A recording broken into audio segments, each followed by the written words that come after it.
Hi. I'm still a little bit trying to ease everyone in. So hi, how you doing? Hi Badoos, hi Thomas, hi Imran. Today is the day we continue Beacon Points, and I can't wait. The game made me laugh, almost cry. I got shocked by it. I got scared. Want to experience more. Yeah, I was not able to do any of the what shall I call it?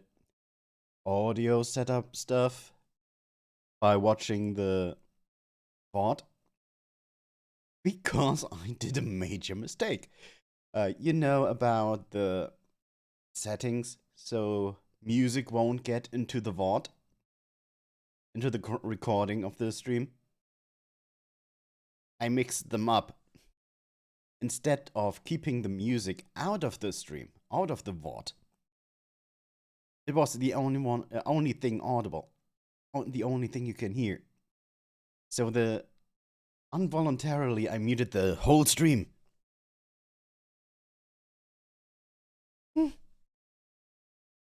Okay, I need to order foods. Hope you guys can help Basil work shit out. Okay, I will. This is actually a good cue because I want to start some music, and it might blast off your ears at the very beginning. Not gonna lie. This is a loud warning. Warning. Be careful. Maybe lower the volume of the stream for a little bit. Because I am going to start playing music for you now, and it might be a little bit loud at the beginning. Starting in 3, 2, 1.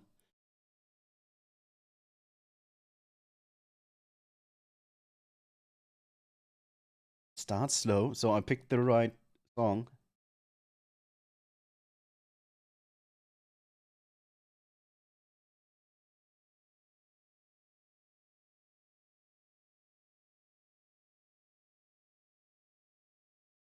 Yeah, like I said, it starts slowly.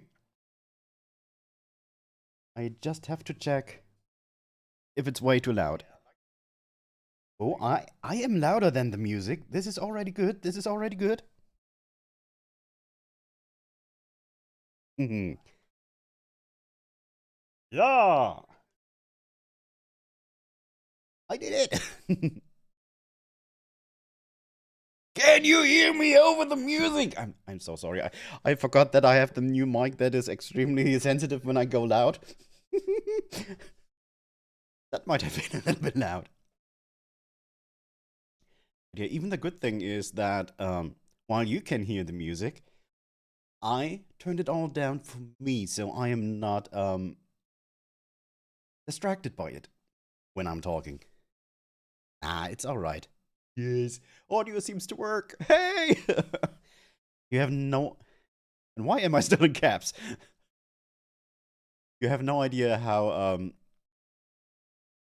scared I was of this because this is all new for me. This is a new kind of setup of audio.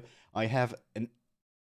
You have to remember, I have a physical machine here that controls the audio for me, and I had to reroute everything.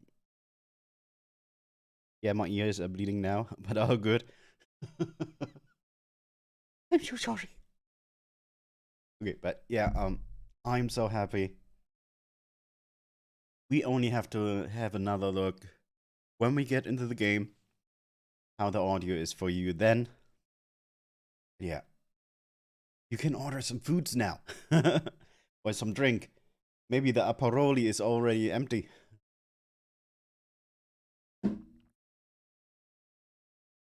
Heck, I don't know what to eat. What are the options? Maybe we can help. Thomas, I'm still wondering about the audio, and I had no time to do the commands yet. This is something I have to do on Friday. This is the earliest I will. That's the earliest I can get to it. You have no alcohol. Since you are addicted to a Aperoli, the answer is clear as day, isn't it? Everything is possible. That's the problem. Lovely. Oh, let me check something else just to make sure everything works.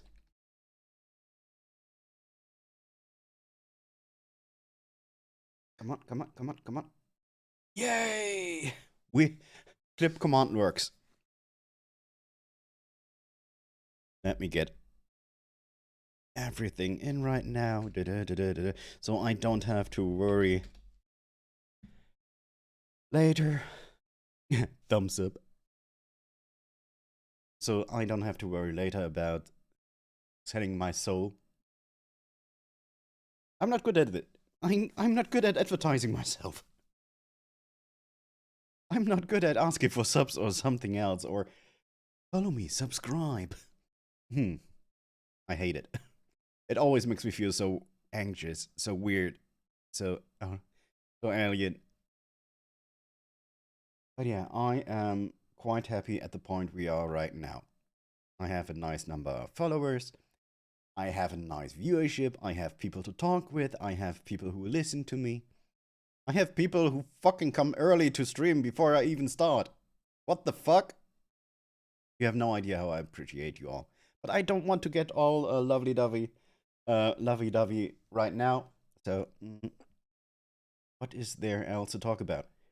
Who would do that, Zip? The bars. But yeah, TikTok spoiled me on Pokemon again.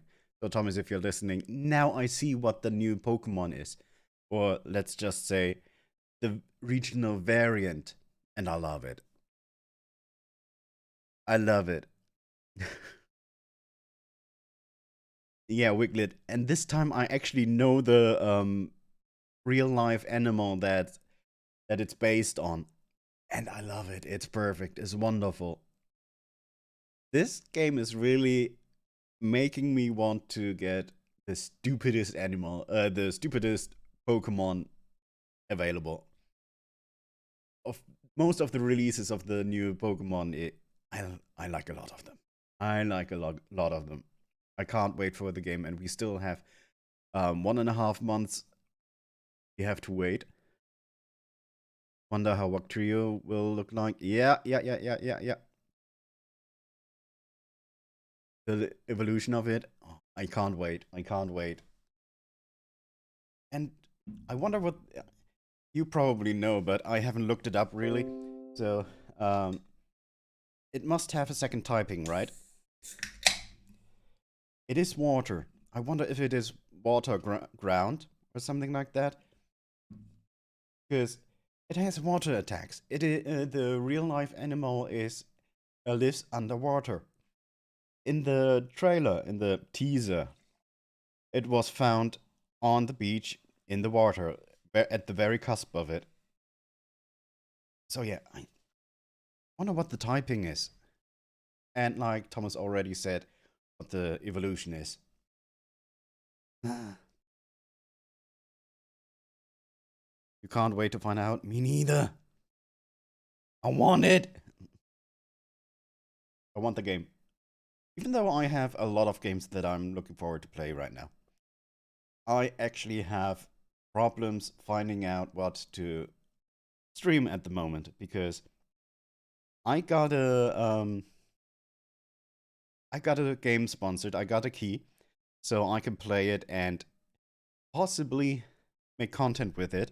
And I really want to do that. I don't know when. There are new games coming out. There's Spooktober coming, which I really want to participate in at least two days a week. So yeah. Thomas, me too. The Switch is so. Hello there. Hello there. Thank you, Vic. The OLED Switch, the Pokemon one, is so beautiful. It's so pretty.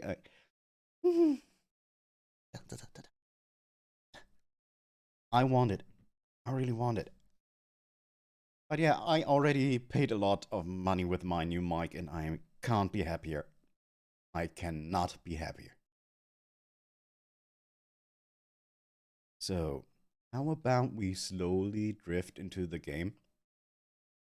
I hope Badoo's is um doing his.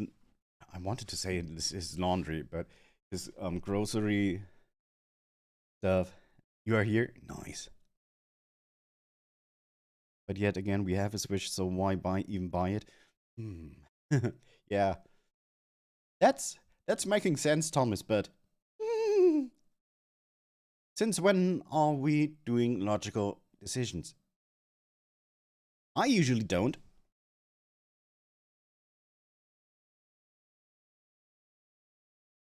I just came to know Plague Tale will be coming on Game Pass. I told you though, 3 times. And it will be the one of the games I will play for Spooktober.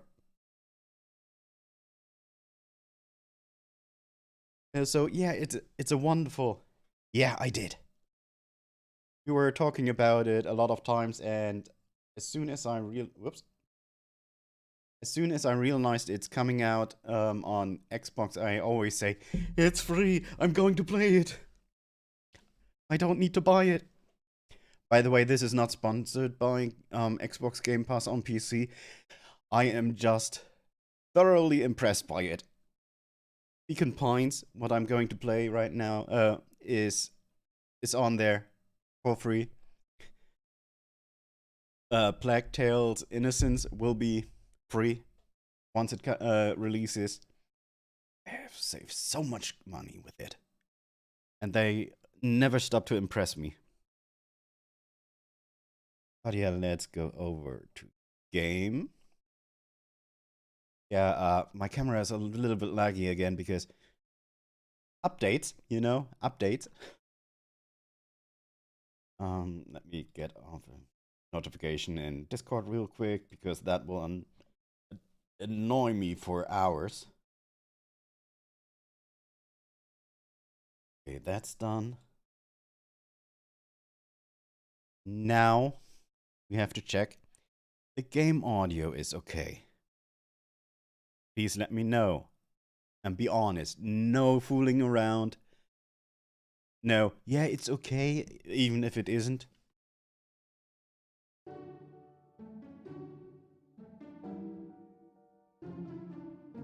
This is unexpected. I have to do something real quick because it's not coming out the it's not working. It is working, just not the way I want it to be.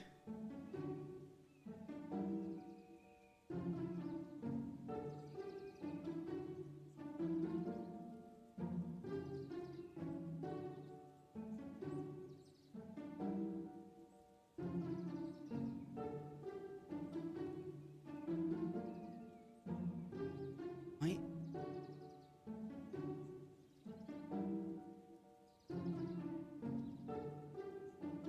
yeah, I'm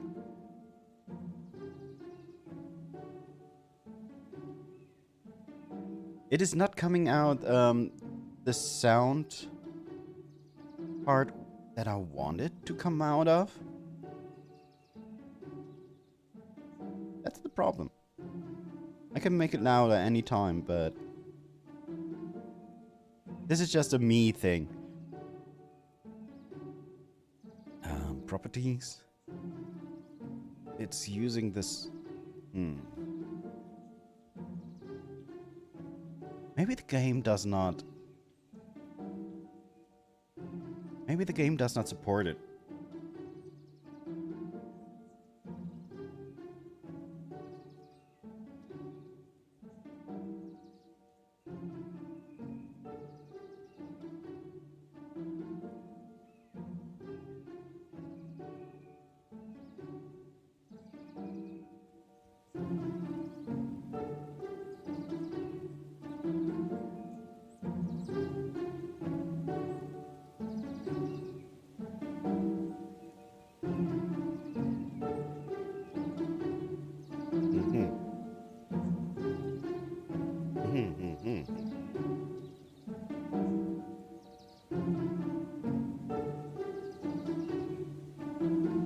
The audio should be okay right now, right?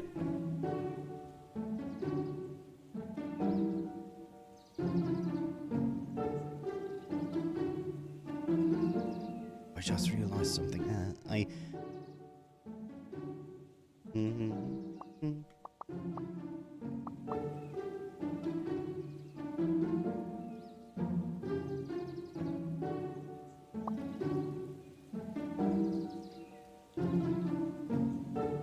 How is it now?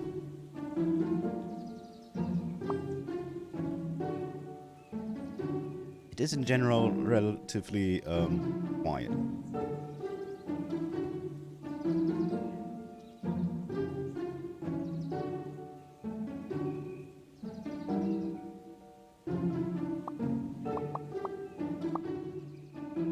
This is a little lower.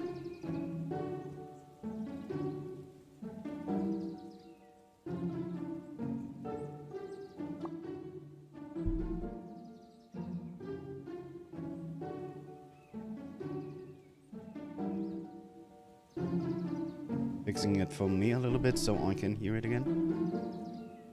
Now perfect. Wonderful.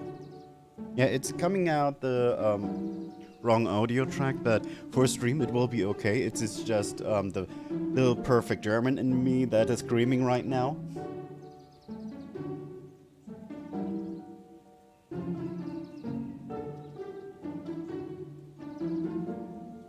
Perfect. So, how about... Oh yeah, small recollection of what happened. This is our tree right now.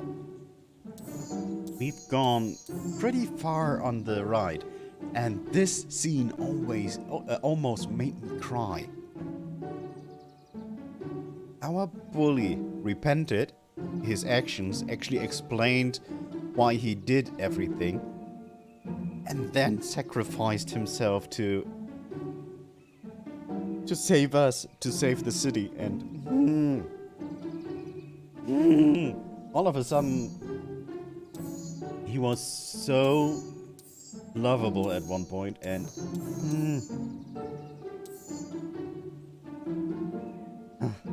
I have no idea how to cope from that. So now we have to find a way making actually survive, or get an ending that's not a joke ending. Oh yeah, here we go. Spit it out, Bub. We're thick as thieves now.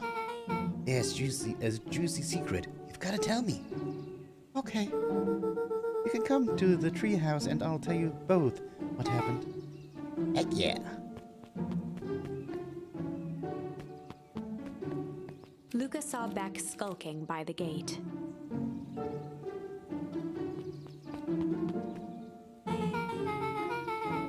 So you're telling me that there's nothing mysterious or creepy about this place? It's mostly boring and empty. I refuse to believe that. Big, spiked gate. Booming mansion. Rich, reclusive owners. It even smells shady. Beck grabbed the wrought iron bars and shook the gate. Mark my words. You decadent nightmare house. You will reveal your secrets to me.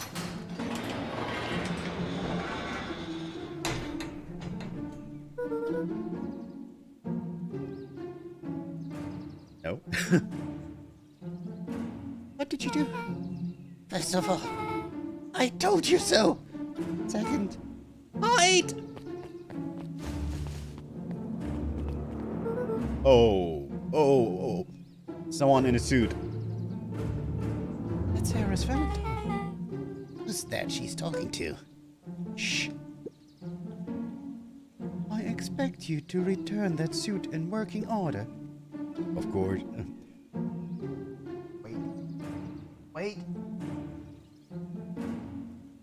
Wait. I have to get something. With my current audio setup, I'm not confident enough to start the voice modulator yet, so let me get something.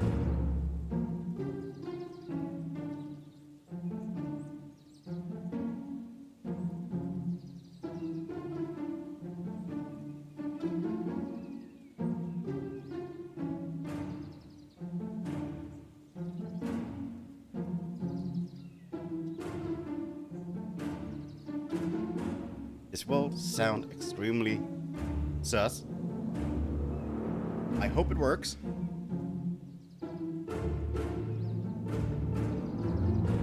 This is old school. Plastic cup. Of course. As long as everything proceeds as planned, there's something to worry about. There's nothing to worry about. Sorry. The only thing I'm worried about is what's rightfully mine. If that means making some unsavory alliances, so be it. I couldn't agree more. There comes times to suspend hostilities. I'll deal with your common threat.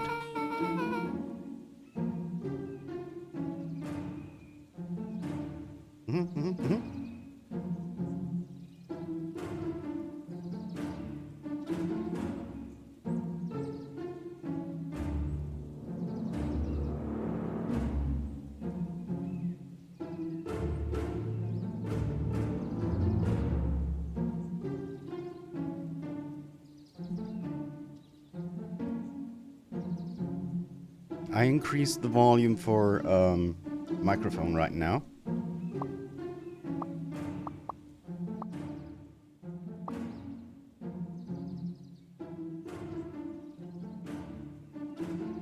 I increased a little bit the volume of the microphone and decreased a little bit of the game sound.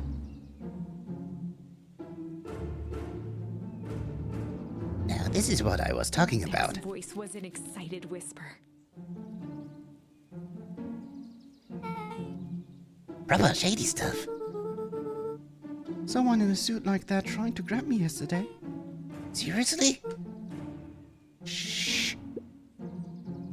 You do understand that when this is all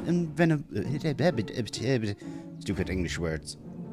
When this all inevitably fails, I will deny everything. I could expect and wouldn't expect any less of you. You just worry about your part. And this. And let me handle the rest. I can't wait to see the look on that Rube Kerr's face. Yes, the truth will come to light. I'm still surprised you're so comfortable with the potential collateral damage. If there's one thing I've learned, it's that change is painful. I have no idea if that with the cup actually works, or if you just still hear my normal voice. Wow, I was expecting shady, but that's just flat out supervillain talk. It works? Okay. If you don't mind me asking, why? Why are you doing all of The this? mysterious figure retracted their mask, hair pushing out from all corners. Oh wait, it's Grandma! Family. A chill ran down Luca's spine. His vision blurred. Vex stifled a sharp wince, and Luca looked down to see himself wrenching her hand. An answer I can certainly respect. Gran tousled her hair back under the face mask.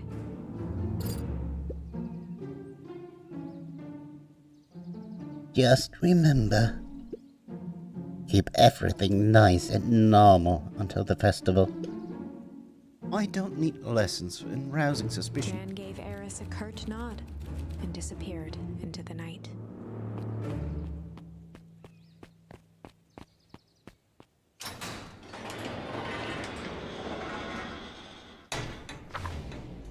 Why Gran? Chapter 5. I thought of someone else. What big ears you have. Lucas sat shivering in the bushes, staring at his feet. After checking to make sure the coast was clear, Beck gave him a gentle tug on his sweater.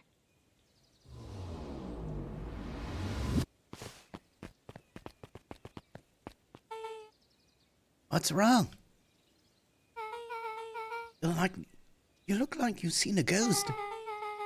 Why were you so scared of that old lady in the hazmat suit? That's my gran. That was your gran? Yeah. Okay, well, I'm sure there's a perfectly reasonable explanation for all of this. Let's just get to the treehouse and figure things out there. Lead the way.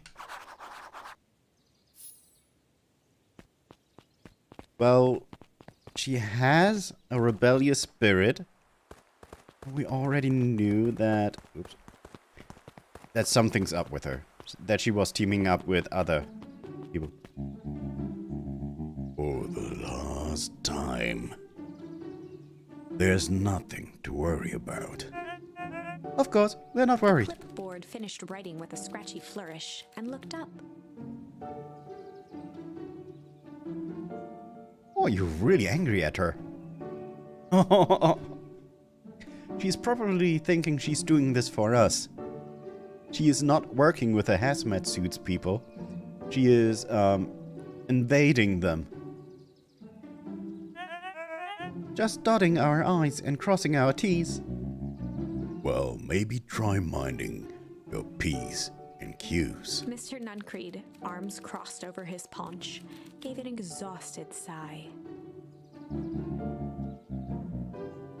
If there's anything you need knowing, you'll know it.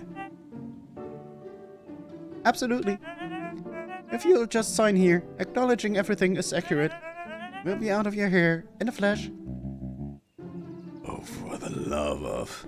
He snatched the pad and scribbled his name so hard the pen nearly snapped. There. Now, would you like my eternal soul as well? You already sold that. There was a fine print. The clipboards looked at each other for a moment, almost pondering the possibility, then broke into laughter as they walked away.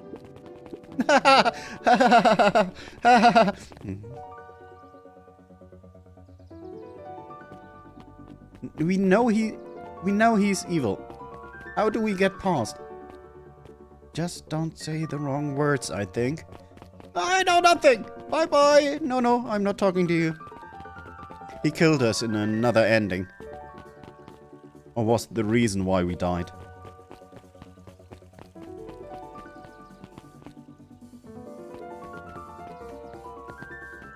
Okay, what ominous intel do you have for us?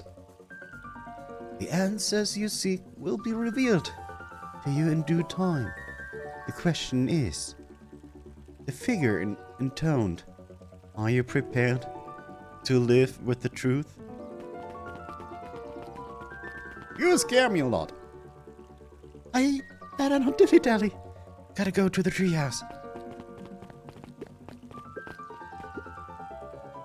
Another day, another dollar. See you tomorrow, Z. Have you noticed how all the perennial harvest folks order the same drink?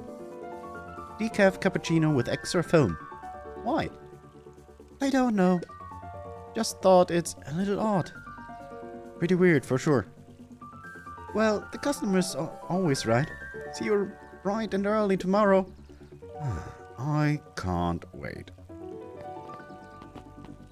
I'm still looking for more charms that we can use. Okay, here is closed. That we can use in other parting ways. Story elements.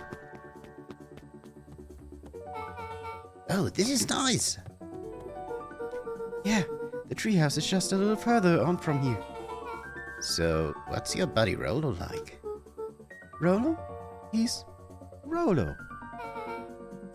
Not particularly helpful. Sorry, I've just never thought about it. Lots of energy. He's funny, even when he's trying to be. He's not trying to be. Things have been tough for his family since the foul harvest. It's about damn time you'll tell me what this foul harvest thing is. It's kind of a long story. Hit me with the highlights. Okay. There used to be a fertilizer company we called Valentine's. They were kind of a big deal. Oh, big deal fertilizer. It was a big deal to us. Their stuff really worked, farmers loved it. So Valentine's grew and grew. Beacon Pines pretty much grew around it. Most everyone in town worked for Sharper Valentine or used his fertilizer. Things were good. I'm sensing a big but. Around 6 years ago, Sharper Valentine suddenly died and something changed. Changed? How? Could have been a bad batch. Maybe it was in the water or air or so. Nobody knows. But all the crops died and everyone blamed the Valentines. A foul harvest. The joke I wanted to do does not come across, sadly, because every time it's not written that way. I just wanted to rattle down the whole story really fast. Yeah, Valentine's fertilizer went out of business. Half the town lost their jobs. Sheesh. The next year, the crops came back, but something was different. You plant a crop, do everything right, and it's sorts of crapshoot what happens. And no one knows why? Nope.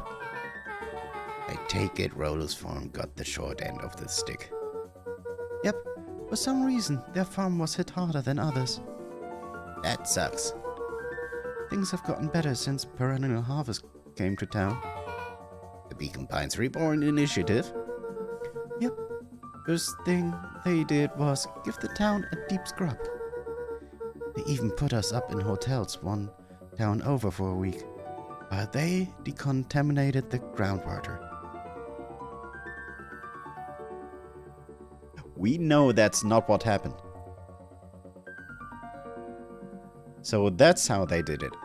They probably picked them up from the hotels too, to bring them home. They were all relocated. We'd better get going.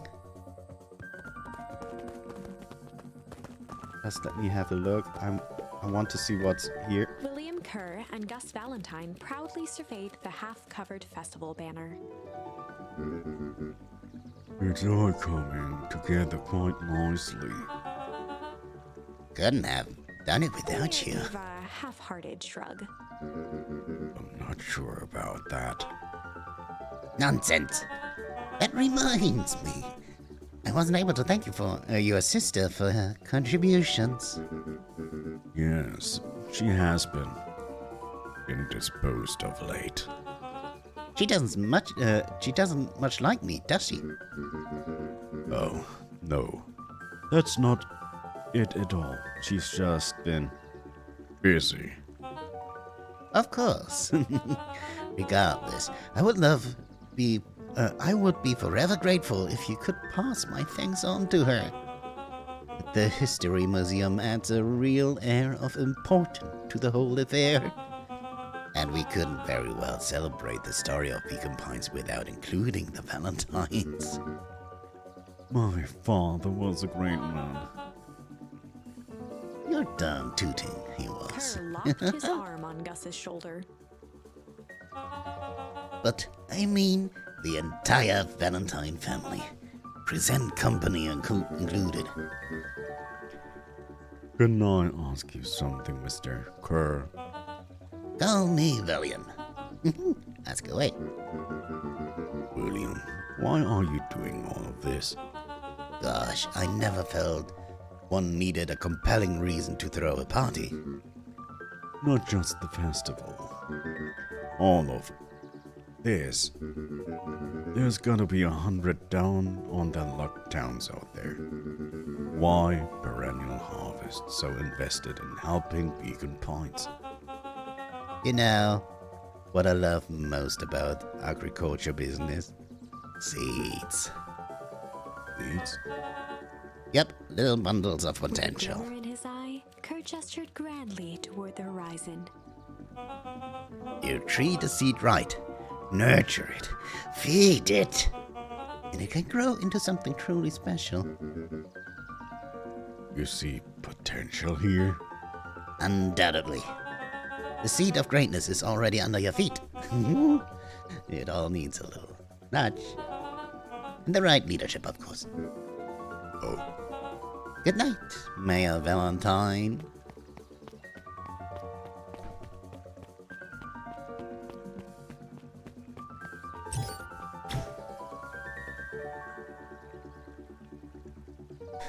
Ah, that creep. I really want to hurt him.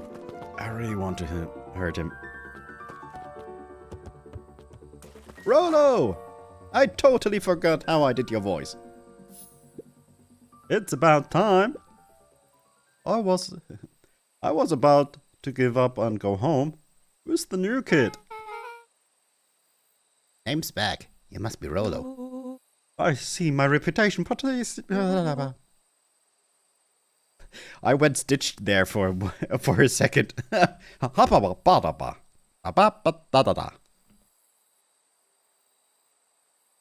Wait, do I not have this? No, that's Smash. Nonix. I don't have it ready. Welcome to Mission Control. Rollo waggled his head with pride. You'll find what we've spared no expense to construction. I've seen worse looking piles of junk. Thanks. Hey, Luca. You know the security concerns we talked about? Yeah. While I was waiting, I made some improvements. Let me lock this baby down for a little test infiltration. Can't be too safe these days. Yeah, we witnessed that.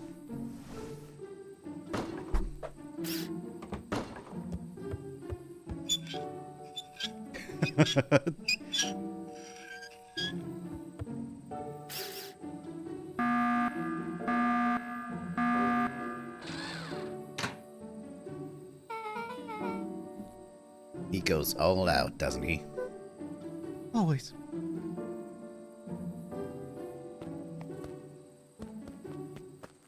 Oh, I'm lagging. I don't know why.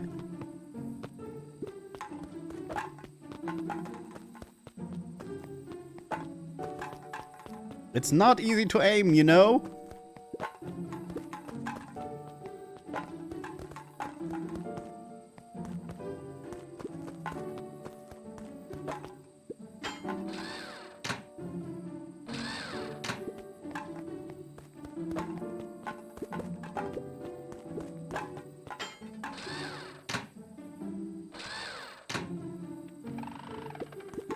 Now it's moving? I'm gonna loiter around so much.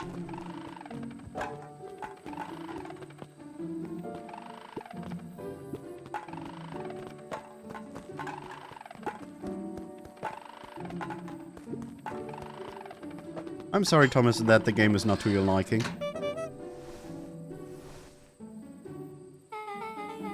Where did you guys get all the junk in the first place? There's a guy in town named Jeff. Jeff? Who trades us junk for snacks? Junk for food. Nice. Dun, dun, dun, dun, dun, dun. Oh, okay, because yawn could also mean the game is boring. So, ready to beat security, right? It was imaginative. I'll give you that. Luca, are we sure we can trust the new recruit? I'll vote for her. Thanks, I guess. Oh, Luca, you promised to fill me in about the Valentine warehouse. Luca sucked in a long breath. So, like I said, there was someone there. What were they doing? I don't know. But the place was lit up and active. Oh, food arrived. Pictures! Discord! You know the drill. Thanks, I guess. Wait, what? Maybe they were squatters? I don't think so. It seemed more organized. And when the man pulled me in, I saw some sort of equipment running. A man pulled you in? Yeah, but I got away. You keep saying it was a man. They were wearing a mask, right? Yeah. Then it could have been a woman. How did you get away? I grabbed... I grabbed a rock or something and broke the mask. They let go and I ran. Dang. That's intense. No wonder you freaked out when you saw your grandma. Yeah, that's the other part. On our way here back, and I saw Harris Valentine meeting with Gran. Wearing the same sort of hazmat suit. Let out a low whistle. And then they weren't there for idle chit-chat. It was proper clandestine meetup. So let me get this straight. There's an operation in full swing at the Valentine's warehouse, and you were almost abducted by a strange man or woman in a protective suit. And then you saw your Gran in the same suit talking to Harris Valentine. Pretty much. I'm beginning to think this town is kind of Polo awesome. and Luca shot back a look. We need to get ready to fight Rolo. Why? I want him to be a friend. He is a friend. I want him to be our companion. No offense. And we can logically conclude aliens or alien zombies have infiltrated the town. And their leader is your Gran. And she tried to murder you. First of all, and for the last time, there are no aliens. Second, it couldn't have been my Gran at the warehouse. I broke that person's mask to get away. And the mask Gran was wearing wasn't damaged. But she's definitely hiding something. Maybe. Your Gran is weird, but she might be the most boring person in the universe. All she does is sit around all day, making jam. What could she possibly have to hide? I don't know. We haven't talked much since she moved in. Moved in? Your Gran isn't from here? No, she came a few months back to take care of me. After his mom went missing. Did you know your Gran before? Not really, no. It'd been years since I'd seen her. Luca, don't take this the wrong way. But are we sure your Gran is on the up and up? Luca gazed out the window. Oh, fine. Okay. I'm just saying. It sounds like strange stuff has been happening since she showed up. We could say the same thing about your family, but you're right. Luca, your Gran is hiding something. And Pa always says folks only bury stuff worth digging up. We need to investigate your house. If my Gran really... Wrong voice. If my Gran really is hiding something, don't you think I would have noticed by now? That's kind of the whole point of hiding something. I guess you're right. Gran been leaving the house for hours at a time this week. I'll call you two tomorrow when the coast is clear, and we can start getting to the bottom of this. I'm always game for a good snoop. You can count me in. Damn, my English today is Chapter awful. 6. Secret lair. Summer forged ahead, but the nights only seemed to grow colder. Yeah, that's what they are probably hinting at.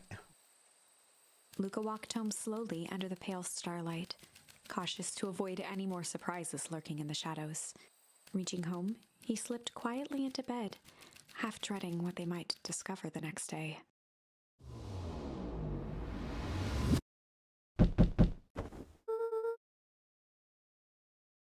What time is it?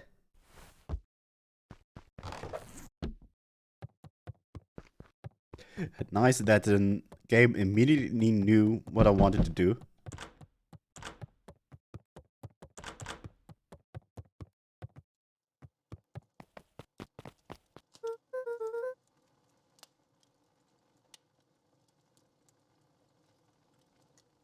Basil eating cake time? What's that supposed to mean? But okay. If you say so.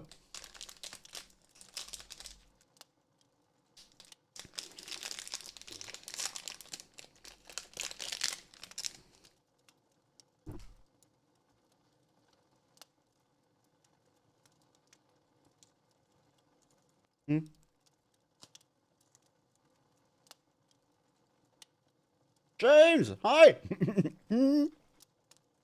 Long time no see. How are you doing?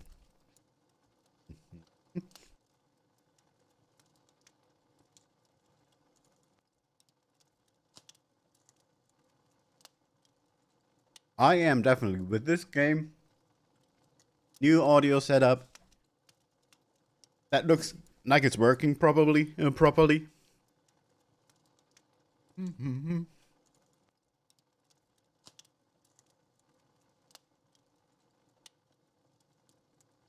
Do some karaoke. Oh.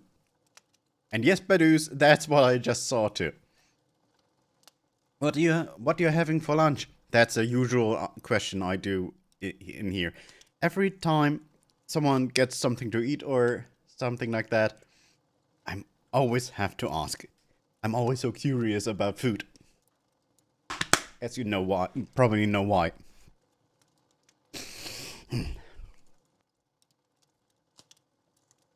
I always want to know about food. Codfish. Oh, nice. That doesn't come up often. I'm not much of a fish guy, but it's not like I don't like it. Somehow I don't crave it. But yeah, I'm continuing. Olo, what on earth is that? That ridiculous thing on your head. Oh, this. That helps me think. You're gonna need a lot more of those. Talk all you want. We'll see who's laughing when I crack this case wide open. The coast is clear? Yep.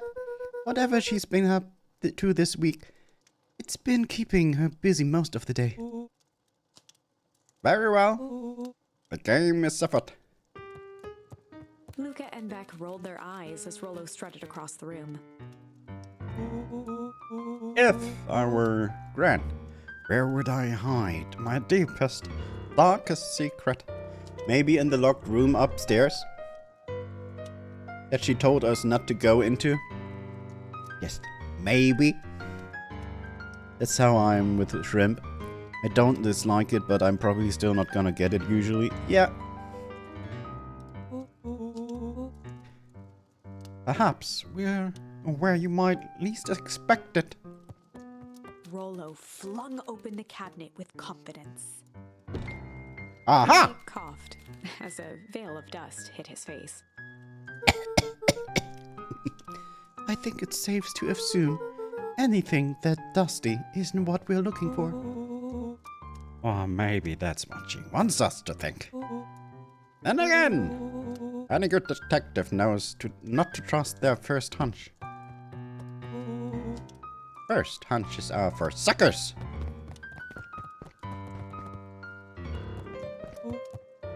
Eureka!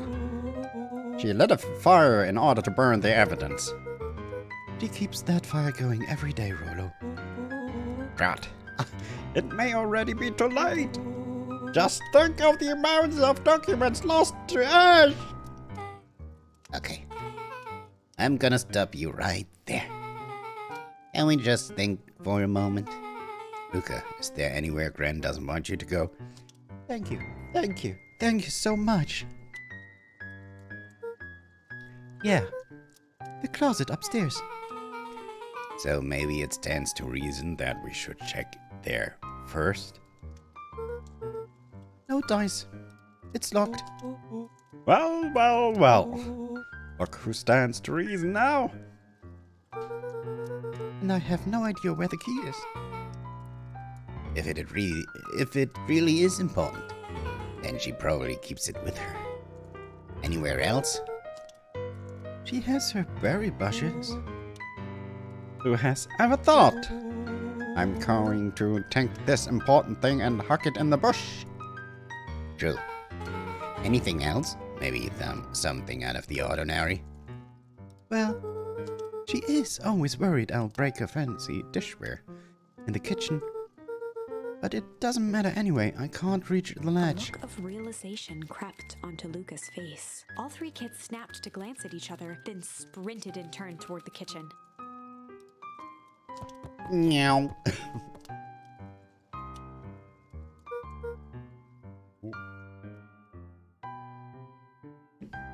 Alright, Orolo. This is your time to shine. Ah, yes. You've called upon my expert detective skills. And now I shall proceed Before he with... could finish, Luca scrambled up Rolo's back. Okay. Hey, this is my day of detective work. Every squad needs a good lockpick. Every good lockpick needs a sturdy head to sit on. This is beneath my standing. Stop complaining and hold still. Got it. The three crowded around the hutch to peer in. With the glass doors opened, a perfect porcelain display gleamed in front of them. Their eyes searched for anything amiss, but the only distinct feature was its impeccability. Well, that was anticlimactic. Yeah. I don't really know what we were expecting. Like, oh hey, let me just yank on this random teacup and... As Beck pulled on one of the teacups, it slanted forward with a hollow click. The entire hutch began to rustle and slide under its own power. No! Seems like your friend has been doing some remodeling. Dude, only 2 types of people have secret lairs. Evil masterminds and superheroes. So which one do we think she is? We're about to find out.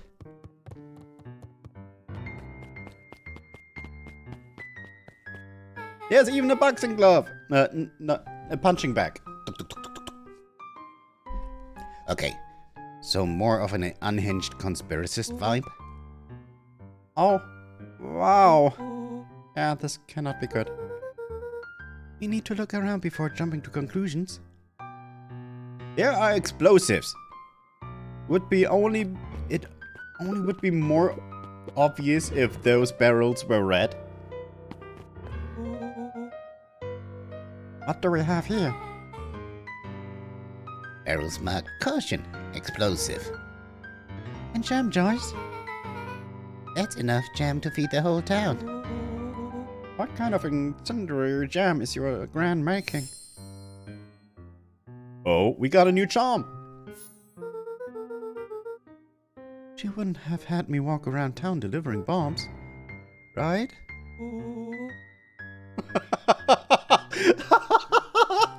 Cool!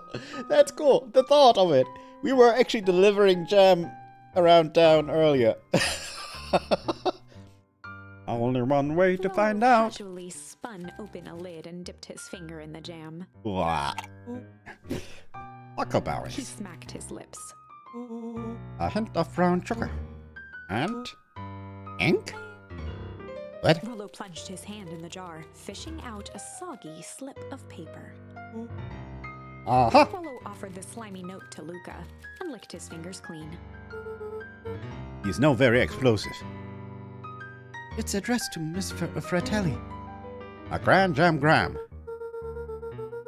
It says, last night I used the disguise Harris provided to scout the location.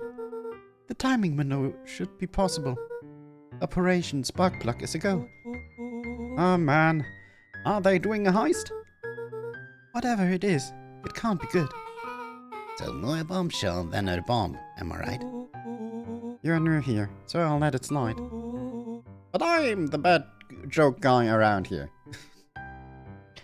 Yes, and you probably always will be.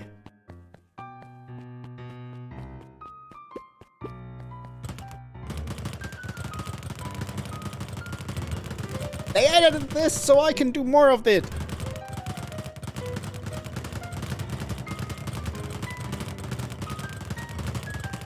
Yeah!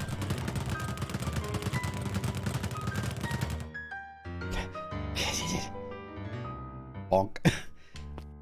Yeah, I did the same with the watermelon. Voiceovers on point. Oh, thank you. No, but it has been recommended to me, and it is on my to playlist. But there are a lot of games coming out, so it's one of the games that's gathering dust because I think I have it. Futs and futs. A spider web of string connected. The photos humor of reminds people you a from the bit of town, that. Oh, nice. interspersed with hastily scrawled notes. Well, she sure has kept herself busy. Your gran a serial killer? Cause I'm starting to get a vibe. Don't be ridiculous. Sure, she's just tracking the movements of every in town.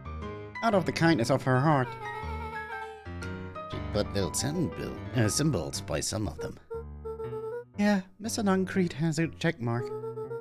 Clipboards are all inside a big circle.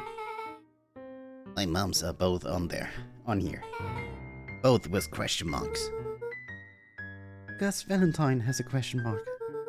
Harris has a question mark. That's been crossed out. Mr. Kerr has a bullseye. The killer has chosen her next victim! We don't know what any of this means. Whatever it means, it's probably not good. Luca jostled each cabinet drawer in turn. Only one was unlocked. He fingered through the filing cabinet, pausing at a bulging folder labeled Walter. For a long moment, he just stared at it. Is that his father's name? What do you got there? It's my dad. It looks like some of his old medical files.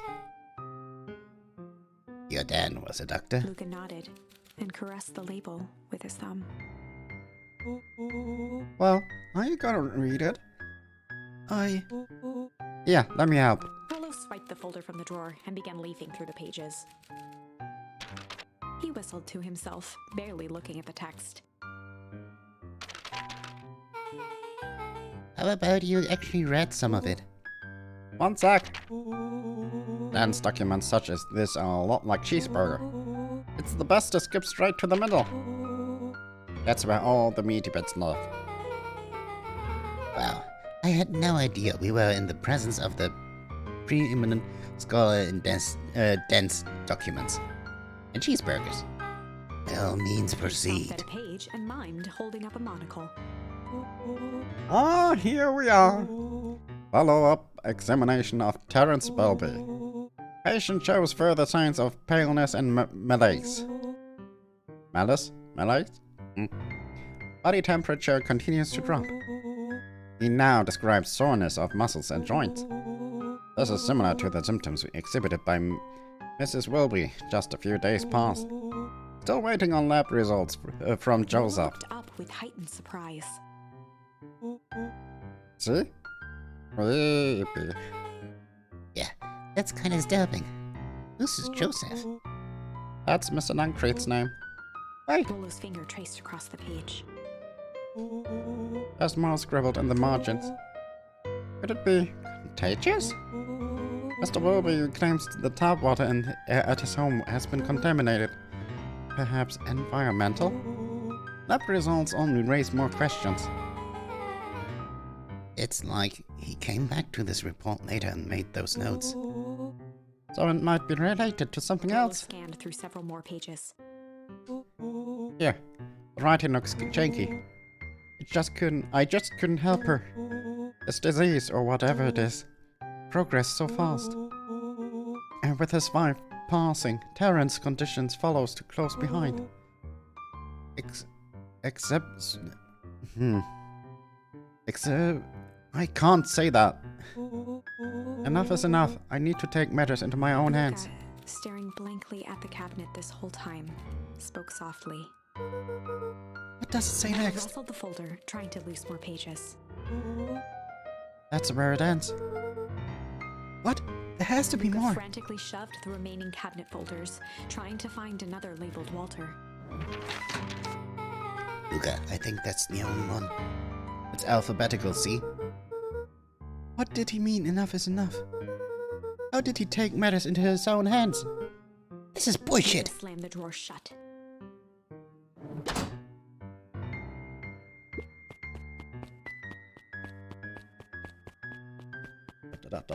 Just looking around more.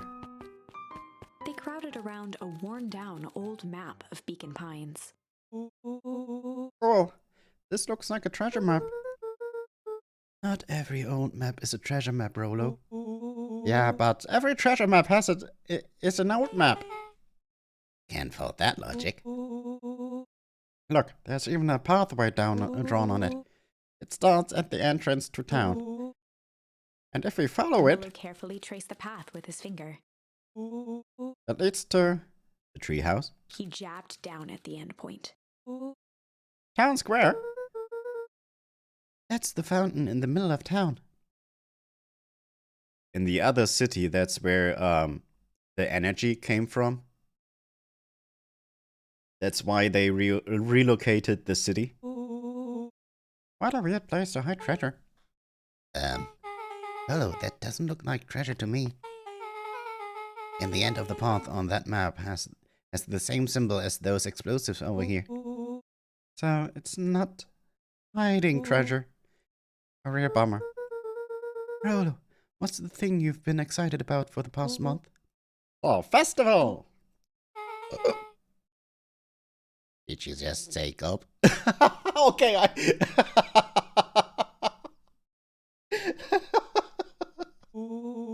This feels like a golf kind of situation. Everyone will be gathered near the center of town. Who's gonna blow up the festival? Not if we stop her.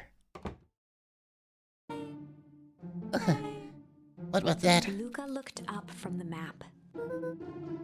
That was what? Oh, I heard it too. That was the front door. Which means someone just shut the door. Which means someone's upstairs. Shh! Quiet! Hit the lights! Beck flicked off the light, and they became statues in the dark. Yeah, it is not obvious that the cabinet just moved to the right. Overhead, creaking floorboards bent under slow, deliberate steps. Yeah, someone is sneaking in. The Oh, kids the looked sound. up, the tilt of their necks following each footfall.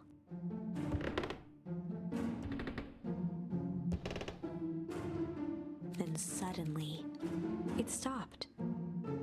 Without realizing, they'd been holding their breath. All three exhaled shakily and glanced at each other. Can they even see A something? muffled male voice broke the silence. Hello? A final few footsteps reached the entrance above them, and the voice now echoed down the stairs. You know that guy. Anyone down there? The kids shuffled to the corners without a peep. As he began to descend the stairs, the man's voice punctuated every new step. Thump, Yoo-hoo! thump. I'm not here to hurt anyone. Thump. I'm just here to help. Just. Thump. At the bottom step, the man paused, squinting to search the room for signs of life. Huh? Guess it's nothing. Rollo shifted suddenly. Luca gave him an intense, chastising look and whispered through clenched teeth. Rolo, don't! It was too late.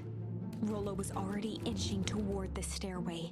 He screeched as he charged toward the shadowy figure. Flaming chicken coop! With all his weight, Rollo tackled the man to the ground. Rolo! You're serious creepy, man. Anyone there? From the dark corner, they saw something move. Oh, I didn't know if I had it in me. But there was only one way to find out. Holy crap, Rolo, that was awesome.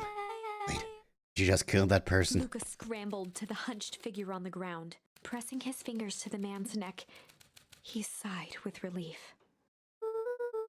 You sure clobbered him good, Rollo.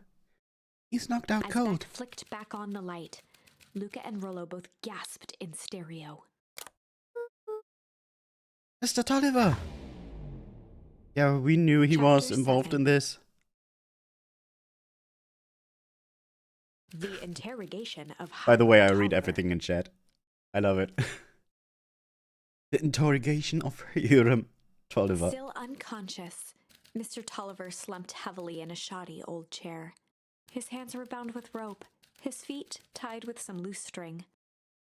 The kids huddled in a circle, discussing their plan. One thing was certain, they couldn't just let Mr. Tolliver go. They needed to know what he was doing in Luca's house. After some deliberation, it was decided. They'd run the classic good cop. Chill cop? Hard cop? Let's go with the chill cop. They'd run the classic good cop, chill cop interrogation. I don't have the word bad. And definitely not the word kill. I'll handle this. Just gotta play it cool. Luca walked calmly to the light switch, flicking it off and on a few times. Mr. Tolliver shook his head, gathering his wits. Golly, I sure got my bell He wrong. looked over to find Luca, who returned a calming grin. Sorry, Mr. Tolliver. This was all a big mistake. Luca, what's going on here? Why do you have me strapped down? No one's fault, really. Rollo just got a little startled. Rollo's here. Rollo and Beck emerged from hiding to give a timid wave. Well, alright. Mistakes happen. You kids gave old Hiram a good scare. It just kept me out of these ropes and call it even. Luca glanced over to Rollo and Beck, who replied with skeptical looks. Baroos. Mr. Tolliver, why are you in my grand's basement? I'm here to help, of course. Help with what? What's my gran up to? If you'll just cut me loose, I can show you. How do I know we can trust you? Mr. Tolliver exhaled with disappointment. Luca, have I ever done wrong by you? No. And since your gran moved to town, haven't I been nothing but welcoming? Yeah. So why would I turn my back on your family now? It's just... all this stuff seems pretty weird. A board with names of people from town. An archive of my dad's old disturbing patient Luca notes. gestured to the corner. Oh yeah, hi Imran.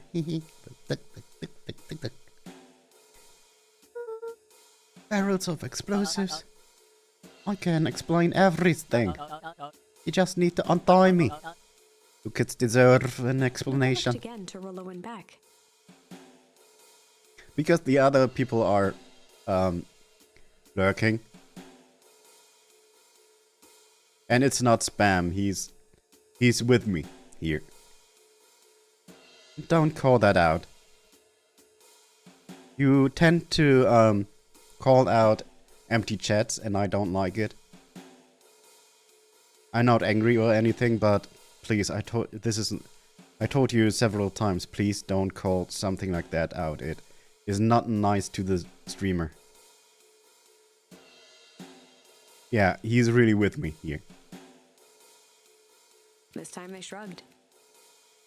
Luca began to slowly loosen the bindings. Mr. Tolliver gently rubbed his wrists. That's a good lot.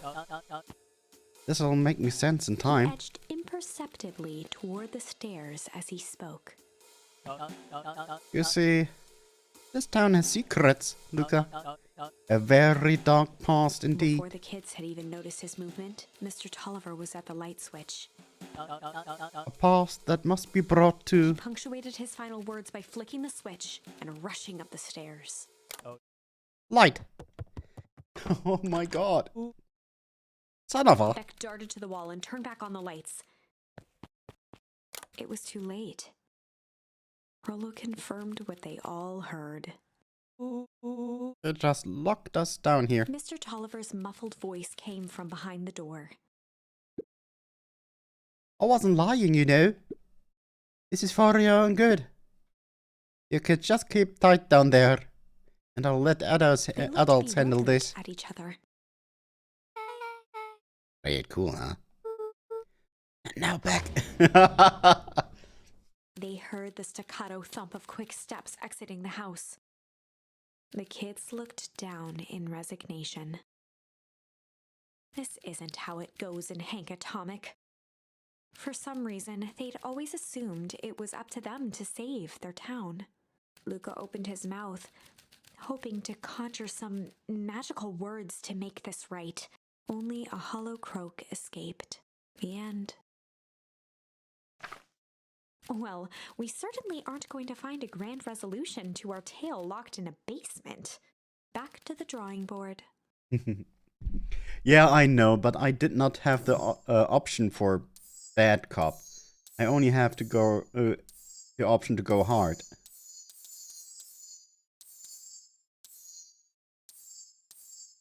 And I don't have a place yet to use the word incinerate on.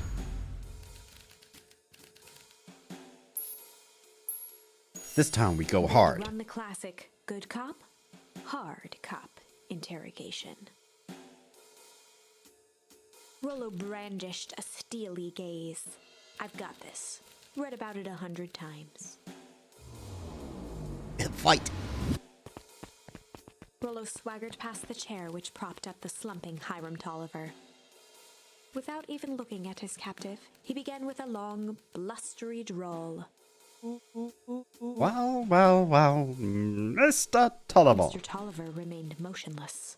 Rollo spun around to face him. He'd clearly expected to rouse Mr. Tolliver with his booming voice. Booming voice. Mr. Tolliver? Beck and Luca gave each other an unsure glance. Rollo slammed his fist on the table. I said, Mr. Tolliver! Grabbed the table lamp and beamed it onto the unconscious face. Mr. Tolliver groaned and slowly lifted his head. He recoiled with a muddled, weary squint. What in the world? The chair wobbled as he attempted to straighten up. Who's there? Tolliver could only make out rough shapes through the glaring light. With a gruff tone, Rollo hoped to both conceal his voice and intimidate. I'll be asking the questions here, punk! No, hold on. It just calm down. Oh, I am calm. Calm as a carrot in dirt. As for you, looks like you are sweating. The doubtful expression on Beck and Luca's faces transformed into awe. We can do this my way or... Well, let's just say I've never needed another way. Rollo, hitting his stride, was now channeling every detective trope his memory could recall. He slammed the table again. No dance! What? I don't even... Mr. Tolliver's voice became desperate. He was nearly in tears. You've let me down. How on earth am I going to dance? Dance with your mouth, punk! Spill the beans! What are you doing poking around this house? I'm here to help Juniper. To make sure everything's ready. Oh, you're in cahoots with Ran. Ran? Mr. Tolliver was in a daze, now more confused than ever. Gonna help her blow up the festival, huh? Blow up the festival? Good He lord. shook his head, feeling more and more dizzy. No, no, no. You've got it all wrong. Where is she now? She's headed to the source. Source?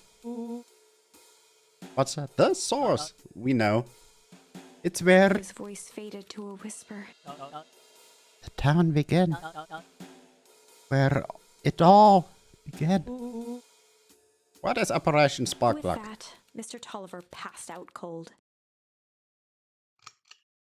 Rollo swung around with a repentant grimace.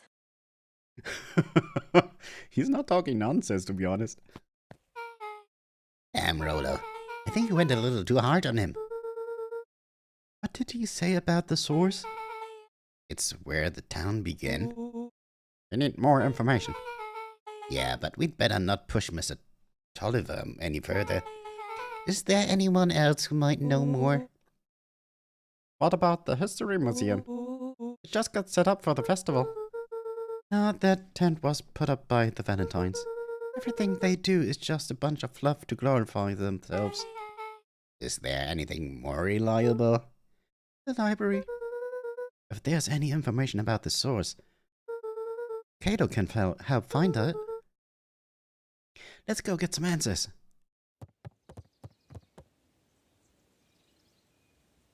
He was too soft. I thought Beck was badass, but seems like Rollo is the badass.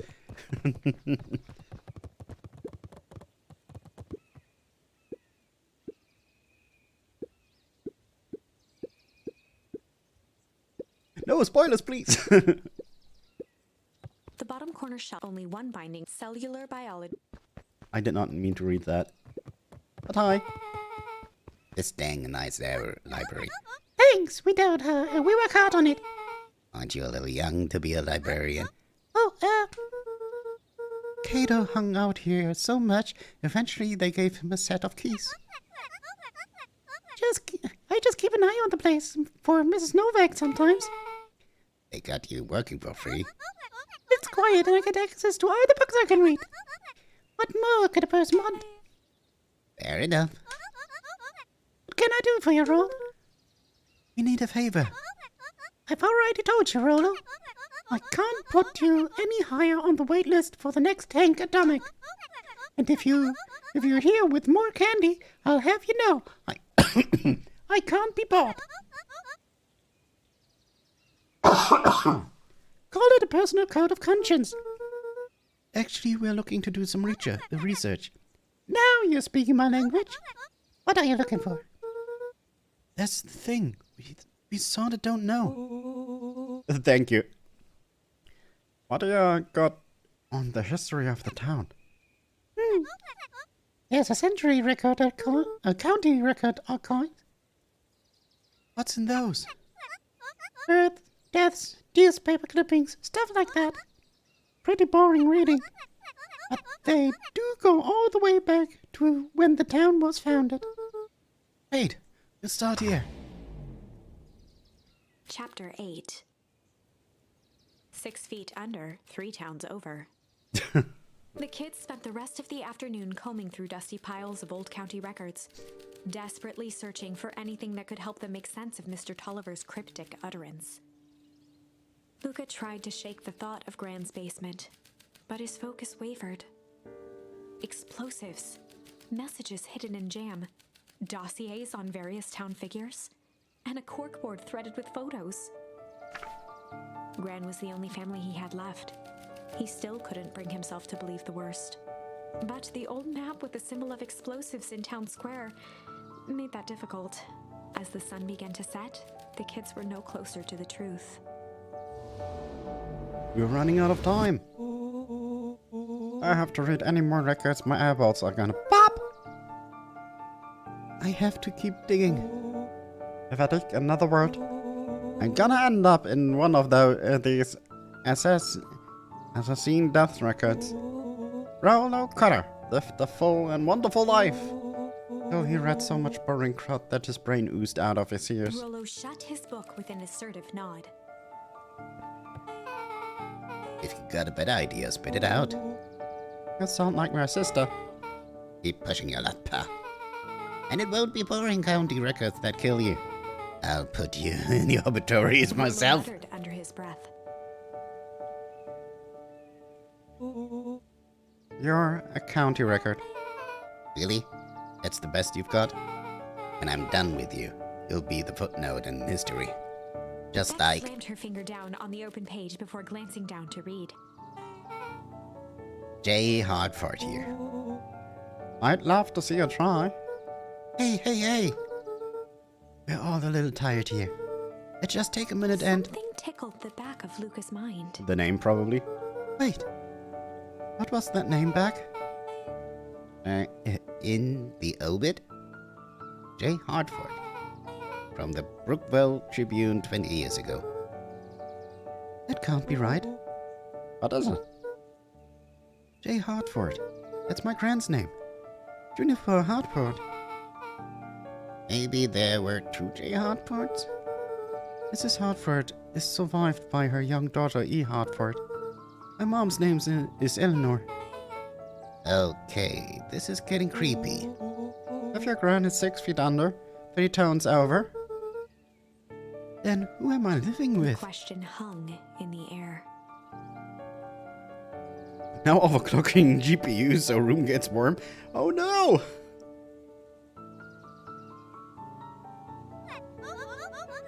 All right, gang. I gotta close up for the night. Beck rubbed her eyes. How late is it?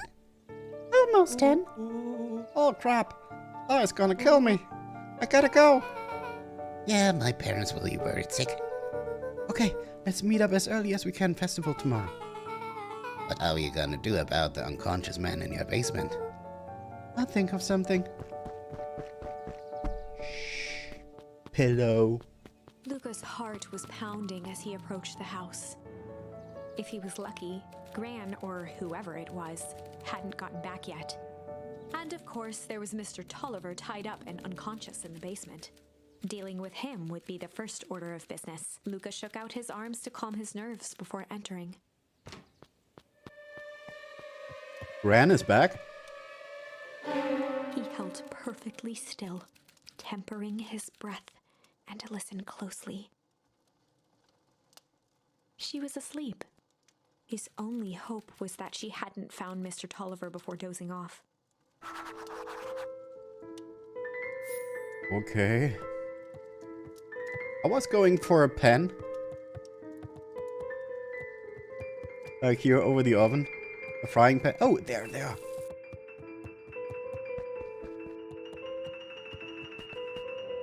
Oh no. We're busted. Oh no. I just said Mr. that. Tolliver was nowhere to be seen.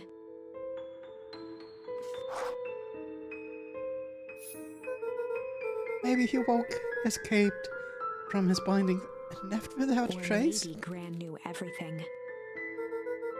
What do I do? Luca's hungry stomach groaned.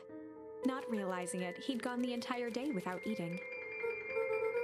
Okay, I can figure this out. I just need a little brain food. Luca rushed over to the pile of jam jars, No, unscrewed one, don't, and shoveled a don't. handful into his mouth. I'm afraid your jam delivery will be He flipped delayed. the lid to read the label. Mr. Nuncreed. Okay, now I can think. Is Nuncreed on her list? So if Gran knows we tied up Mr. Tolliver, I'm screwed. If she doesn't know, then I need to play it cool. I guess the only option is to go to bed and act if nothing is wrong. Gran will think Mr. Tolliver finished what he was sent to do and left when he was done. Why am I worried that this particular jar was poisoned?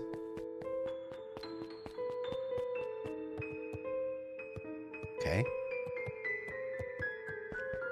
There are more jars. Oh.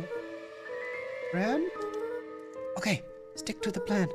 Go to bed and play it cool. As Luca climbed the final stair, the emotion of the day dragged heavily on him. With each consecutive step, his legs weakened.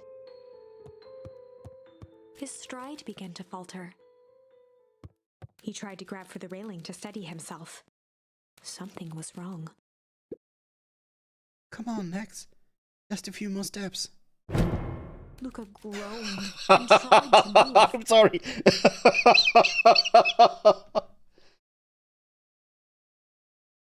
Oh my god. His limbs might as well have been bolted to the ground. It's the jam. It's the jam. I Through told you there was numbness, something he wrong with it. mumbled just before falling asleep.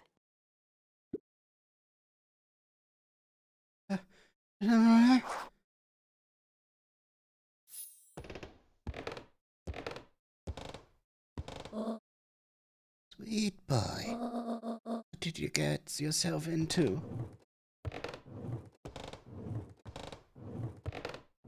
Yeah, go to sleep, jam. Rest now. Let me handle everything.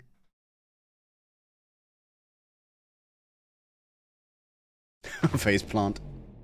The end. Chapter 9. Oh, it's not. A speech to end all speeches. Luca awoke to find himself face down in bed.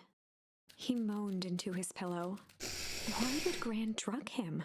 It was. She didn't do it on purpose. You were the Or fucktard. rather, why was she trying to drug Mr. Nuncreed? Because he's a bad Shaking man. questions from his woozy head, Luca snapped back to the matter at hand. The festival.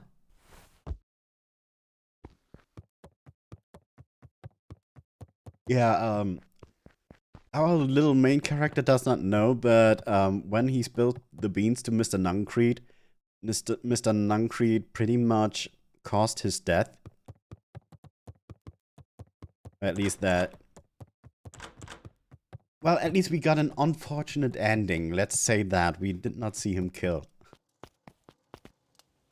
Wait, do we have something in the back?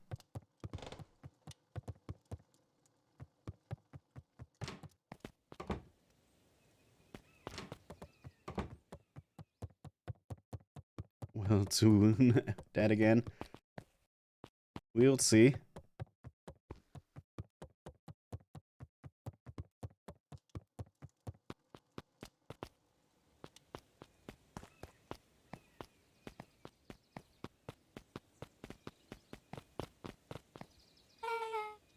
Where have you been? Ran put something in the jam.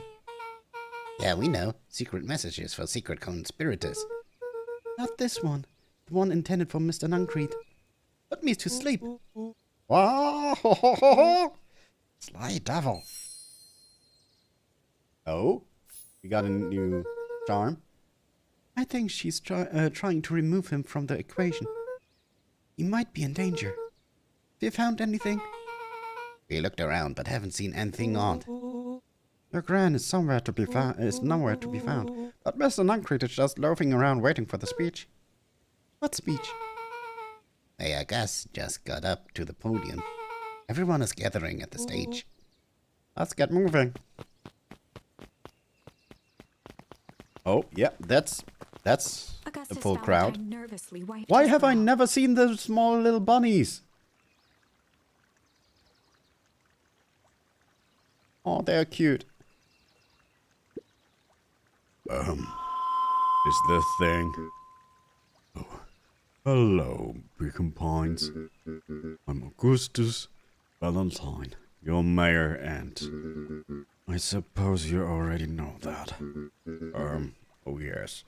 Before we get started, I just wanted to take a moment to recognize someone who couldn't be here today. This town wouldn't be where it is today without my father, Sharper Valentine. So I thought we could begin with a round of applause befitting such a great man.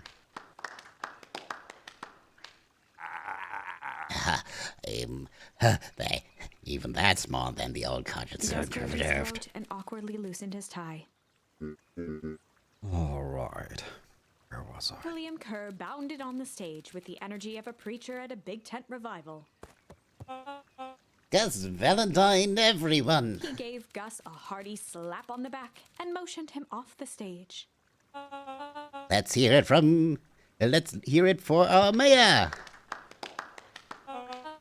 What a great turnout.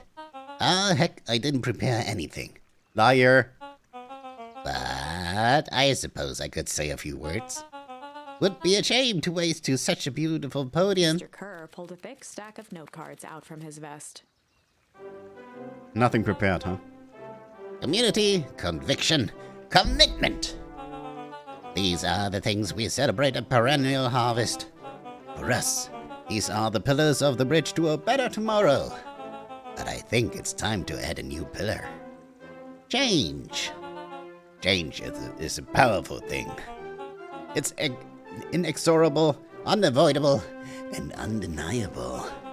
And I am dang thankful for it. Change is the reason we're all together today.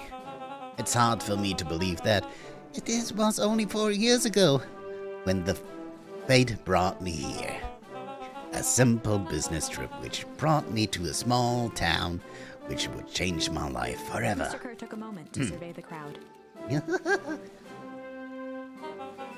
You know what? He wiped away a single tear. From the second I set foot in Beacon Pines, something about this place has held me captive. You see, change represents opportunity. It represents potential.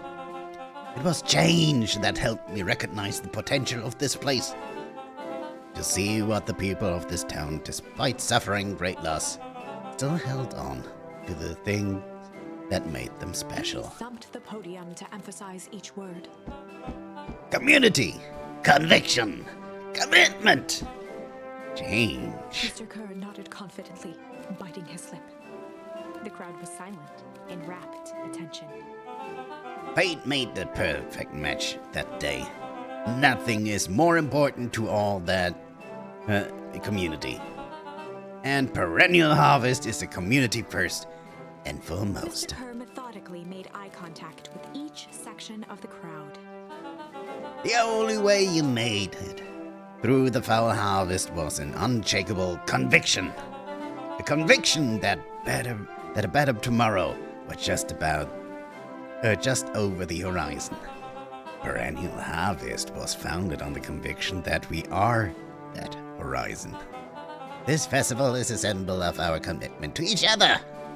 His voice began to build to a crescendo. We now walk hand in hand into a future we will shape together. And that is what change is all about. Grabbing the future by the scruff on the neck and making things happen. Change is a choice. I am tickled pink that we will all be making that choice together. How great is that? Just imagine what we can accomplish. Oh? What was The that? crowd began to look around nervously. Yeah, I need that. Don't worry, little thunder isn't going to ruin this day. Everyone remain calm. Mr. Kerr quickly flicked through his note cards. Where was I? Through all of my travels, I have learned one true thing. One always reaps what they sow. We all planted a lot of good in this town. And so, it is with a happy heart that I can proclaim. He raised his hands up to the heavens. Our harvest awaits, and everyone is frozen.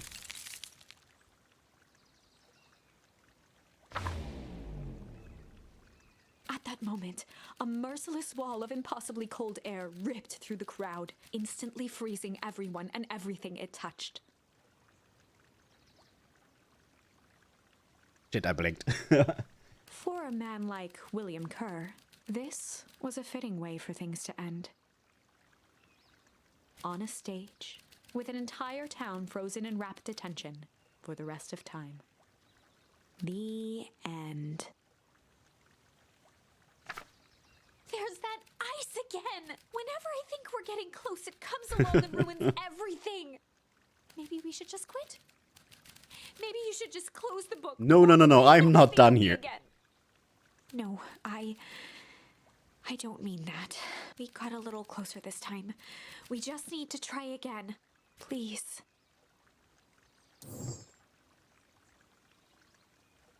Okay, I'm going back because we got a few new words, and before that I'm going to drink something. Because that speech was not easy on my vocal cords.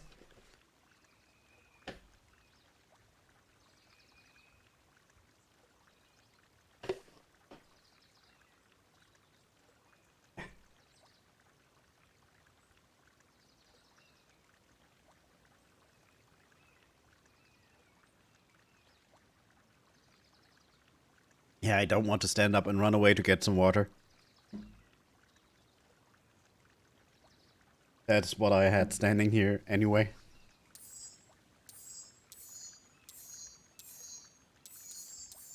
So many new words, but we can't use it anywhere.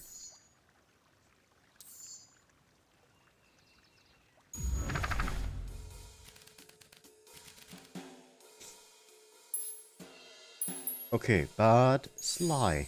They'd That's run the how. classic good cop, sly cop interrogation. Now Beck is in. It's Beck's turn. Oh, Basil, since I'm lazy and tired, I'm thinking about having rolls for dinner. What are the rolls filled with? It's eternal ice, Thomas, and nobody knows they are frozen. So... Luca and Rollo ducked behind a barrel, leaving Beck to her task. Told you it's back. With a few crisp snaps, she roused Mr. Tolliver. What? What's going on here? You heard that medical girl? Please, call me back. Sorry about all this. Mr. Tolliver looked down and shifted a bit, testing his restraints. It seems there's been a mix-up. You see, I'm down here for the same reason you are. Juniper, sent you Beck here? caught herself before letting the surprise manifest on her face. Hahaha. She'd already gotten him to reveal his relation to Gran. This was gonna be easy. You know how Juniper is with her precautions? Operation Sparkplug has us all on edge. I guess she thought you needed some backup. That she sent a child? What better way to avoid prying eyes? Who would suspect a kid? I suppose that makes sense. Mr. Tolliver wriggled a bit in his restraints. Oh, I'm so sorry. Beck quickly removed the ropes. Oh, she's so good. That had to be uncomfortable. A little, yeah. But you understand. You never know who to trust in this Mr. town. Tolliver rubbed the growing knot on his forehead. Very true. So it turns out we're both here Beck too. twirled her hand, as if to prompt Mr. Tolliver to finish her thought. Destroy Beck shook her head and destroy clicked the her evidence. Yep, the old girl is nothing. tongue. Mr. Tolliver let out an amused huff in agreement. She sure is. Can't blame her though. If anyone were to find out that we're going to destroy the source, well, we both know how bad that might be. No one will know anything once I finish cleaning things up down Beck here. was on a roll now, playing Mr. Tolliver like a fiddle. You're sure you can finish this up on your own? Juniper trusted me for a reason. You can leave the rest to me. Good. There is one more loose end I'll go work on. Loose end? Oh, it's nothing really. The other day I had a radio on scan while restocking candy shelf. And wouldn't you know, I intercepted an odd phrase in a perennial harvest transmission. Underground secrets. That's ominous. I think it might be a password, but Juniper dismissed it. It said it wasn't mission critical. What's the password for? We don't know. Do we have a password and nowhere to put it? It's gonna mean something, right? Good thinking. You should probably go work that out. I've got this under control. That's a relief. Between you and me, this basement gives me the willies. Heading for the stairs, Mr. Tolliver hesitated and turned to Beck with a puzzled look. She grinned and gave him a peppy wave. With a shrug, he continued up the stairs, whistling a jaunty tune. Oh, so smart. You guys catch that? Sure did. This whole time Mr. Tolliver's had a candy shelf. But all he's ever sells us is apples. Beck blinked slowly in disappointment. Oh no! The password, Rollo. Well, sure, but once things are back to normal, I'll be having a word with Mr. Tolliver about that candy shelf. Fine. In the meantime, I've got an idea. She turned to the table and began tearing small scraps of paper. He said he heard the password on the radio. Any good spy transmission is never what it seems. Beck marked each scrap of paper and leaned back. You just need to find the hidden meaning. Okay. What's another word for underground? Buried? Covered? Could it be cover-up? Maybe it's one of those each letters in a number thingies. So U would be 21. N wouldn't be 14. D would be... Oh! It's an anagram! Nancrate's drugstore. Luca and Beck looked at Rollo with amazement. How the fuck?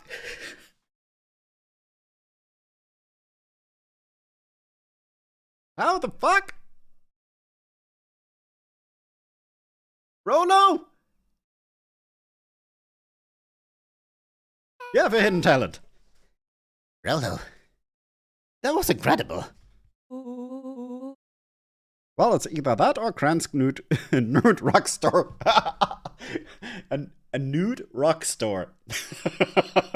Sorry. Yeah, I think you are right with the first one. How did you do that? What can I say? I love ciphers. Well, I guess we know where to go next.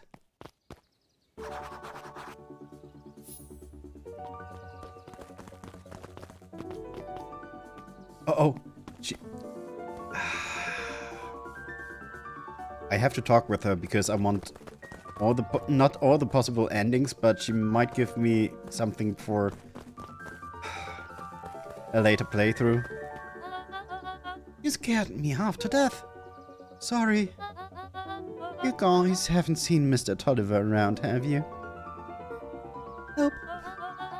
He's got me waiting around the last slice of pie. I swear, that man would be late on his own funeral.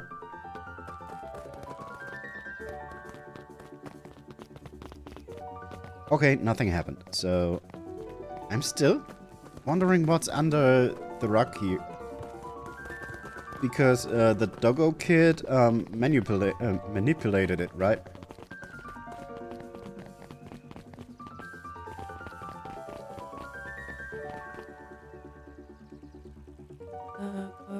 You're late, Augustus. Sorry, sister. Just caught up with work. Work? You? I had a few more details to lock down for the festival. Oh, what do you have to report? What is this Inspit Town festival really about? Gus looked around nervously. I think Mr. Kerr really does just want to do something good for the town. He's actually a pretty nice guy. You should spend some time with him. And didn't pull strings installing you as mayor so that you could make friends. Your job is to help me figure out what Kerr and Perennial Harvest true intentions are with this town. We have a responsibility. This is our father's town. Was. Excuse me? This was our father's town. He's gone, Harris, and isn't coming back. Father left us with nothing but problems. Mr. Kerr came here and offered us help. We accepted that help. We didn't agree to them turning Father's warehouse into a toxic dumping ground. That is just a temporary arrangement. The glow can be seen from our damn backyard. They are dumping their nasty little secrets on us. When is this all What is wrong with me with some words today? Inevitably goes wrong. Who do you think will be blamed? Mrs. Cry hung in the air. We have a new choice to make, no. Sister, this town is going to change, whether we like it or not. Are we going to choose to be a part of that future, or be forgotten in the past? It's a shame. Father named you Augustus. But you will always be a Gus. Good night, Harris. I'll see you at breakfast tomorrow.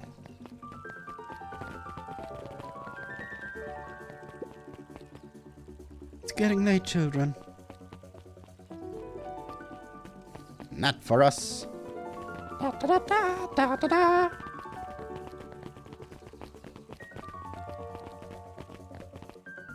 Oh?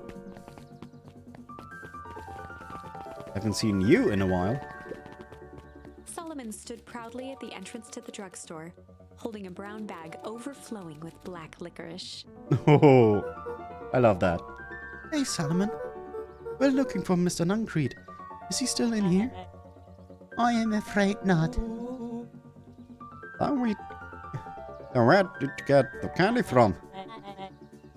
You might say we have an arrangement. Solomon shoveled a surprising amount of licorice into his mouth.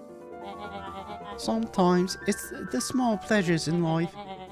Though we might not always have family to rely on, licorice has never let me down. Well, I can't say licorice would be my first choice, but whatever floats your boat. You can tell a lot about a person by their choice of confection. Oh yeah, I guess. Like sauerkraut. I'm certain you do. I always wondered why Mr. Nuncreed kept licorice in the stock. You must eat enough of it to make it worthwhile. There are many ways to earn loyalty. For some, it is as easy as cold harsh cash. He has a weird role in the game, at least until now. He doesn't have really, he really doesn't have one. Well, he's right. It's locked. There's gotta be more clues. Okay, let's see.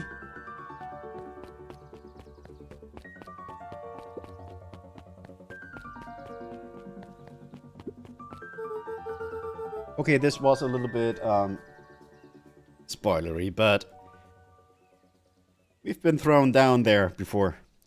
Have you ever seen anyone actually use this thing?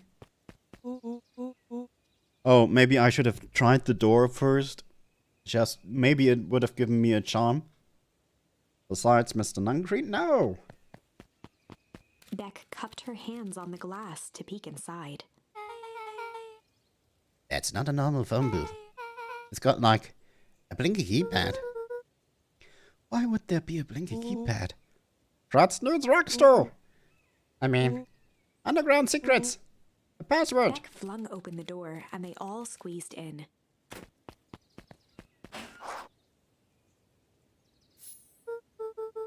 All right, let's see here. Luca cracked his knuckles and entered the letters into the keypad. Underground secrets. Sounds like it did, like that did something. Right. Now what? I guess we... The phone booth dropped loose from its shell. Without even the space to panic, they closed their eyes, held their breath, and accepted their fate. Suddenly, the chaotic descent slowed to an effortless landing. It was unclear where they ended up, but at least it was solid ground. Oh shit, this time we actually see The something. air was A stagnant cracked visor! and smelled vaguely of chlorine. You see that? We hit Mr. Nuncreed. It was actually Mr. Nuncreed we hit. I knew it. You knew that there was a secret hub full of storage tubes under the phone booth? Of course I did. Didn't I say that? No. I definitely thought it. Okay. Do you remember when I said how cool it would be if the trans-dimensional conduits from Hank Atomic Issue 12 were real? Rolo, at one point or another, you've said that about every technology ever discussed in Hank Atomic. That's why I'm such a good predictor. It looks like each of these has something written on them.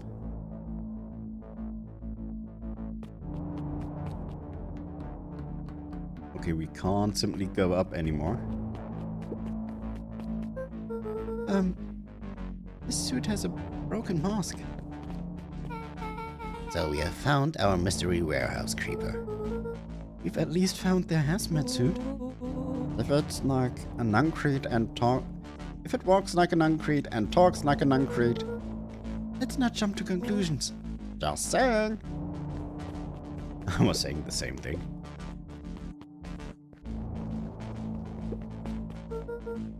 Mining Operations Alpha. You guys have mines here? Not that I know of. This town is all farms and fertilizer. And series of tubes. Always says you can only trust a miner up to the point when they hit gold. Not sure how that wisdom applies in this exact situation. That's the thing about Pa. You don't always realize what he means until it's too late. Perennial Harvest Main Office. That's where my mom works. What does she do? Science stuff. Is she involved in all of this? We just moved here. How could she be involved? True. Valentine Fertilizer Warehouse. Isn't that where you almost got snatched? Yeah. Why would Perennial Harvest have a tube going to the old Valentine place? This is starting to feel like something big. That's a lot of buttons. Press them all! Stand aside, Earthlings. I've read enough Hank Atomic to know my way around sci-fi tech. Rolo's hands hovered over the field of blinking buttons. Eeny, miny.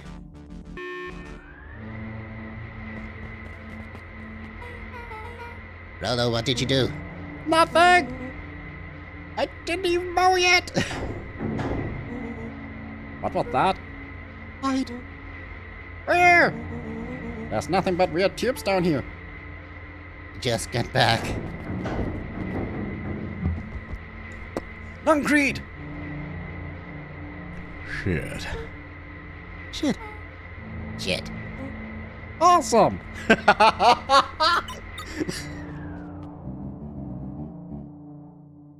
You all need to come with me now.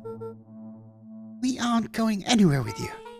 Not until we get some answers. Mr. Underground Secrets? I told them it was an absurd password. But they love anything that makes them feel clever. They who? That's no matter. If I can keep you hidden until after the festival, I might be able to save your skins. We don't care about our skins. Hold on.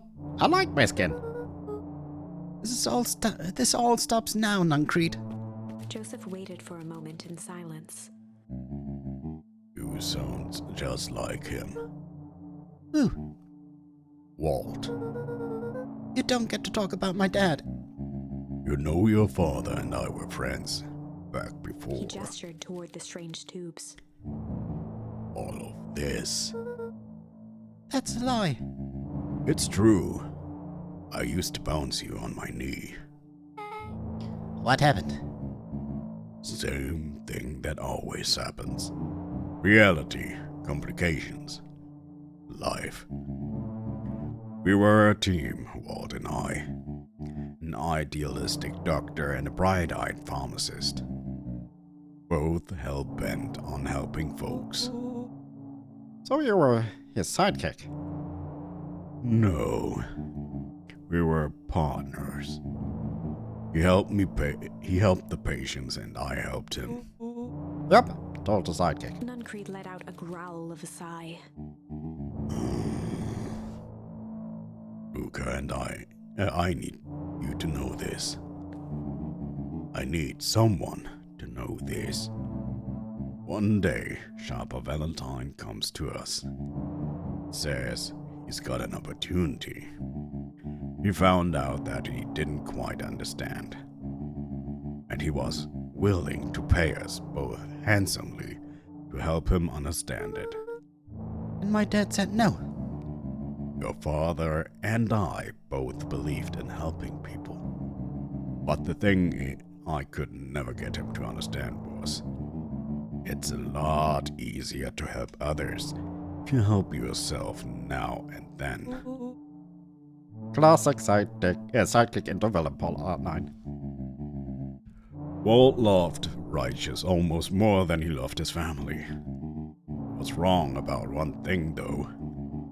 When he begged me to take Valentine's offer, not to take Valentine's offer, he said, "Joseph, if a person says yes, one time to shop her Valentine, he'll make sure they keep on saying yes to him until the day he's dead and gone." He shook his head wistfully. Sharper's long gone, but he'd still got me saying yes. Is there a point to this sob story? Not really. No. Just an old man trying to lay what needs doing. Nuncreed took a menacing step towards the children. I tried to keep you safe. I tried to keep you and Juniper out of this. But you forced my Luca hand. began to laugh. What? You really don't know. My Gran isn't out of this. She's been scheming right under your nose. Juniper? Seems like she's planning on crashing the town's party. She's going to disrupt the festival? Why should The she? color drained from Nuncreed's face. How does she know? Apparently she knows a lot of things. What? Let us just say this isn't the only underground lair we've busted into today. And honestly, yours is way cooler. She's got maps and explosives and bad intentions. Big man. Nuncreed grabbed Luca by the shoulders. His eyes were frantic. You need to tell me what she's doing, what she's going to do right now. She doesn't understand what it is she's messing with. Tell me now. She is in danger, boy. Boy. I don't know. She had a map with a mark on the fountain in town square. The fountain? But why would? A jolt of realization struck Mr. Nuncreed. She knows about the source. What the heck is the source? If she tries to destroy the source, it could catalyze and, dear God, he's going to freeze us all. Flump. All need to run. One? Where? Away. As far away from this town as you can get. Head west and don't look back. That's where the original town was, right? No, it's the other way around. Sorry. That did not go how I expected. So, you're totally following him, right? Totally. So you're on the other side. Whee! You good? Yep. Ah. I love this town. Yippee! Chapter 8. The Cold, Hard Truth. Beck leapt up, allowing I thought we Section were yank her going into to the die. Honestly. Dimness eclipsed around her like the shutter of a camera as she seemed to cover great distance in mere moments. Her only points of reference were glints of upcoming turns, which approached with frightening speed, only to carom her gracefully along. She heard the tinny, distant echoes of Rollo's glee. Once she stopped fighting against it, the ride was impossibly smooth. Then, all of a sudden, as if minutes had passed in an instant, light blazed into view. Oh, we're back to the... Oh, that's the manhole. A burst of wintry air snuffed across her We've face, been here before. and she was flung out into the cold.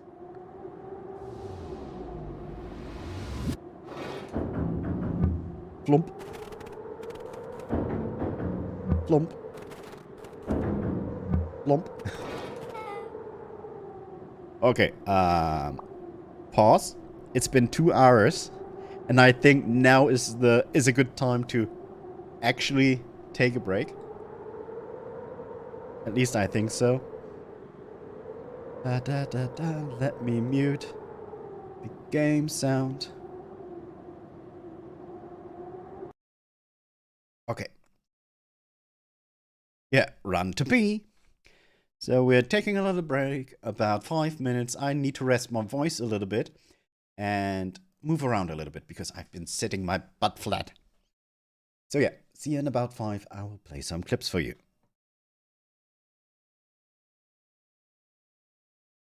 Hi, I'm back. Babadoos, yes. The game is awesome. I am so invested in it. I do realize it might not be everybody's game. Is it because it's like watching a movie or something like that? And some people need more action or the kind. But this game got me emotional on a roller coaster scale. Like last stream, Badus, you were there too when we were in the timeline with the bully, the disfigured bully, who all of a sudden becomes a heroic type person. Someone you could really identify with, or you could really get closer to befriending. Oh. And the way the game tells you with the fake endings or the bad endings, and you slowly progressing, having information the characters in the game don't have at that moment. It all ties together so well. I love it. So yeah, let's get back into it. And by the way, before I switch, I enjoy being sad at some point, every now and then. I like games that make me feel, even if those are not always considered good emotions, like joy or something like that. I like melancholy if it's well done. I like being sad if it's well done. I like being shocked when it's well done. And this game does it. So there's no need to cheer me up or anything. I just enjoy the fuck out of this game.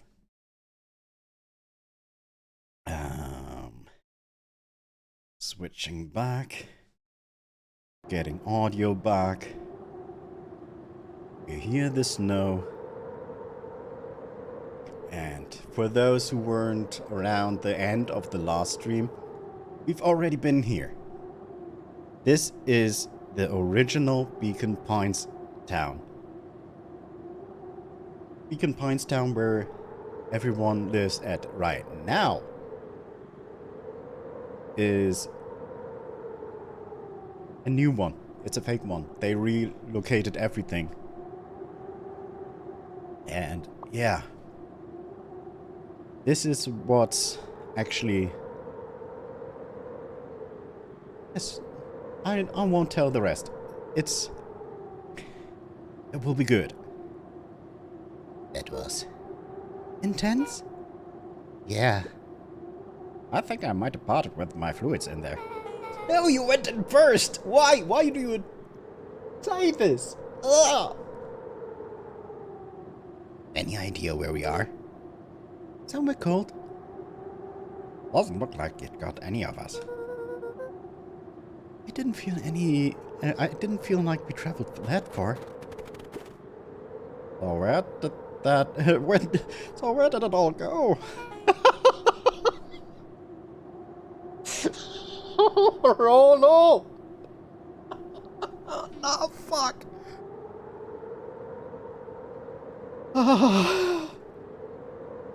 This place sucks. Why would anyone even want to blow something up out here?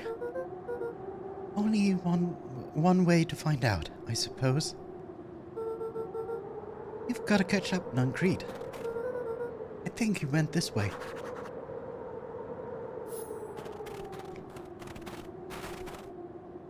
I'm getting negative goosebumps. This looks familiar, yeah. Maybe we can clear the snow. No time. Nuncrete's getting away. It's the Beacon Pines city sign. Or town sign. Wait, do we... No, we can't look for the... Okay, this is starting to feel really familiar. I may not be the most well-versed on all things Beacon Pines, but this does look like some sort of frozen replica of town. It's the original. Ah, I got it. It's so obvious now. Mr. Nuncrete is an alien. Rolo. Stick with me here. The species can only live in sub-zero temperatures. Oh boy, here we go. The source is their base camp dimension, so naturally they keep it cold. We found it by traveling through those metallic wormholes back there. The final objective, kill us all, and shapeshift into a Beacon Pine citizens of their choosing. You never really had me. But you very much lost me there. God, you get used to it. We should keep moving. I don't find the fireworks here.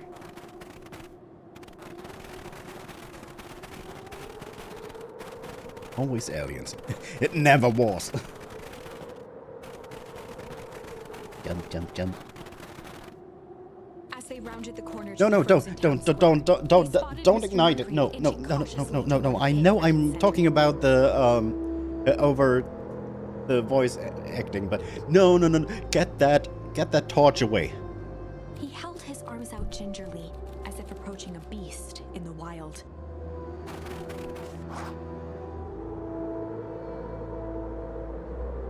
Upon closing the distance, Luca recognized what Nuncrete was after. Gran stood confidently at the edge, one arm outstretched over the abyss. Nearby, a wheelbarrow had been emptied out. Oh no. Oh, they... She held a lit torch, which flickered in the bitter wind. We know what happens if the source gets energy by flame, explosion, or anything.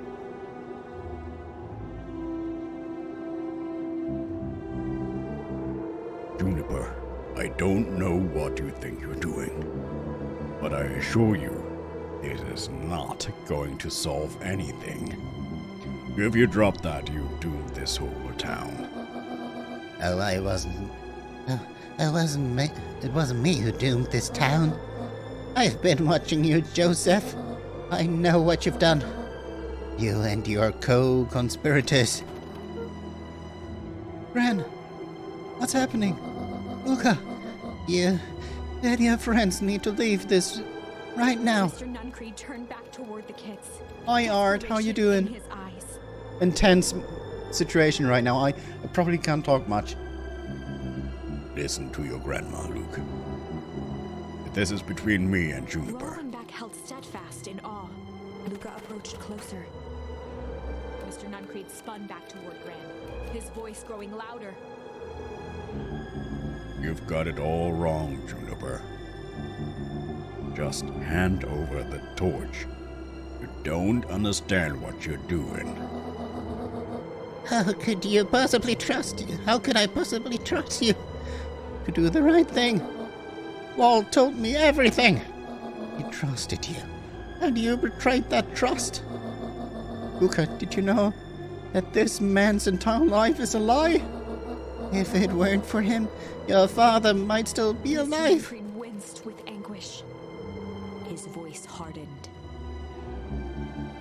That's not true. They both now yelled, not to each other, but at fate itself, making their peace with long-held burdens. The wind howled with encouragement. Walt was like a brother to me. We just had different ideas about how to effect change. Very convenient that your way just happened to line your pockets. No, that's not They fair. menaced at each other, both catching their breath. The moment balanced on a knife's edge. Oh no, I have to choose. A blur of emotions and memories. Luca's mind flooded with questions. The wind calmed, as if to give him the stage.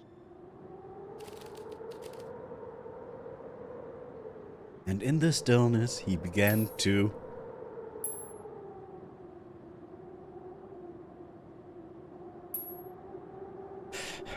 Badus, you've been with me this whole time.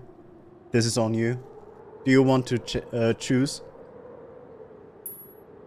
Do we want to weep or hum? It's weep. Okay.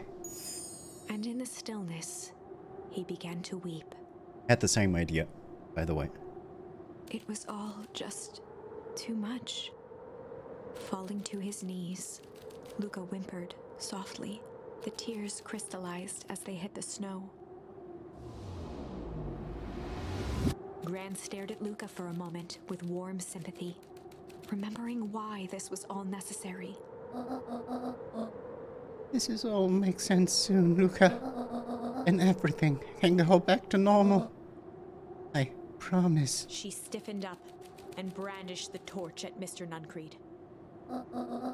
You can't hide behind those people any longer, Joseph. When their precious source is destroyed, we'll see where their loyalties fall. Juniper, don't! Ignoring his final plea, Gran flung the torch into the deep darkness. She smiled and exhaled in relief. Mr. Nuncreed moaned in resignation.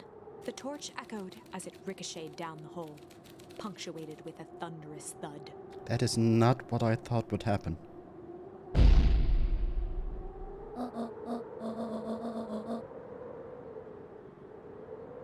I thought she would stop if she would see us weeping, or Luca weeping.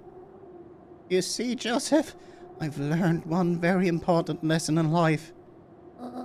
If you want things to change, then you must be willing to. Before Gran could finish, the ground shook her to silence.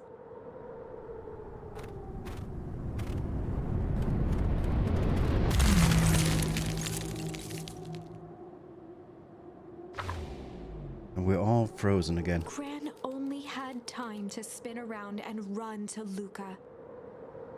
Her attempt to shield him, an honorable but trifling act. Unflinching love, pitted against an unthinking horror. There was no contest. Her warm embrace froze in an instant. That is where they remain, fixed in place, forever. And so, our story ends on this melancholy scene.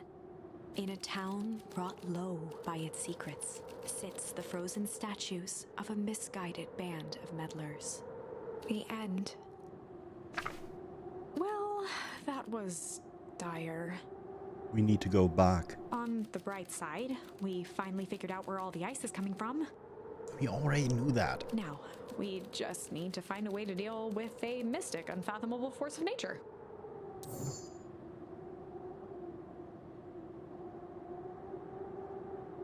Yeah, we're going to back to the same place, and we're starting to hum. And in the stillness, he began to hum. After the death of his father, Luca had trouble sleeping. Each night, his mother would sit at the foot of his bed and hum a gentle melody. It was the only thing that could calm his mind. The only thing that, however briefly, could make it all seem okay.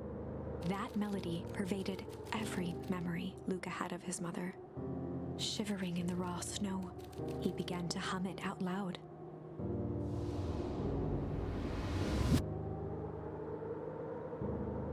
I'm about to cry.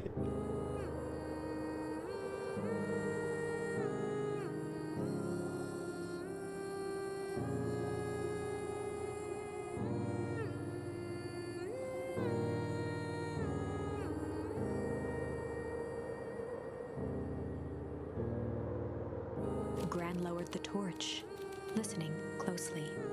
As recognition slowly set in, her heart sank. Those countless nights of consolation, the incomparable loss they shared together. She let the torch fall to the snow and sizzle out. A few steps toward Luca was all she could bear before dropping to the snow herself. through a flood of tears, she began to hum along, note.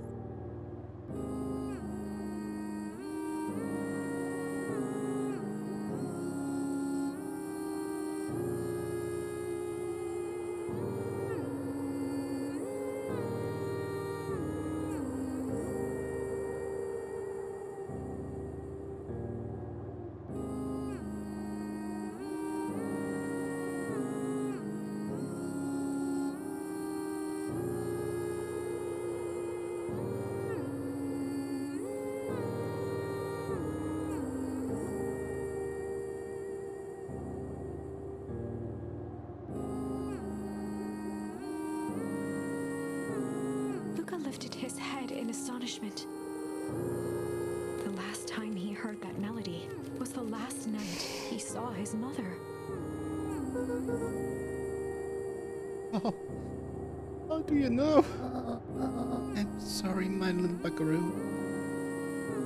Buckaroo? The only people call me that are my dad and your mother. Luca blinked through blurry, watery eyes, trying to see more clearly. He could just make out the impression of a familiar face. He peered across the snowscape at the woman on her knees. Something about her was undeniably his mother, only smaller, older, changed. Mom? That's right, buckaroo. Mom! Luca sprinted as fast as he could toward his mother. They held each other close, and the cold retreated from their bodies. Eleanor, I thought you were. Gone? You should have known I would never abandon my son. Eleanor looked down at Luca, tightening her embrace in an appeal for forgiveness. How? You're a smart man, Joseph. I thought you'd have pieced it together by now. We're exposed. Mom, I don't understand any of this. What happened to you? Where did you go? Why did you leave me? I never left you, as I was always right here, Luca. Why did you lie to me? It tore me up, Luca. I did it to keep you safe. Thought that getting answers would help us both move on. But the more I discovered, the more I realized the danger we were in. Until perennial harvest was stopped, it was never better. It was better if everyone thought I was gone. You could have trusted me. These are bad people, Luca. They won't stop until they get what they want. They don't care who gets hurt in the process. Then, what do? We have to stop them. Joseph slumped into the cold, wet snow. They can't be stopped. This is too big.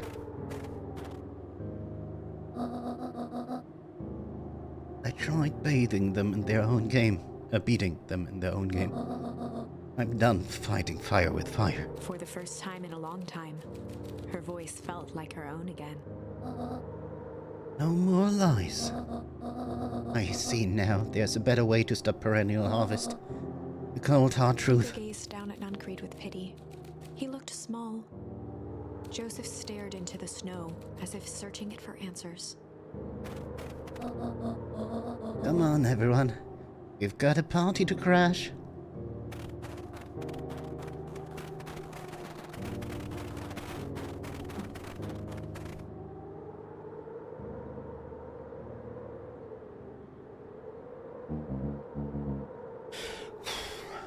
You don't understand. He always wins. Chapter 9. The devil you know. 7 months ago. Eleanor Van Horn crept down the maze of sterile hallways under perennial harvest. She stopped in front of the large steel door marked Deep Engineering. No turning back now. She raised a trembling hand. The stolen keycard worked as promised, and the door buzzed open with mechanical efficiency. She was immediately hit with the smell of disinfectant. It was some sort of laboratory. In one corner was a desk covered in papers. Across the room stood a tall metal pod with hoses protruding from its base. She rushed to the desk and began shifting through the piles of papers. They were experiment reports on something called Tempus liquamen. There were dozens of them, every one stamped failed. Eleanor heard the sharp echo of footsteps approaching. She was out of time. Her eyes scanned the room, eventually landing on the strange pod. Muttering a curse under her breath, she dashed over and dove inside.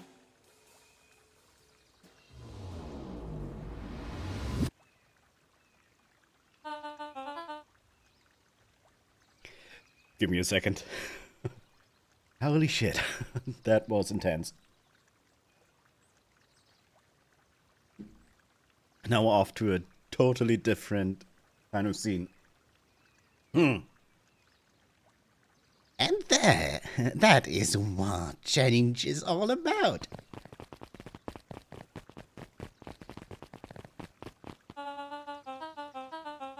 Grabbing the future by the scruff of the neck and making things happen.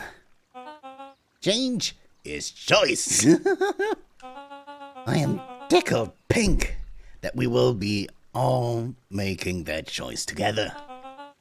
How great is that? This man is a liar. Excuse me? I will not. This town has a dangerous secret, and perennial harvest only exists to keep it hidden. Nonsense. They picked up the whole damn town and moved it right under our noses. You aren't making any sense, dear. Mr. Kerr addressed the crowd with a sarcastic tone. Imagine just such a thing. It's absurd. And just plain impossible. They promised they could fix the foul harvest. They told us they would clean this place up. We just had to leave town for a few days. But while they had us evacuated... Mrs. Hartford, I'm afraid I'm going to have to ask you to... You're afraid of a lot of things, aren't you? You sniveling little worm. This is growing tiresome. A little help, please. Don't you all see? This festival is a sham. An excuse to have the whole town gather in one place. They are planning something awful. I don't know what, but these people are wicked. Don't listen to her. She has absolutely no proof. I am the proof. I'm Eleanor Von Horn. Whispers filtered through the crowd. Well, aren't you just as sneaky as the Dickens? The whole new Valentine's fertilizer was too good to be true. And now this whole town is paying the price. Ladies and gentlemen, I am so sorry about this disruption. My associates will take this obviously disturbed woman somewhere comfortable so that she can get the help she needs. She's not the one who's disturbed. You, two-timing clown. You all know there's something wrong with this town. But it's just easier to look the other way around. The truth is...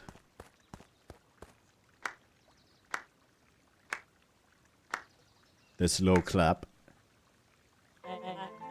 That's quite enough, Mr. Nuncrete. Torment dragged on Joseph Nuncrete's face.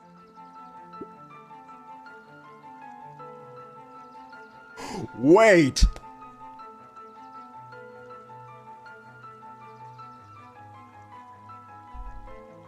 Sorry,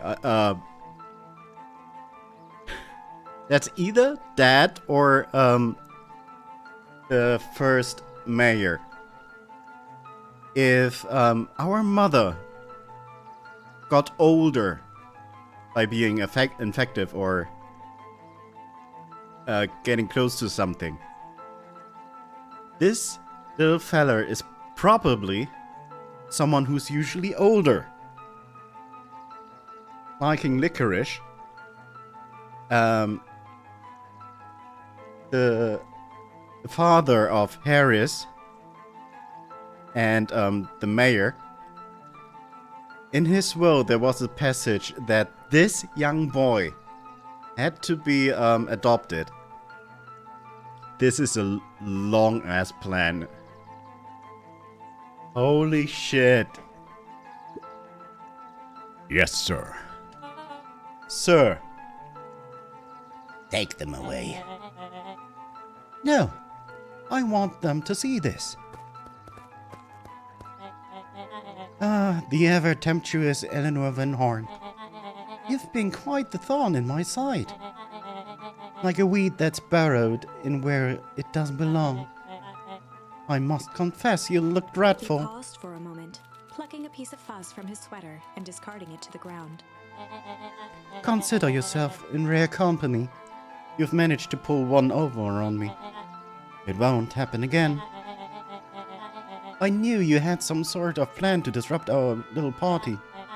But alas, I expected something a bit more impressive than incoherent rambling. No matter, your failures are yours to bear. Mr. Kerr? Yes, sir. It's a shame it was cut short, but I thank you for that rousing oratory. I will take it from here. Yes, sir. Of course, sir. You have done quality work for me, William. You can look forward to the recompense we agreed on. Kerr gave a bow of deference. Pounder, you're most gracious. Gasps rippled through the crowd. Thankfully, we can dispense with the formalities from here on out. Solomon pulled a glass vial from his pocket. In one smooth motion, he downed its contents. A triumphant smile grew across Solomon's lips. You can call me Sharper Valentine. His body and face began to contort and expand as he disappeared into a belt.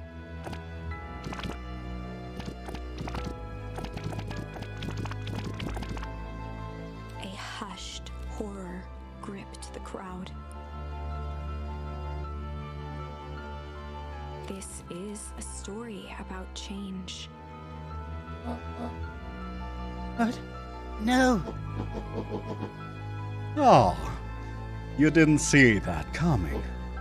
Good. Sharper examined his new hands.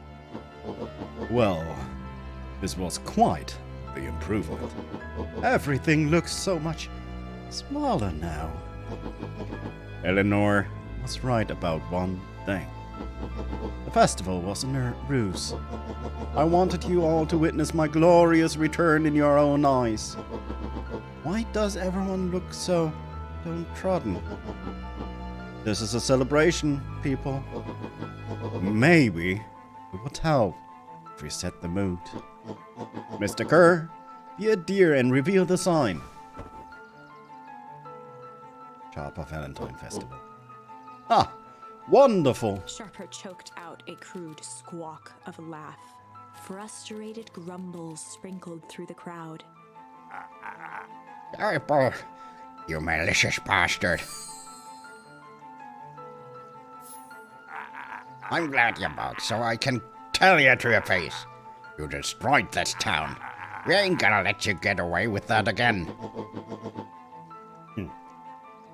Sorry, this is not the time for audience participation. Some assistance, Mr. Kerr? William Kerr gave a subtle nod to the clipboards. Are you a coward? Does anyone else have something to contribute? A helpless quiet settled over the crowd. I thought so. Did you all truly believe you could be free of me? A town of complete and utter fools. You people should be celebrating my return. You're clearly lost without me. And that leads me nicely to my children. Daddy? I gave you both the greatest gift a parent can give. The opportunity to prove yourselves in my absence. Squandered. To say I am disappointed would be an understatement. But Silence, Augustus. An adult is speaking. I don't know which is worse. A son who is completely hopeless, or a daughter with such potential who is inevitably lets me down. Harris, you fail me with admirable consistency. Thankfully, I was counting on it this time.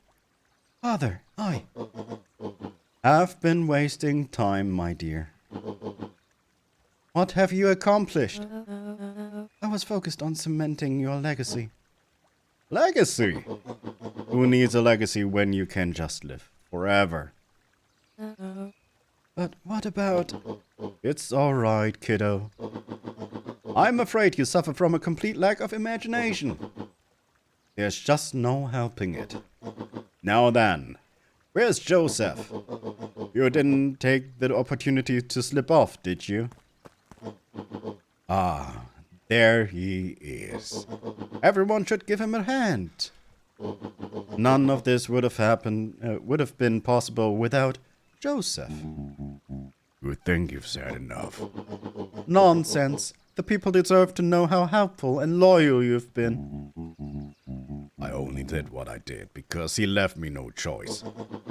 You always had a choice, Joseph. You were simply too weak to take it.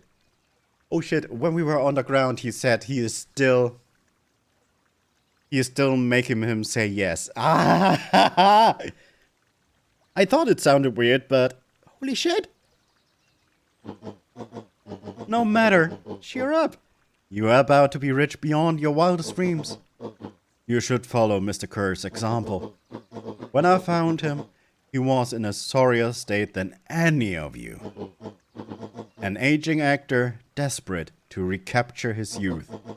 He played his part as soon as he'll be able to play the leading man again. Forever, in fact. If he remains loyal. It goes for all of you. Well, those who haven't already frittered away my goodwill. Beacon Pines is mine again! And I am willing to share its spoils in exchange for absolute loyalty. Are you saying William Kerr was never in charge of perennial harvest? Ah! You'd think that puffed blatherskite could have accomplished any of this? Dawn, I suppose it's time for your big exclusive. Shire addressed the crowd with indignant. He'd planned this moment for so long that now, at the deed's fruition, it almost felt frivolous. You see, I needed a figurehead to hold things down while I orchestrated my return. Someone to misdirect, lie, and book this town for a spell. So I invented William Kerr. Take your bow. You've earned it. Mr. Kerr flourished a preposterously elaborate bow.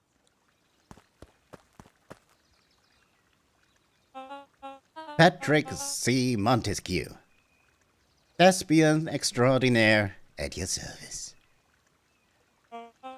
Founder, I just want to thank you again for this opportunity. It truly was the role of a lifetime. What? So, the spell Kerr was a patsy? The whole time? No, now, that your secret is out, in the open. What's to stop this town from rising up against you? Oh, that's the delicious part. Fear. Thanks to our clipboards, I know what each and every person in this town fears most. And I will make those fears manifest for anyone who steps out of line. The choice is simple. True. Yeah, the first time we talked to a clipboard, they ask us what we're afraid of most. Holy shit. I'm not afraid of you. Ah, the young hero. I've kept a keen eye on you, boy. You and your friends made a habit of disrupting my plans. What a pity. If things would have gone a bit differently, you might have had your moment of triumph. But that's fate for you. You can't do this. Oh, but I can. I have won. Never underestimate what a great man can do, given time. And now time is my plaything. Perhaps the most expensive thing I've ever bought. But well, worth it. Sharper coughed up one final laugh and cracked his knuckles. Enough chit-chat. Let's get to work, shall we? And so, Sharper set about remaking the town in his own image. The fertilizer factory soon reopened for business. Sales rose steadily as more and more farmers across the countryside began to swear by its miraculous properties. Oh no. Beacon Pines became famous. A secretive town that, for the right price, shared its gifts with all. Gifts that became more and more necessary in a world where winters grew longer and longer. Yeah, I wonder why. The end. This is wrong, but things are becoming clearer now. You can feel it, right? We can't let Sharper win. He might just be the key to this whole thing. Let's see. Where do we have one more left? Oh. Oh! We can put Malice over there. This is a scene where Nuncreed found out that we know too much. And it was a bad ending. But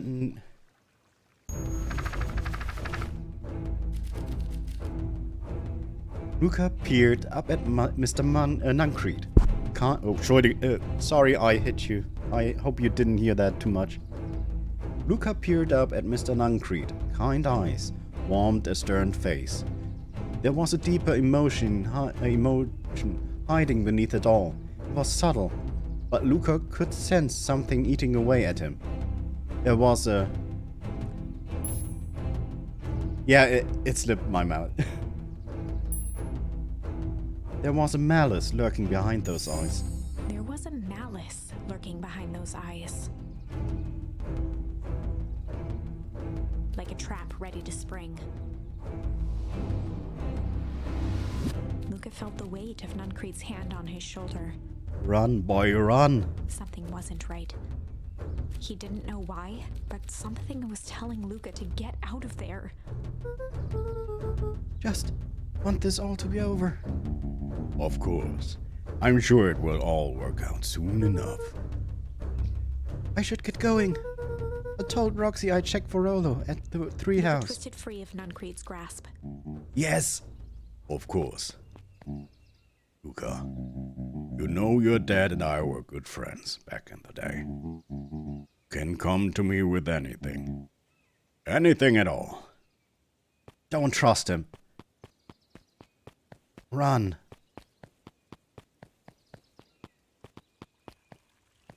Uh-oh.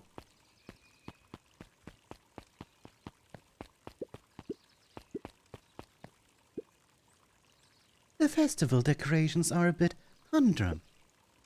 Now, if I were to throw a festival, it would be a thing to behold. I agree. This is all more than a little sad. It's worse than sad. It's boring. What if we did a little something to spice things up? I'm listening. You know that festival sign waiting to be unveiled? It would be a shame if someone... The two scurried off, eagerly formulating a plan.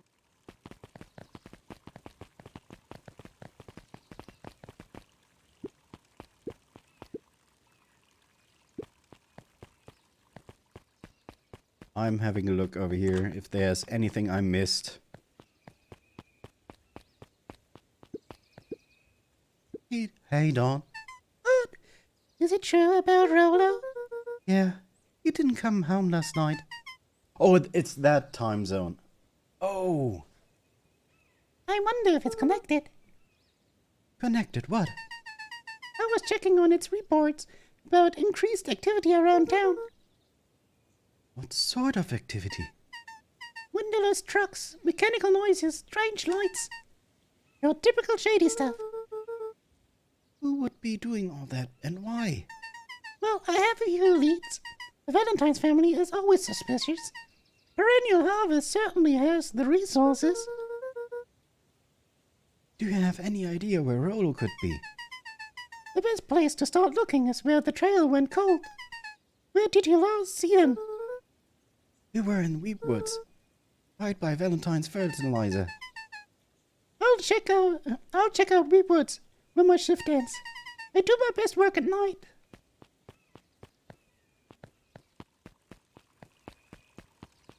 This character is always getting me. He looked down and muttered in a gruff voice. Mama always told me my problems would look smaller once I grew up. But my problems always seemed to grow right along with me. But, heavens, I sense big trouble ahead.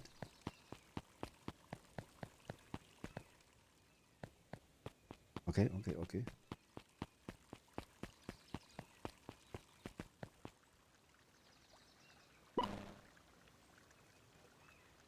Identify yourself, please.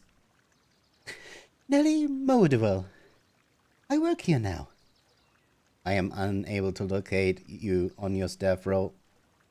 Oh, I don't officially start until tomorrow. Mr. Kerr said I could come in early tonight to get a few things done. Hold on, please. Clearance authorized. Thank you. Our harvest awaits. Okay, that's news. We didn't see her go in yet. How could get a wrench to the noggin sneaking up on a guy like that? Don't scare a man like he's junking, Johnny. Evening, Jeff.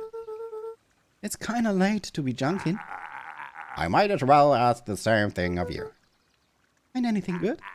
Ever since Perennial Harvest moved in, even the junk is trash. You can learn a lot about a person by looking at what they throw away. But this bunch is all shredded paper and coffee cups. Well, I'd better get going. You'll see nothing if you didn't see nothing. See what? Exactly. That guy is still sleeping. I don't want to talk to you. You talk weird shit. Let me have a look. We haven't done this in a while.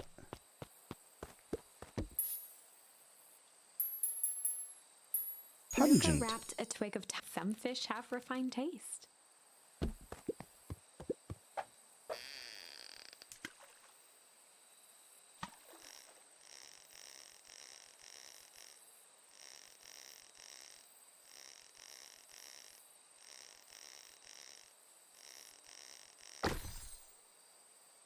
Okay, we got a pocket watch.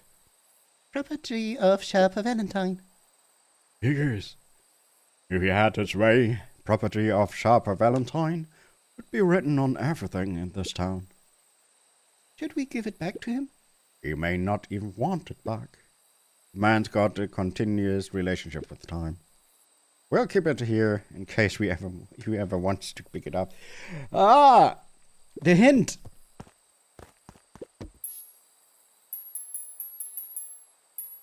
And we Luca got tied something a bent crooked. nail onto the line. If all you have is a hammer,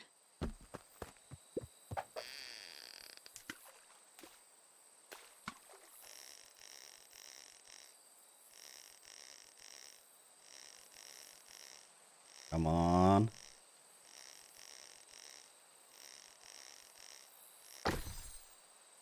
A picture. It's a photo of you, and Uncle Joseph. Let me see that. Oh, look at those two young fools. How did it end up at the bottom of the pond? Who can say? Some things are just hard to explain. Miss Uncle Joseph. How come he doesn't come fishing with us anymore? He's busy with his new job at Valentine's. What's a new job got to do with him fishing with us? It's complicated. Like I said, some things are hard to explain.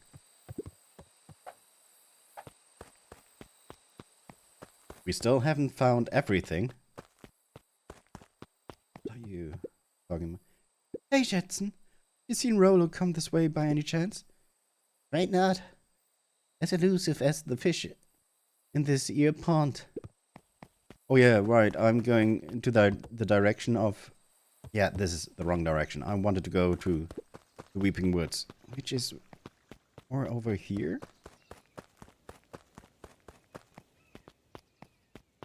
No, it's not. I lost my way.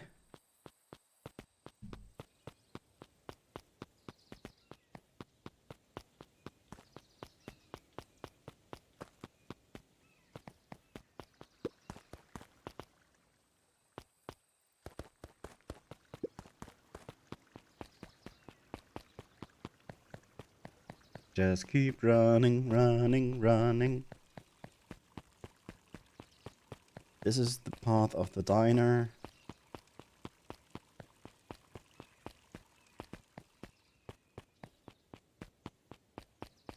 Quack. Hi, Upper. How you doing?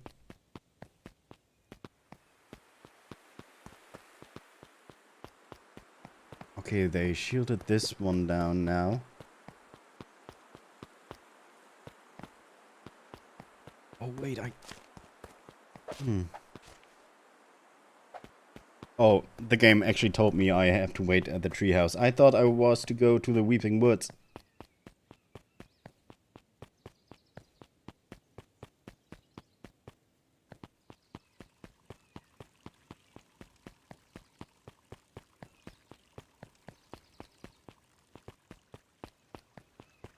Good, was super late last night, so I woke up like an hour ago. Well, I'm good. I had good sleep. This game wrecked me earlier, emotionally, so I'm happy as well. Rolo? He aired a long holler into the woods. Rolo!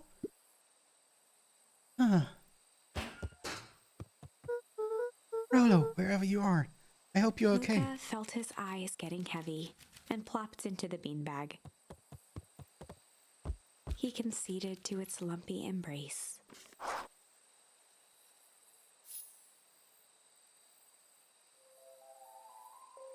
Once again, Luca found himself in a vast black expanse. This time, he knew exactly where to go. He took a single confident step forward. The world flickered and pulsed. He found himself standing in front of the frigid air of a blazing campfire, the source. He plopped down cross-legged and gazed into the cold flame, waiting. Soon enough, the fire began to die out, popping sporadically, until all that was left was a single ember. Luca stood up and dusted himself off. He plucked the glowing ember from the cold ash, examined it, and slid it into his pocket.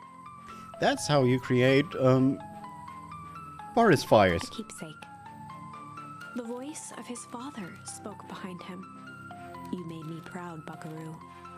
Luca turned to face him. "Dad, what is this place?" A warm grin grew across his father's face. "A place where everything that has been and everything that could be all wait together." Luca found himself staring at his father's face, trying as hard as he could to memorize every single detail. Wait? For what? Another voice spoke out as Luca's doppelganger stepped forward. "That's up to you." Without knowing why, Luca began to weep. Is any of this real? Are you real?" Luca's father bent down to smudge away a tear. "Of course. I'm as real as the part of you that misses me." Luca turned to look at the older version of himself. "And you?" The doppelganger choked back tears. "I'm as real as the part of you that's angry he's gone." Does that make sense? Through his tears, Luca laughed. think so. His father pulled him in for an embrace. Time to go, buckaroo. Luca was startled from his dream by a banging on the floor. Are you A in there? commanding voice rumbled from below. Just as Luca sprang to lock the entry hatch, the door knocked open. Chapter 5. Dangers big and small. Luca stumbled back. He heard the rope ladder creak under significant weight. Keeping his eyes fixed on the hatch, he inched backward to the balcony. As his hand grasped the door handle, Luca froze. A large figure clumsily wriggled up through the hole. We told Mr. Nuncreed where we would go. Oh, okay. Stop right there. Rollo! But he's grown up! Because... Jeez. I know it's dark and all, but I figured you'd recognize me. Who are The you? large figure cocked its head inquisitively. Stop now, or I'll clobber you with the baseball bat. Well, take it easy. Luca, you need to get your eyes checked. It's me, Rollo. Nice try, but I know you aren't Rollo. You're like one of his random uncles or something. Where is he? Uncle. Luca, quit messing around. That's me. If it really is you, prove it. Flamin' chicken coop, Luca.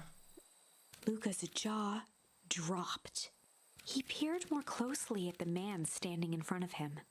Something about him was undeniably Rollo, only bigger, older, changed.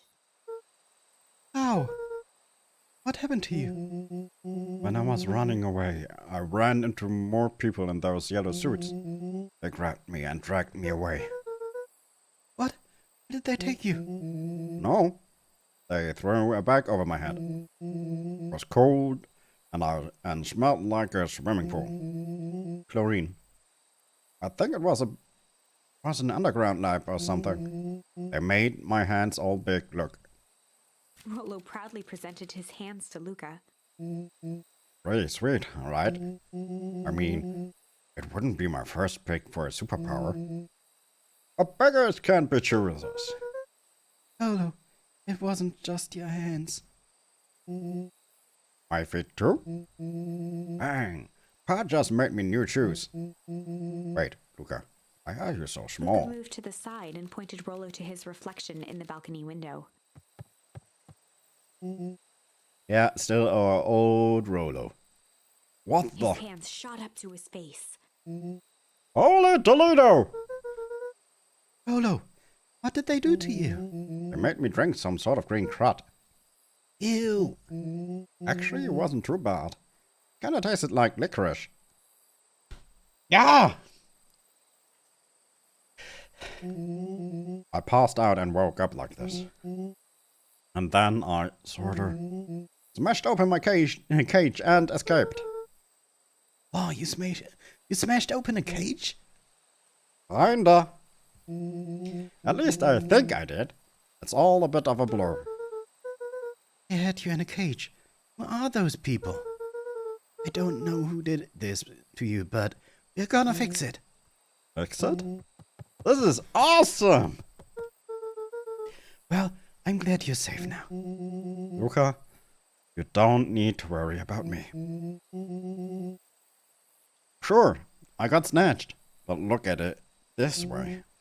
I got snatched. I know where snatched people go. We may finally have a lead on what happened to your family. Maybe you're right, but this all seems dangerous. Danger! Ha! Rollo shadowboxed a few jabs. I'll take them all then. Hey, fella. What's up? With a yelp, Rollo dove behind Luca. Take over!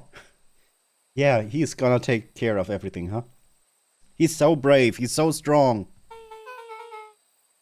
Did I come at a bad time? Who the heck are you? This is Beck. Sorry, something truly bizarre just happened and I need help. I didn't know where else to go. So, you're just hanging out here with your large adult friend? Oh no, this is my buddy Rolo. This is your missing friend? One and the same. He's a little old. I'll have you know this is a recent development.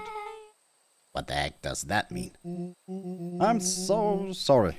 You're the one who just showed up out of nowhere. So we'll be asking the questions here. That's fair. How did you find us? Your silly little treehouse? I think you mean our silly little mission control. I hate to break it to you, but your secret path isn't so secret.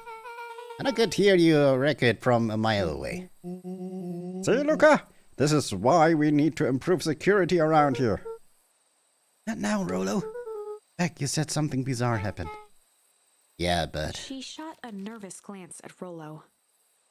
We have to remember that the characters in front of us right now do not have the knowledge we have, and the story transpired for them a little bit different than the ones just a few minutes ago.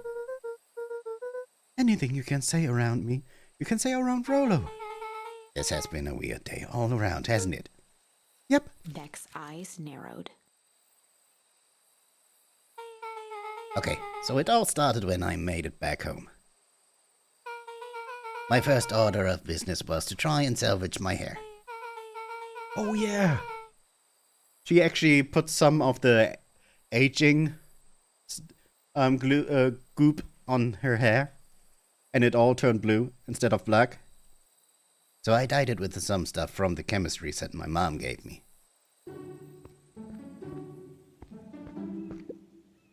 Okay, just need to play it cool.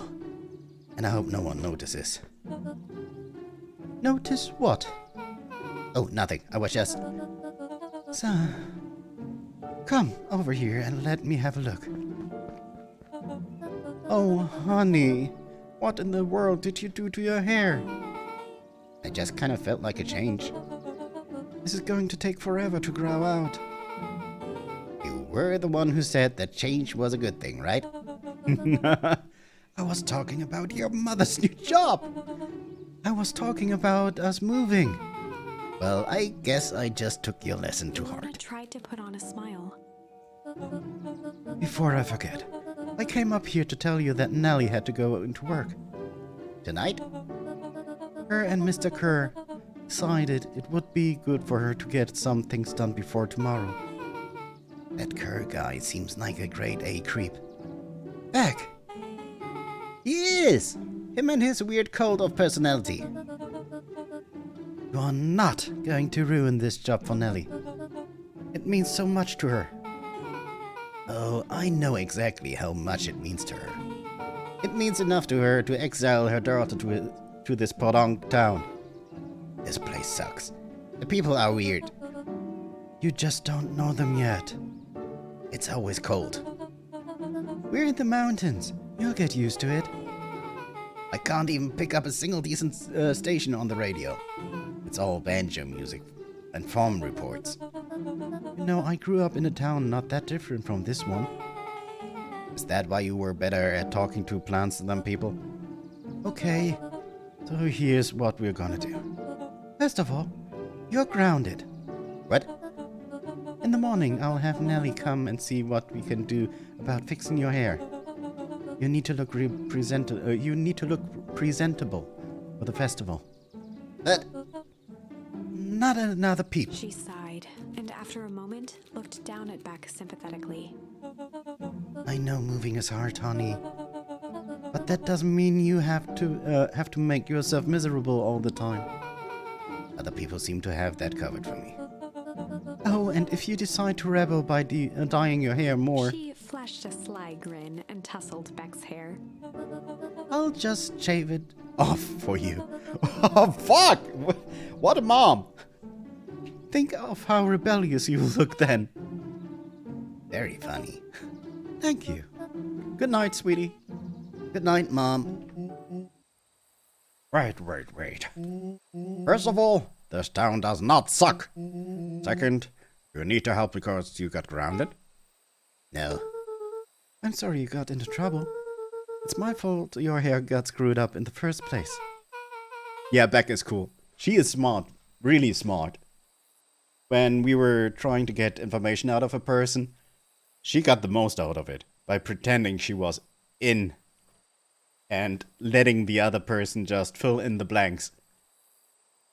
That was so cool.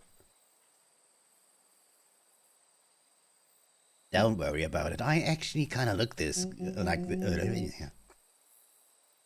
Right. Now we can go back to the story now. This next part is important. Is the important bit. I have this radio I upgraded with my mom, and I was too angry to sleep. So I tried to dial in something worth listening to.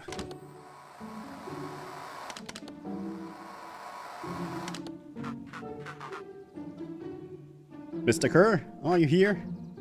Mr. Kerr? Yes, I'm busy. What is it? Apologies, I have the founder on the line. Patch him through immediately. One moment. Hello, sir. It's nice to hear from you. Skip the pleasantries. What's your report on our new lead researcher of deep engineering? Nellie Modewell seems to be integrating nicely. At this very moment, she is working to help us meet our deadline. She offered to work overtime before I even had the chance to suggest it. Excellent. And you have faith that she is capable of finishing the work left by her predecessor? Her work must be complete before the festival. I will make sure she stays day and night until it's accomplished. Good. You know how I feel about loose ends. Yes, sir. Once she has finished the work, we need to make a determination regarding her long-term prospects in the company. Immediately, sir. I usually have more time to fully bring people into the fold. We are in the endgame, Belle. After your failures with Dr. Prescott, I can't afford to take any risks. Of course, sir. No loose ends, sir. Once she finishes the work, she will either leave the office completely committed to perennial harvest, or she won't leave at all. Perfect. Sir, if I might just suggest, maybe we should delay just for a bit. Oh? It's just, we seem to be rushing to hit this festival deadline, and rushing into things has caused some issues in the past. I see.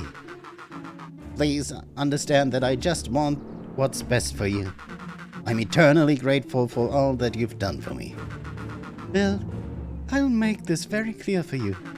I brought you in to make things run smoothly, not to have opinions. Of course, sir. Chin up, Bill. You're only a few days away from having everything you ever dreamed of. Yes, sir. Thank you, sir. Oh. Yeah. So just be clear. When they said loose ends, they were talking about murder, right? Like actually killing someone. Capital murder. Luca gave Rollo a quick elbow to the ribs. Who is this founder? We know who it is! I was hoping you guys would know. As far as we know, Kerr is the top banana, perennial harvest. He sounded scared of his founder guy. So we have an even topper banana on the field. What the hell is my mom caught up in? Has she talked about the job much? Not really. She said she was going to come in and continue the work of someone she respected. Okay.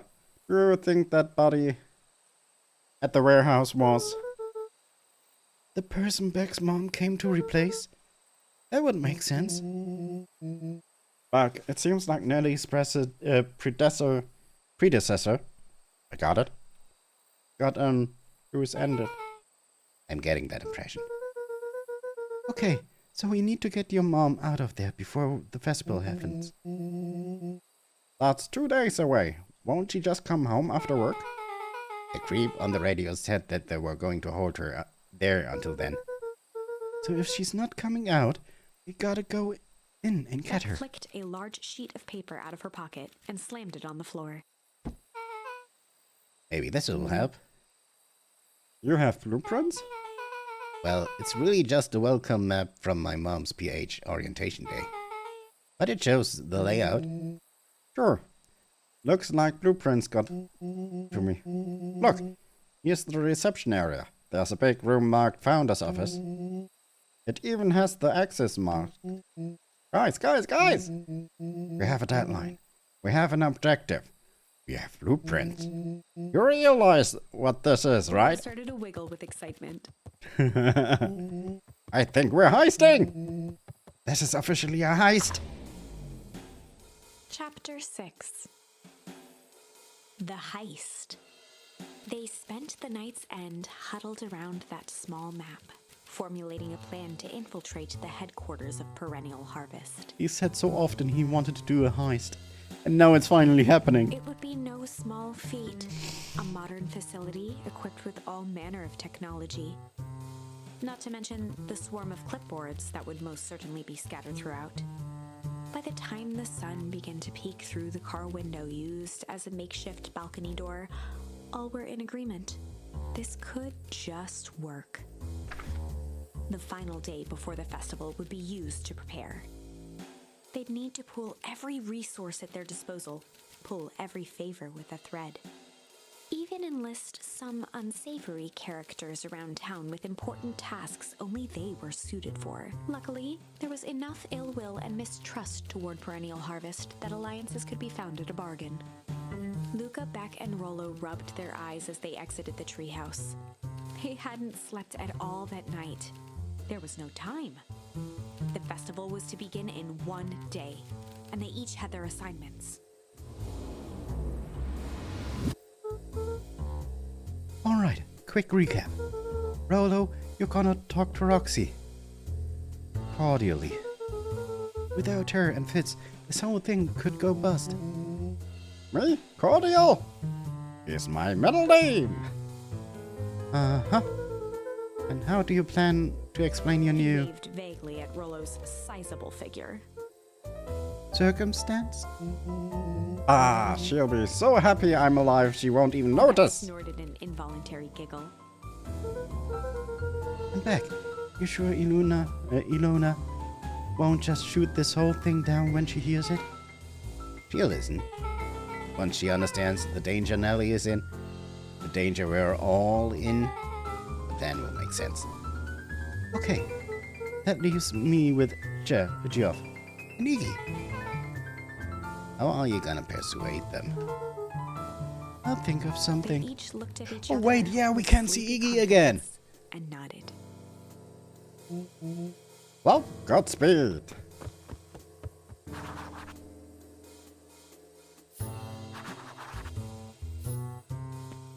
I totally forgot Iggy is still a thing.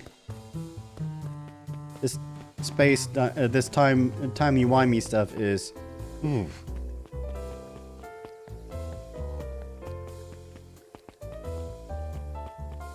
Iggy! I just need to find him.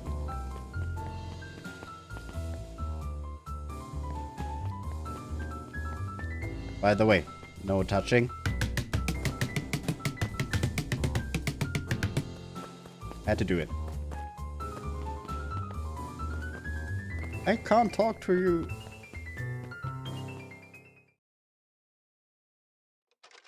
Oh, it's just the video. No, I don't want to see it again. We No! all know Beacon Pines is a great town. What you may not know I is thought great there was towns more than also just the have video. I'm so and sorry. that's why you cannot I don't want to tell see the story it. of Beacon Pines I can't skip without it. telling the story of one shopper of Ah. Valentine. Young shopper's keen intellect and strong Oh, will there's brought the him to a asshole. grand vision. A vision of a community dedicated to a better tomorrow. In his own words, a better tomorrow is within our grasp, but it requires a It is. singular mind to harness it. Lucky for us, he decided to grow that vision here in Beacon Pine.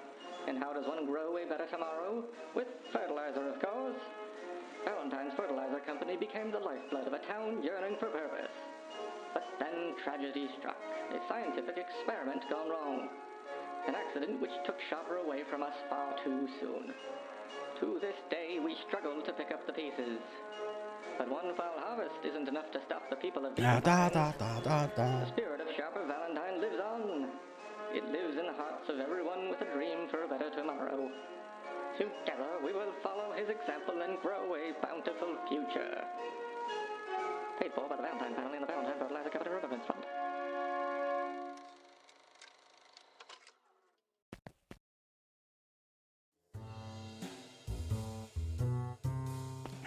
I'm so sorry.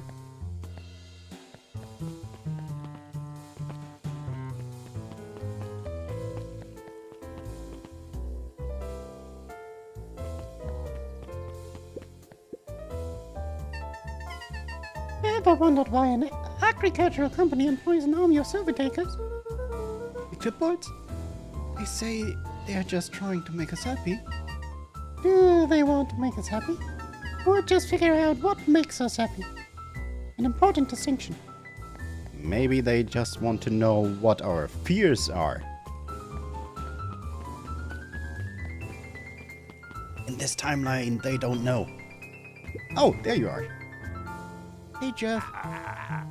What can I do for you?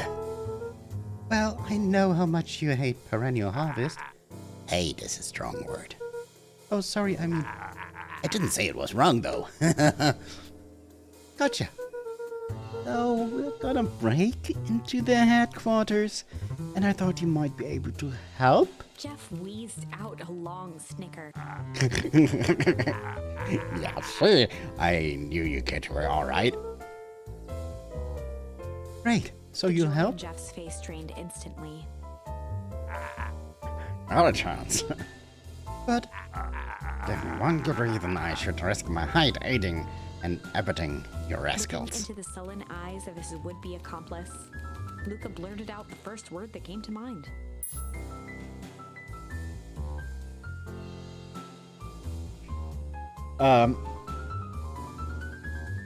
there are so many words I could use. It's probably junk, actually. Junk! Yeah, what happened? Sonny, I've got more junk than King has copper. Ain't interested. Luca wasn't ready to give. He shouted out.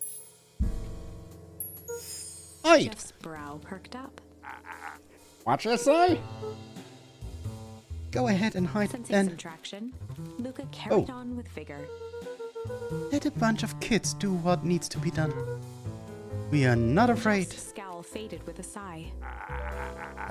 What you will about old Jeff, and they all do.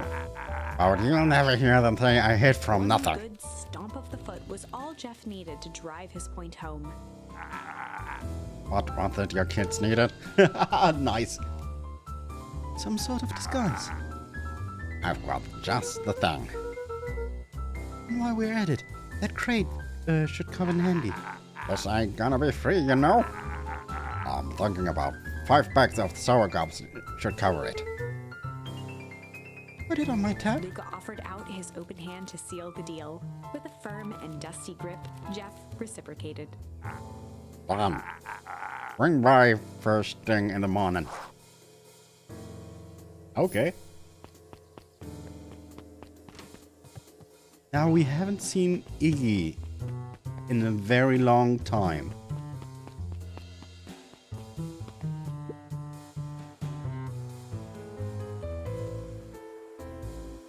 Problem solved. I forgot his voice. Hey, Tish. Look who it is. Luca, are you here to try and tickle us to death again? Look, just hear me out. Iggy raised an eyebrow suspiciously. We're listening. Iggy, I know we've both been giant bags of shit to each other. Iggy gave a reluctant shrug. Yeah, not wrong. But lately life has been kinda strange, you know? He considered the point. Sure, things have been weird around here. So I'm offering a truce and asking for your help. What do you say we break our hostilities, at least for now? We do like breaking things, even if a truce means less breaking things. What if I told you there was a way to have a truce and break stuff? Go on. I need you to cause a distraction so I can sneak into Perennial Harvest HQ. A wild-eyed grin spread across Iggy's face. My, Luca Van Horn. I'm impressed. And after all this is all done, maybe you and Tish can come and hang out at the tree house Iggy sometime. glanced over to Tish, who nodded in agreement. Fine. But not because we want to see your crappy treehouse. Just like to cause With a chaos. quick nod, Luca was off. We know better.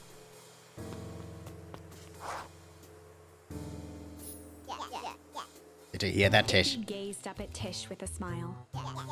You invited us to hang out at the A single treehouse. tear ran down Tish's cheek. I never expected this day to come. How wonderful. Aww, Chapter that's 7. so cute actually. Into the hive. A good heist requires preparation, and thorough preparation takes time, something they had precious little of. So far, everything was in order. Jeff, Iggy, and Tish all agreed to do their part. Beck radioed Luca that night with a simple and covert message. We are locked and loaded on my end. Oh, cool. And Rollo, after a lengthy confession, managed to persuade Roxy and Fitz to help. Ooh. He stowed away in mission control for the night to avoid attracting attention. Rollo, being uniquely suited for the role, would be the first to breach Perennial Harvest. The outfit provided by Jeff wasn't perfect, but a convincing disguise. I and knew that he stiffness kind of of looked wardrobe, like Clipboard. 90% confidence. Rollo took a few Oh vigorous fuck, the breaths and shook outfit. out his No! arms. Stay calm, Ro. We can do this.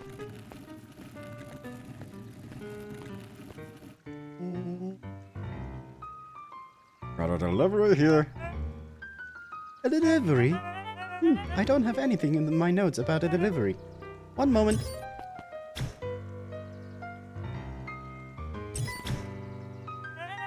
I'm so sorry, but there's no delivery scheduled for this morning. Right. He had to think quick. That's because this goes directly to the founder. He asked that it be kept Rollo secret. sighed, adjusting his tool belt. You know how the founder can be. He looks scared. I suppose we can leave this one off the records. Our harvest awaits and With a such. stroke of his mustache, Rollo proceeded into the Perennial Harvest headquarters. Our harvest awaits. Package here for the founder. Oh, I didn't hear anything about. This is a kinda need to know thing. Oh, I checked, He just stared checked. and flipped through the pages of his clipboard. This goes directly to the founder. I don't have time to fill you in. Oh, I see. I could just complete this Rollo form. interrupted with urgency in his voice. Every time with these forms. Look, if you want to explain the founder why I'm late, well, it's just your funeral. I'm sorry. What did you say your name was again? Rollo panicked. Our harvest awaits. Sir, that's a restricted area. Excuse me, sir. Our harvest awaits!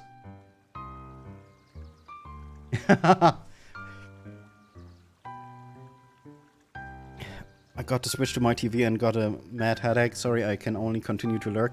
Don't worry. Hope you get better soon. And thank you for lurking. I appreciate it. Ready to light the candle, Tish? Yup. Suck on this perennial ham fist.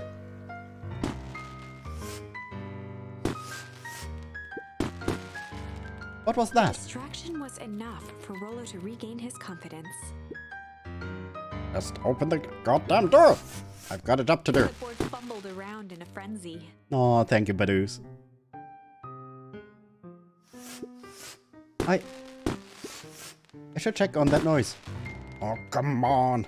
I just bossed me in already. Okay, okay. The clipboards almost looked like guns to me, not gonna lie. Oh, that was close.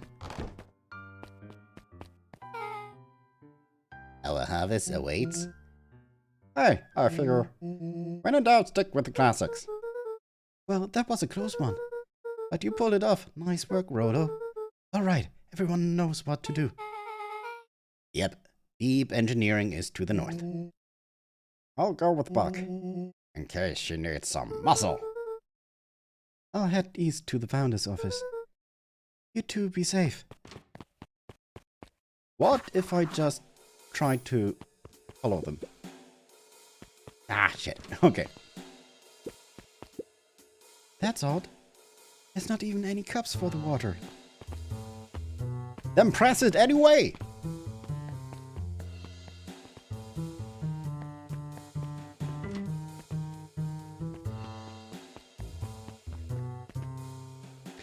No!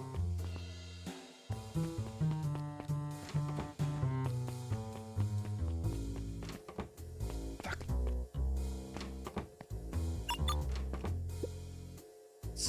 Solomon? Solomon stopped in his track. Luca? What are you doing here? A long story. Are you A okay? veneer of confusion flashed across Solomon's face. His words rushed out dramatically. No, I am most certainly not okay. Some strange people grabbed me and... Were they in hazmat suits? Yes. How did you know? They brought me here and locked me up, and when they were distracted, I ran. Dang. Okay, you should stick with me. We've got a plan. Solomon's facade No! briefly faltered. We? Yeah, Rollo and Beck are headed to deep engineering. Thank heavens you found me. We've got to get out of here. We can't just leave yet. But they'll catch us again.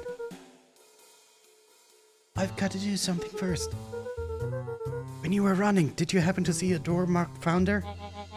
Founder? Or are you looking for him? I'm not. I just need to get into that office.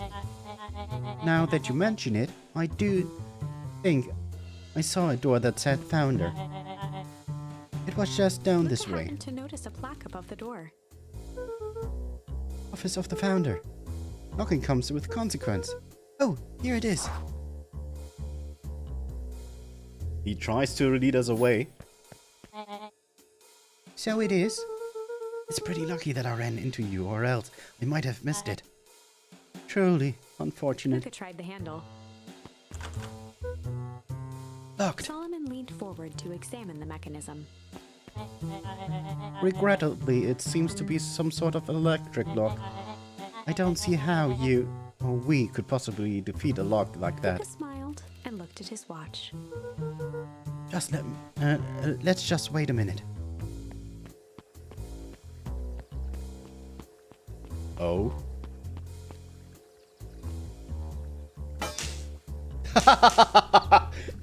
Donk. I don't know what sort of funny business you're up to, but I like She it. mimed a quick hat tip and ambled off with a whistle. Howdy. Good afternoon. The light on the keypad changed from red to green. How did you do that? It's good to have friends. Quick, let's get inside before someone spots us.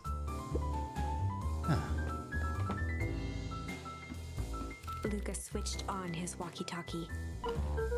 Rollo, I'm in. As expected, there's a control panel. Great timing. We're stuck at the locked door marked 24601. Need you to get us through. What if someone catches us? We should get out of here. I'm not leaving my friend Solomon. On the computer screen, a green cursor blinked in a password field. Surely, you don't have a way to get around the password. Luca pecked out his best guess. Underground secrets. The screen blinked to life. Columns of green numbers glowed on a black background. The poor Solomon must be confused as fuck. How did you just guess that? Oh, it's this absurd password Rollo heard when he was down here before. It's funny how someone arrogant enough to call themselves founder uses such a basic password. Or they were thinking several moves ahead, not expecting anyone to guess something so simple. These villains types always end up outsmarting themselves. Solomon's jaw clenched into a half smile. Your powers of deduction are as impressive as your luck. Luca quickly scanned the columns for number 24601. Rollo, I think this should do it. Bango bongo, doors open. Luca, you never fail to impress. What is that slippery loud even doing down here? We have a friend whose mom is in trouble. We're here to get her out. I see. Okay, Luca, I think we're close. Next door is marked 13806. Once again, Luca scrutinized the numbers on the screen. In that moment of distraction, Solomon reached forward and pressed a large red button. No! Maybe this opens the lock. Oh crap, we got company. Luca, must go faster. One sec, I can't think with all that Quickly noise. skimmed the screen with his finger. Here it is. 13806. Go, go, go. Of course, these fumbling hands. My apology, Lucas. Don't beat yourself up. I know you were just trying to help. No, he wasn't. That's the bad part. He wasn't trying to help.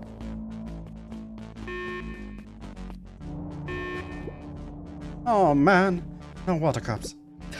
Rollo!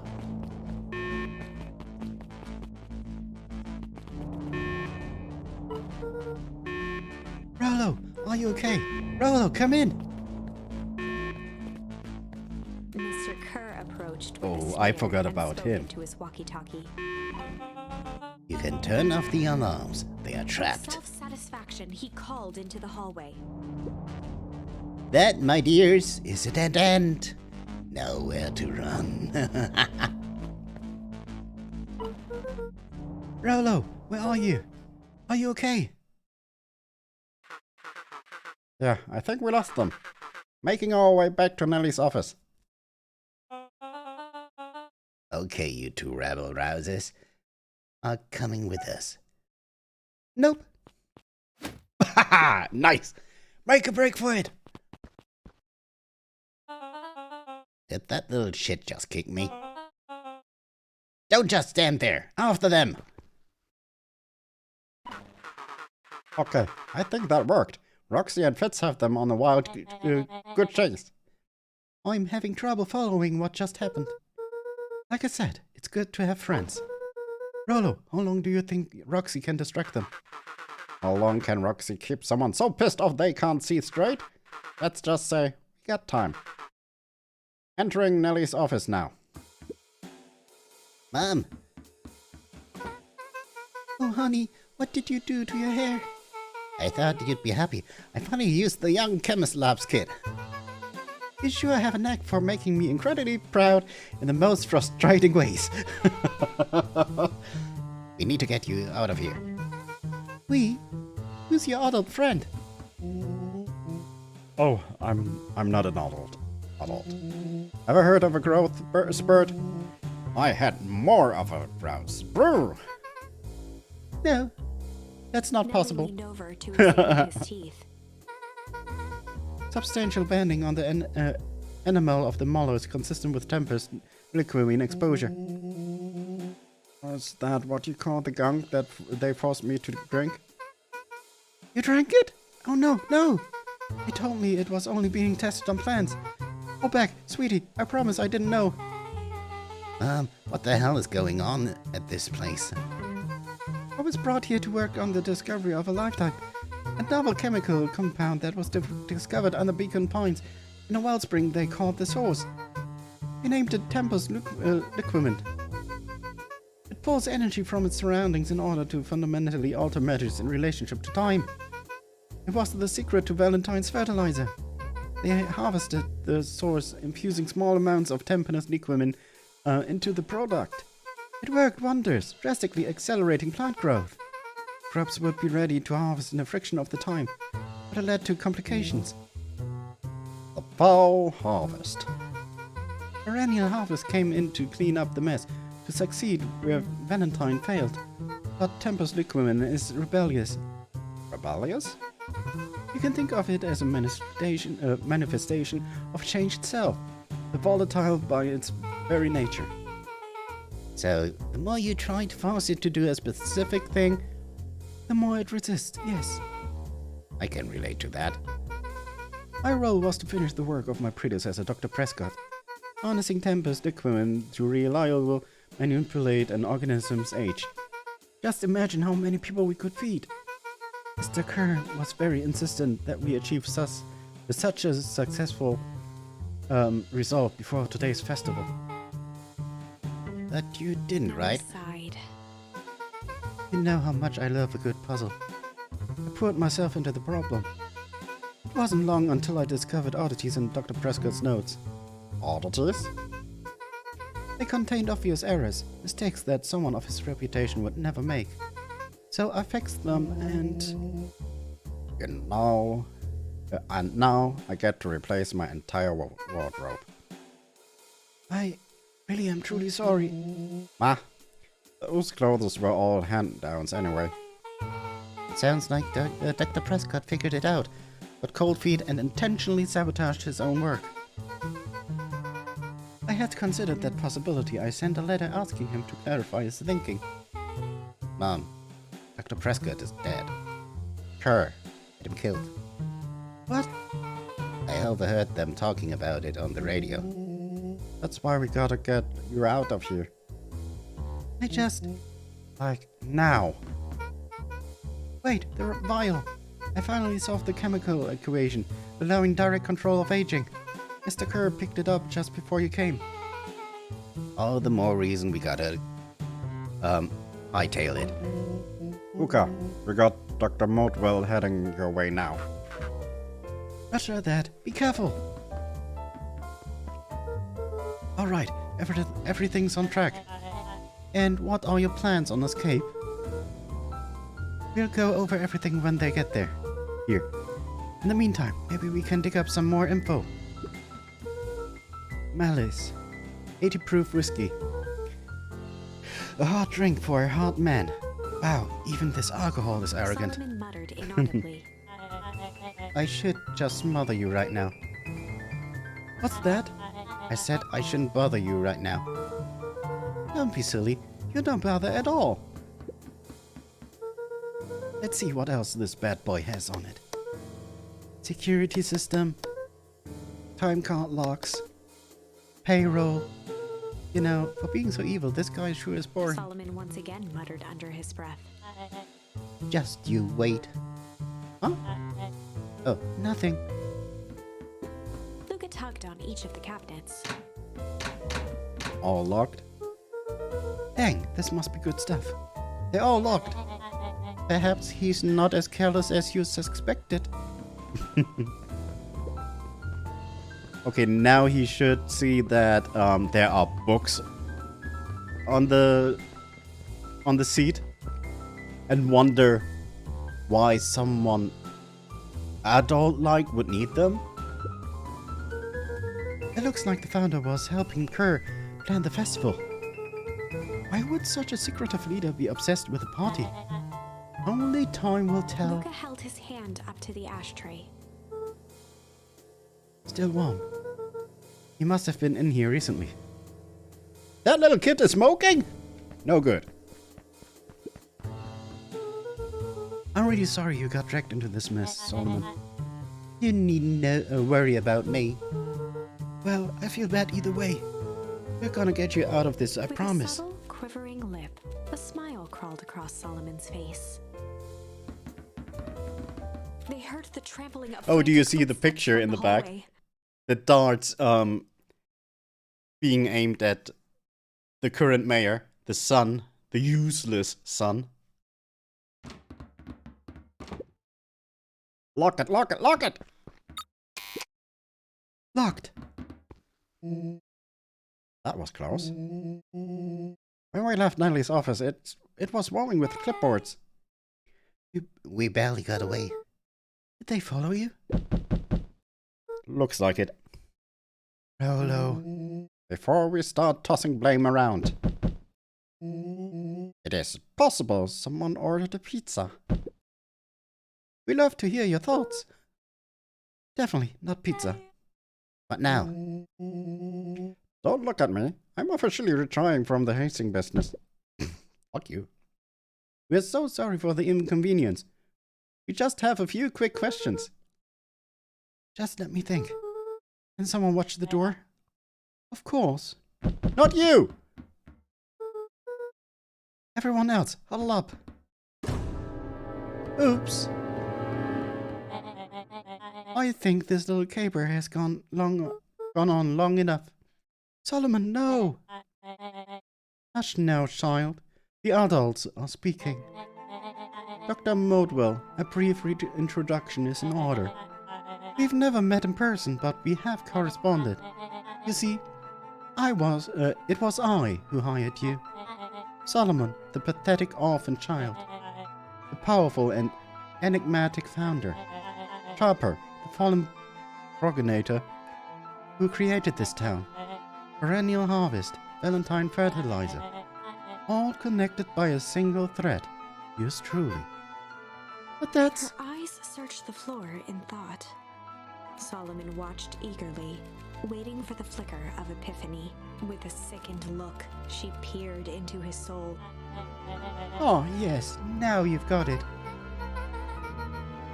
Tempus Liquimon. You discovered how to reverse the process. Solomon clapped with genuine delight.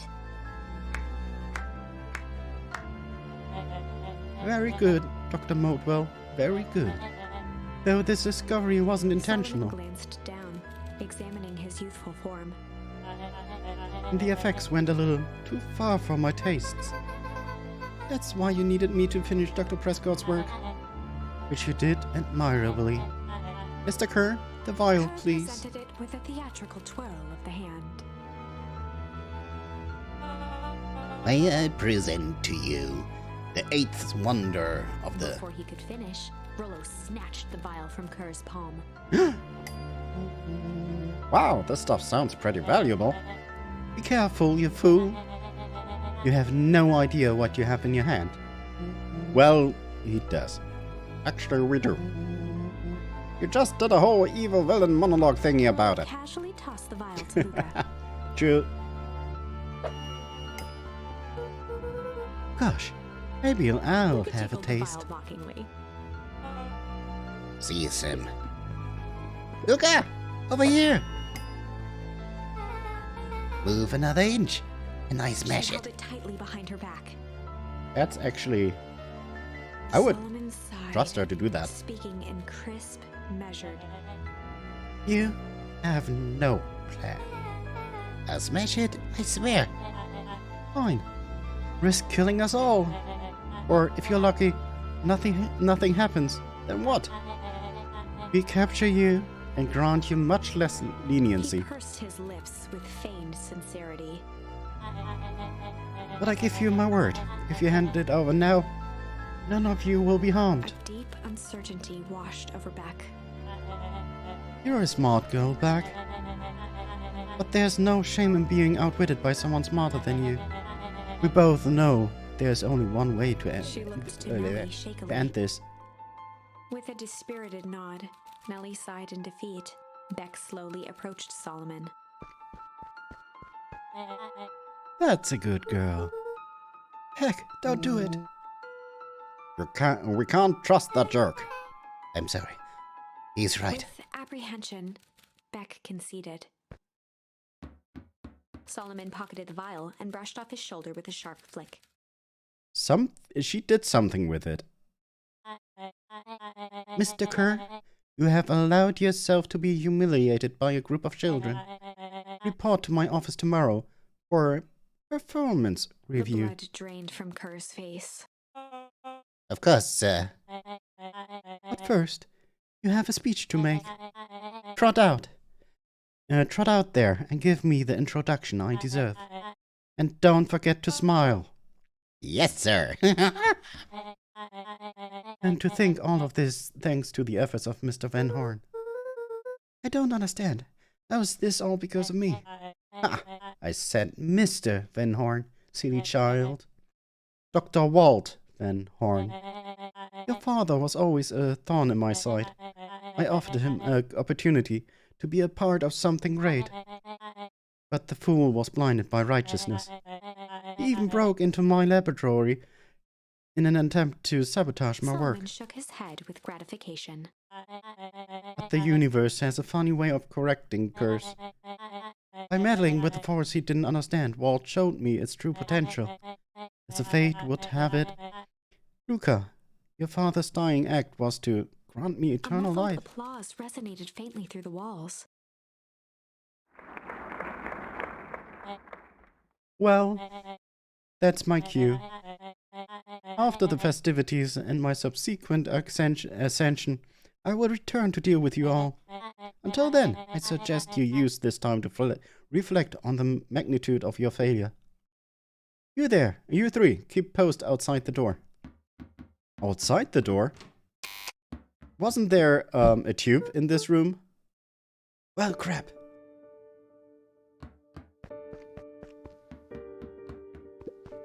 I am pretty sure there was.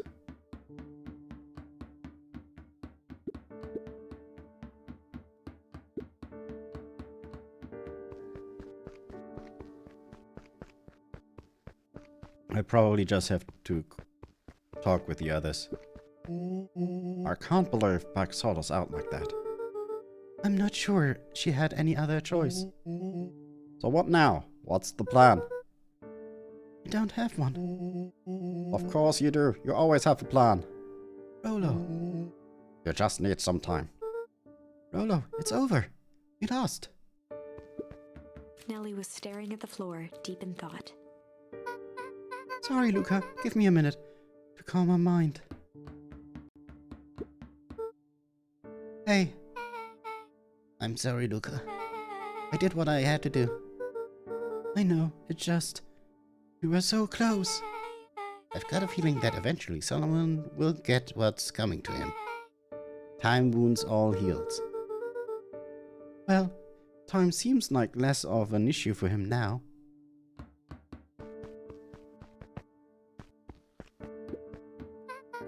Luca, there's something you should know. After Mr. Kerr locked me in that office, I had nothing but time and curiosity. I poked around a bit, hoping to find a means of escape, but I found something else. A note, hidden in a false drawer. What sort of note? Dr. Prescott must have sensed his time at Perennial Harvest was growing short, so he left behind a letter with the hope it would be found by his successor. It was a confession of sorts. He left it for me, but its content... Luca, I think they were meant for you. Why? What did it say? It was about an accident with your mother. Dr. Prescott found her in his lab with a stolen keycard. It was an accident. She had been exposed to extreme amounts of Tempest The nuclearing. color dropped from Luca's face. She survived. Dr. Prescott decided to help her recover.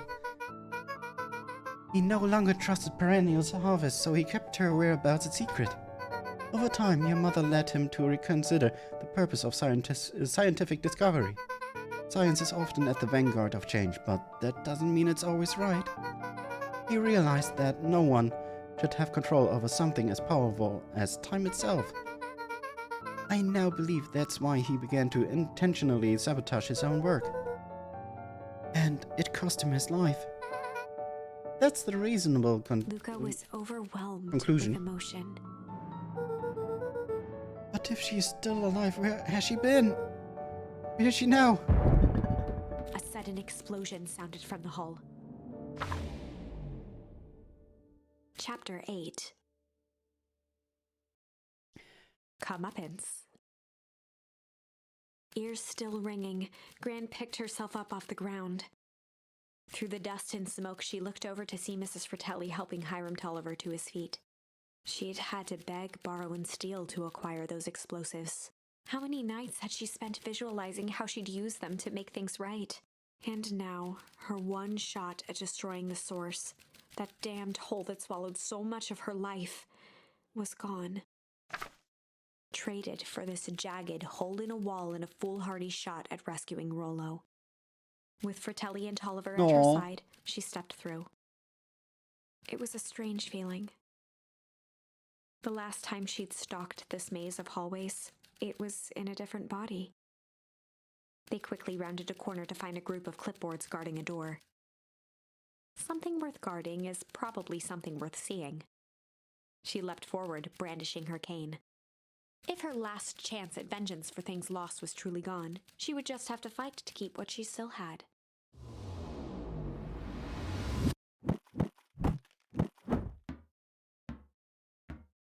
Give me a second real quick. Oh, it goes on.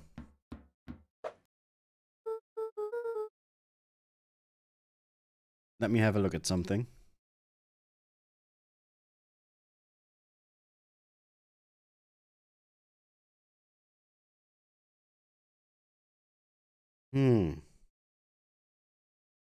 You know, the Xbox app has now a nice little feature that tells you how long the game might be.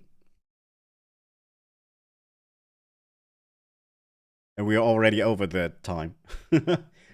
The usual time to finish the game is about 6 hours. So I will take a break and hope that we can finish this today. Does it sound good? I know there are not a lot of people watching right now still, but I'm worried that we only have 10 minutes of more gameplay and that's it. And next time I will play the game. It just does not feel right if we don't have much left on. So yeah, I will take a short break of 5 minutes or something like that. And see you in about 5. More. You need become. Yeah, I as soon as I sat down, I saw your Basil.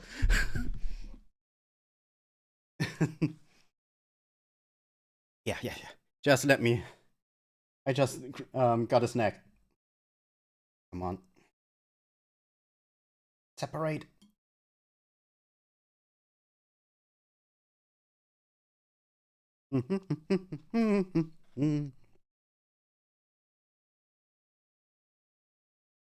Here we go.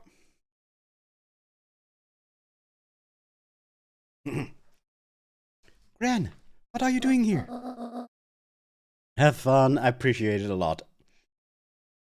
Luca, what are you doing here? We're here to save Nellie. We're here to save Rollo. Hi, Mrs. Luca Grant. That's awful nice of you. But I'm fine. Oh no, what did they? Gran, there's no time to explain. We have to go now. Come on, everyone. We've got a party to crash. They made their way out from deep within Perennial Harvest, just as Solomon finished up his speech. Oh no, we have more stuff now. We have Beck's mom with us now. Thankfully, we can dispense with the formalities from here on out. Solomon pulled a glass vial from his pocket.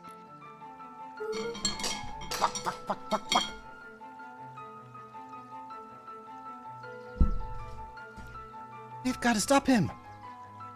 In one smooth motion, he downed its contents. A triumphant smile grew across Solomon's lips. No! Well, I guess that's it.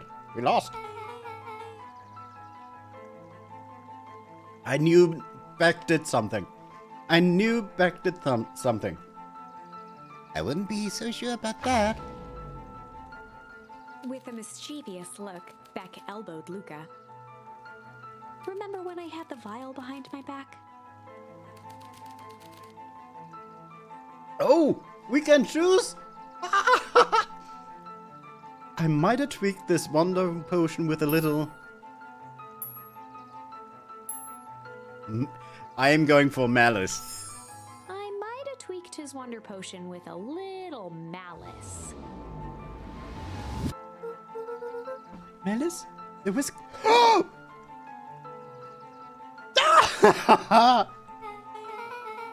Yep, dude had an unfinished glass of his on his desk. Figured his growth juice could use a little hair of the dog. You can call me Sharper Valentine. His body and face began to contort and expand as he disappeared into a belching green mist.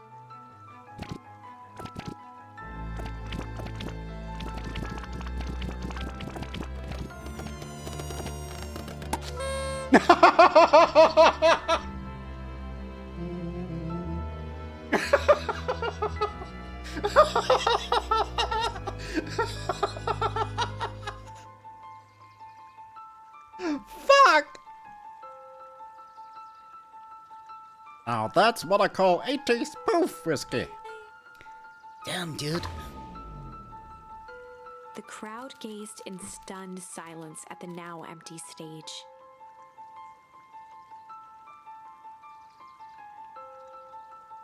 The quiet was broken when William Kerr sprinted off stage and into the distance. Thank you, Beddoes. He was never seen around Beacon Pines, or anywhere else for that matter, again. Watching the silhouette of Kerr disappear over the horizon, Luca began to laugh. First, a low chuckle that became uncontrolled, heaving laughter.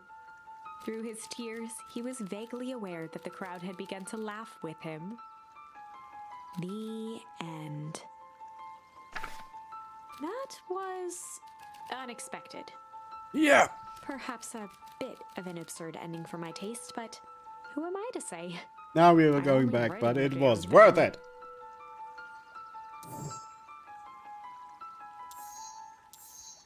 Just looking if we have other prompts and other...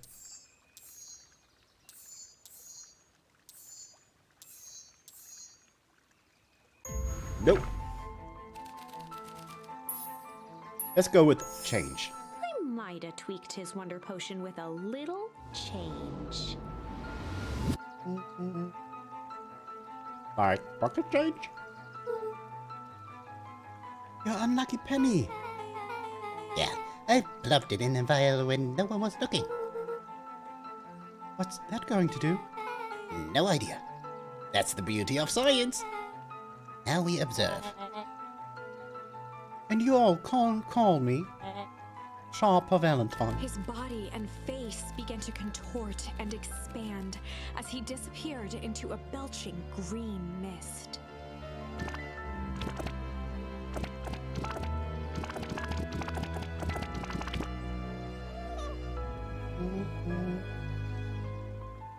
Holy crap, he's a baby.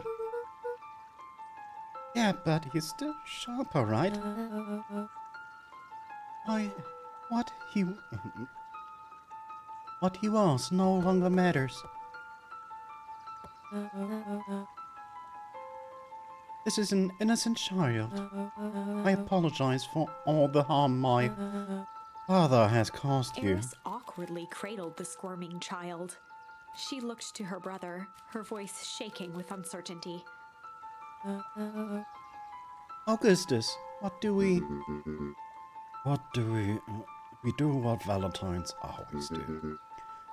What must be done? I'll hurry home and prepare a crypt for father, young Sharper.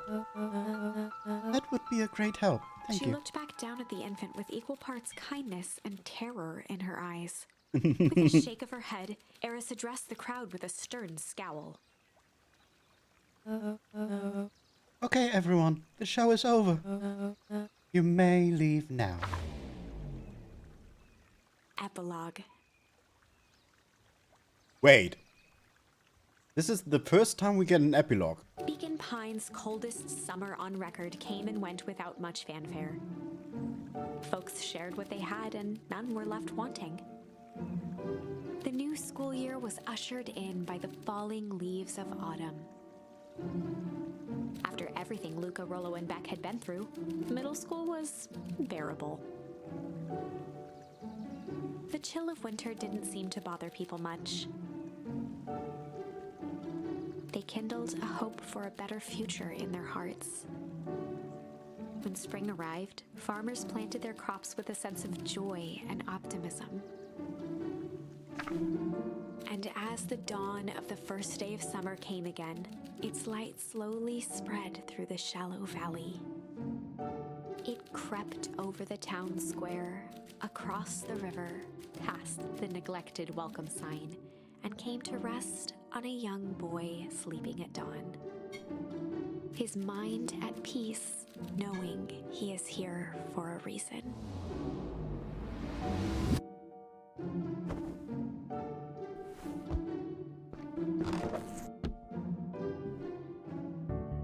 We actually have an ending here now? If so, I'm definitely going back for the last one. But we have charms that we haven't used yet. Rolo, are you up yet? Rather than that, it's a beautiful day at Mission Control. You gonna swing by? Be there in a minute.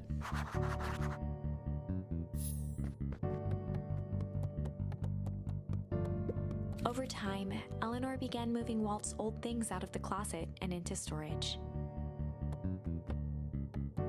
Eleanor had moved back into her bedroom, and now that she wasn't sneaking out late, she even slept there most nights.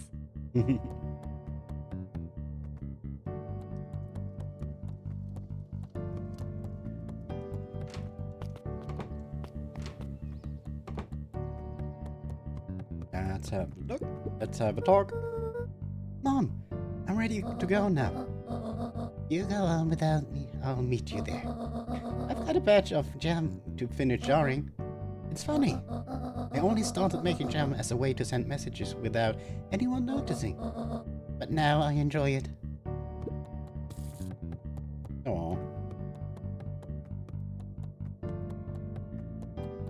But we still have the secret cellar.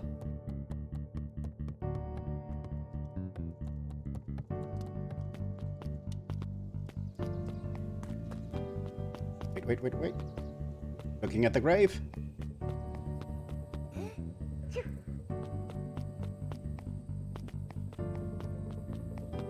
Oh, they got rid of the grave.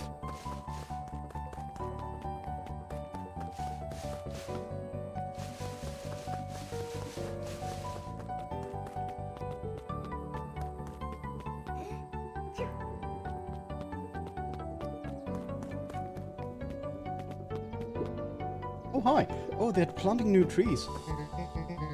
I hear you and Rolo have big plans for that little tree house.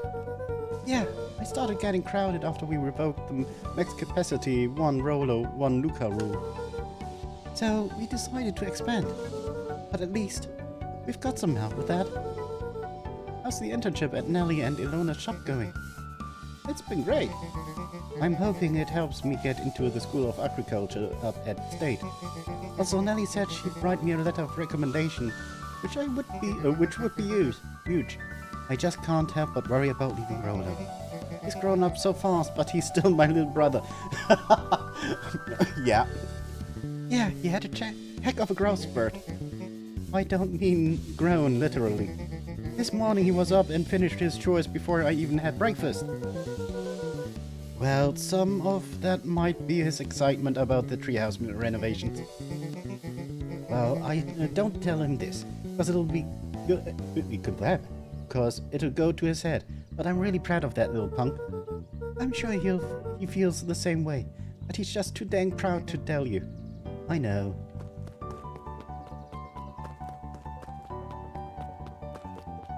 Why does the did the sign ever look so gooey?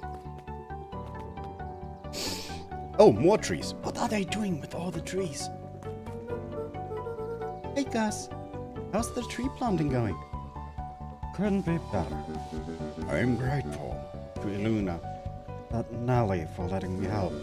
I just wasn't built to be a mayor. Too much bureaucracy. The boards! Yes, we finished cleaning up the sidewalks. What's next? When Perennial Harvest collapsed, most of the clipboards skipped town. But some stuck around and dedicated themselves to making things right. Anyone with a knack of art can help paint the new offices. You can count on us. Well, it looks like you really found your calling. Never really felt comfortable telling people what to do. Now this right here. This is something I can be proud of. I'm having a look around. How's the napping this morning? Most underrated part of a good nap is the view. The view is getting greener every day. Nice. I see you decided on a name. Yep, we had to clear out all the old stuff before putting on the final touch. Slow and Dirty Harvest is now official. I like it. It was actually Nelly's idea. There's still a lot of work to do, and the name serves as a reminder. Just because progress is important doesn't mean change should happen fast. In fact, I've learned that the more you care about something, the more important it is to take things slow. Our motto is, go slow and fix things. Amen to that.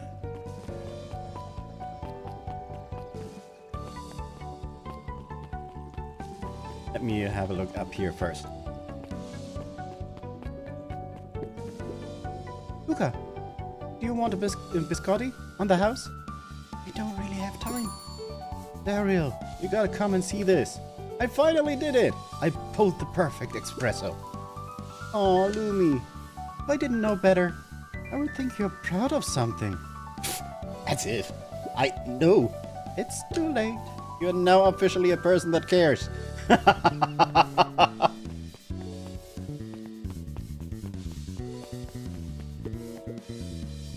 He looked to his friends with a thankful smile.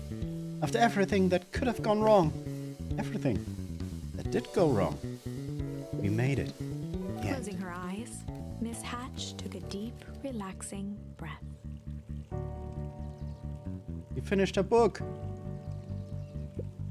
Oh, hello, Luca. How are you? Really good, actually. That's wonderful. Did I miss anything? I think you're pretty much up to speed. So many people here.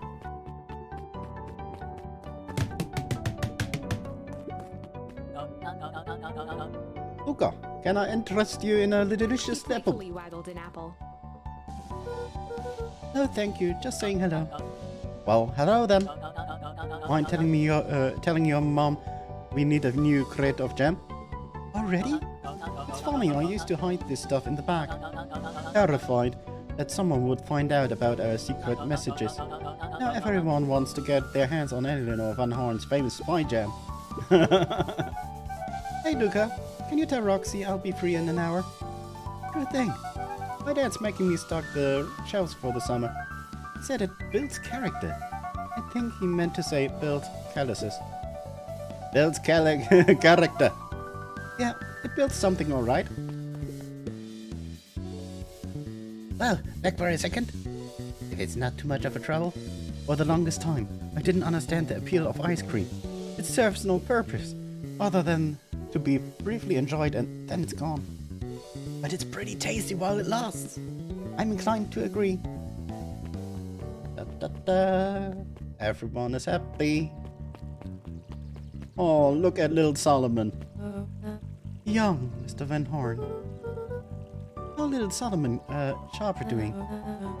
Young Sharper seems to enjoy nature more than I.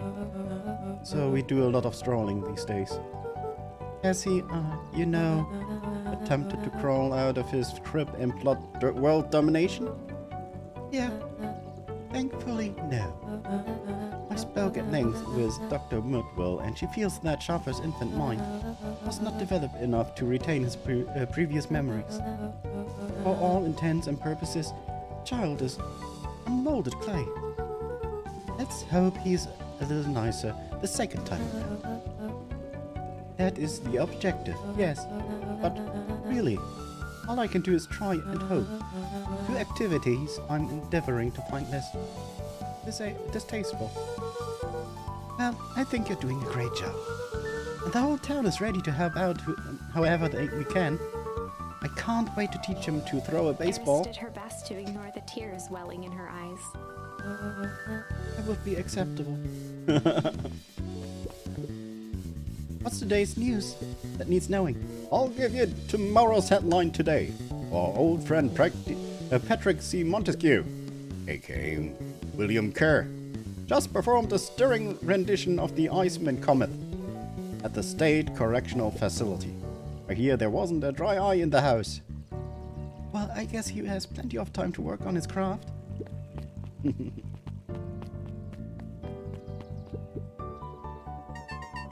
glad you swung by. No follow-up questions for your story? Nope, I got everything I need. Thanks again for that. I sent the draft of the story to a reporter in Capital City, and they offered me an internship. Of course they did. You're an amazing reporter.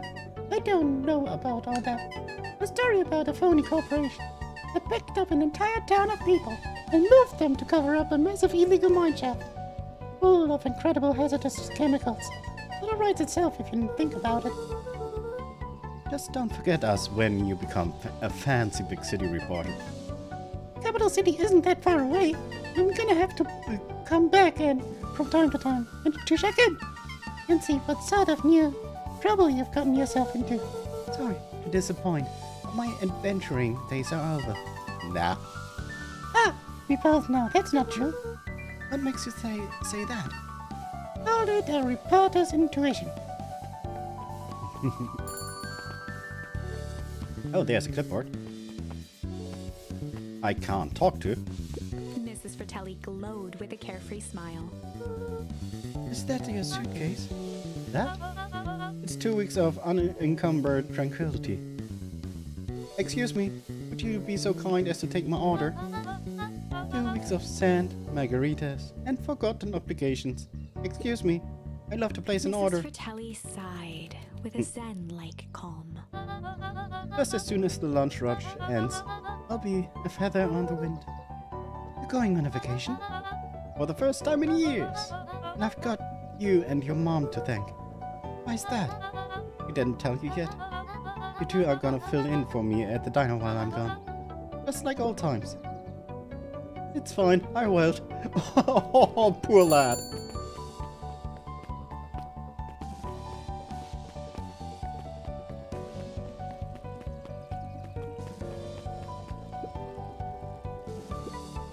A bit much, if you ask.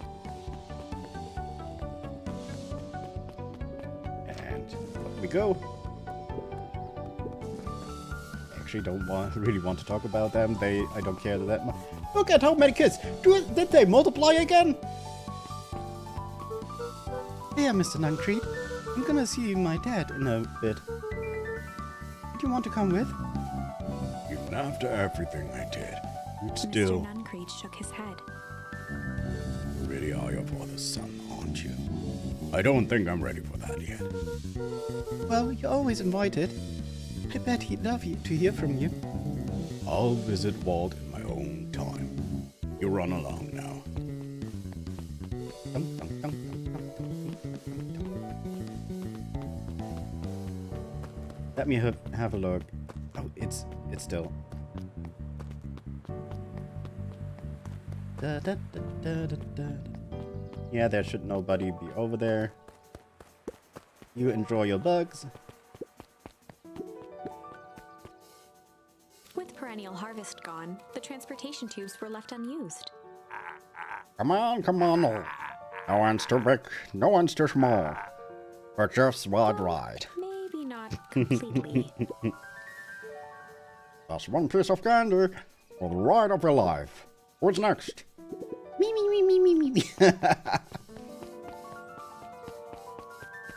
Okay, just a little bit further. Just a little bit further. Now we go to the treehouse.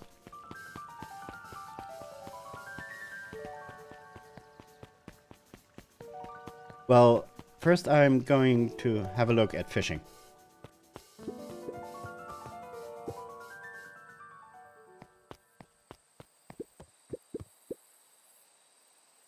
Oh yeah, I forgot to actually pick something. Oh, we got nothing new. Luca gently baited a feathered furs.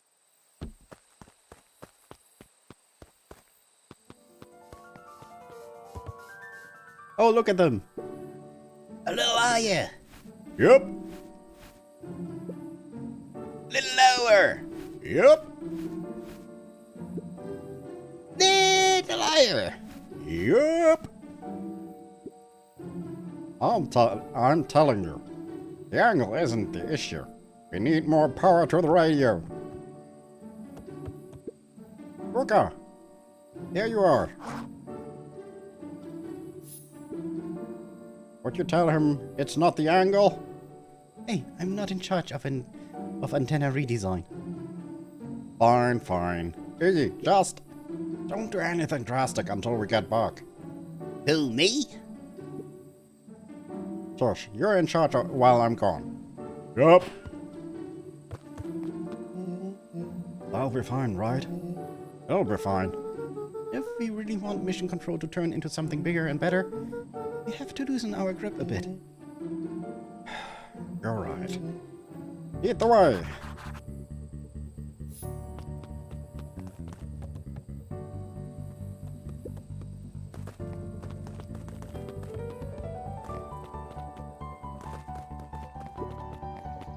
Du-du-du-du.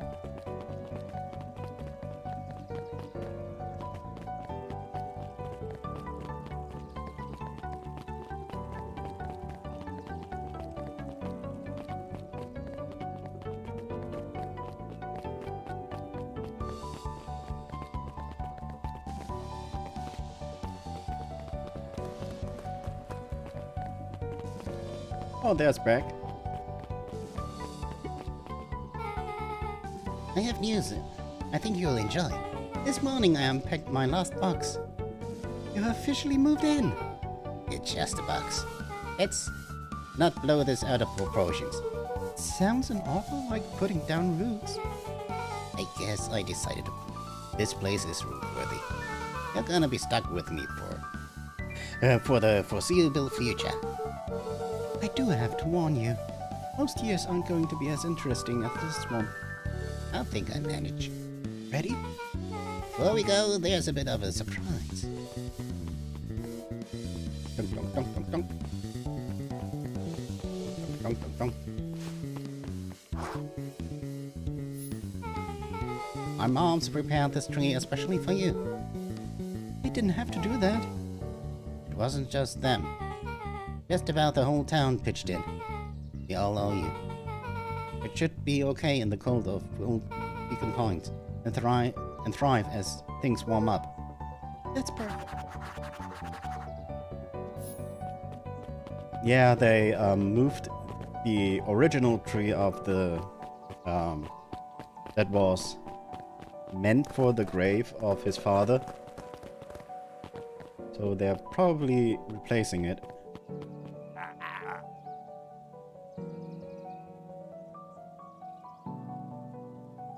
Are you good? Oh, that's a good looking tree. Being a special occasion and whatnot. This ride's on the high. You're gonna wanna hang on tight on that little tree.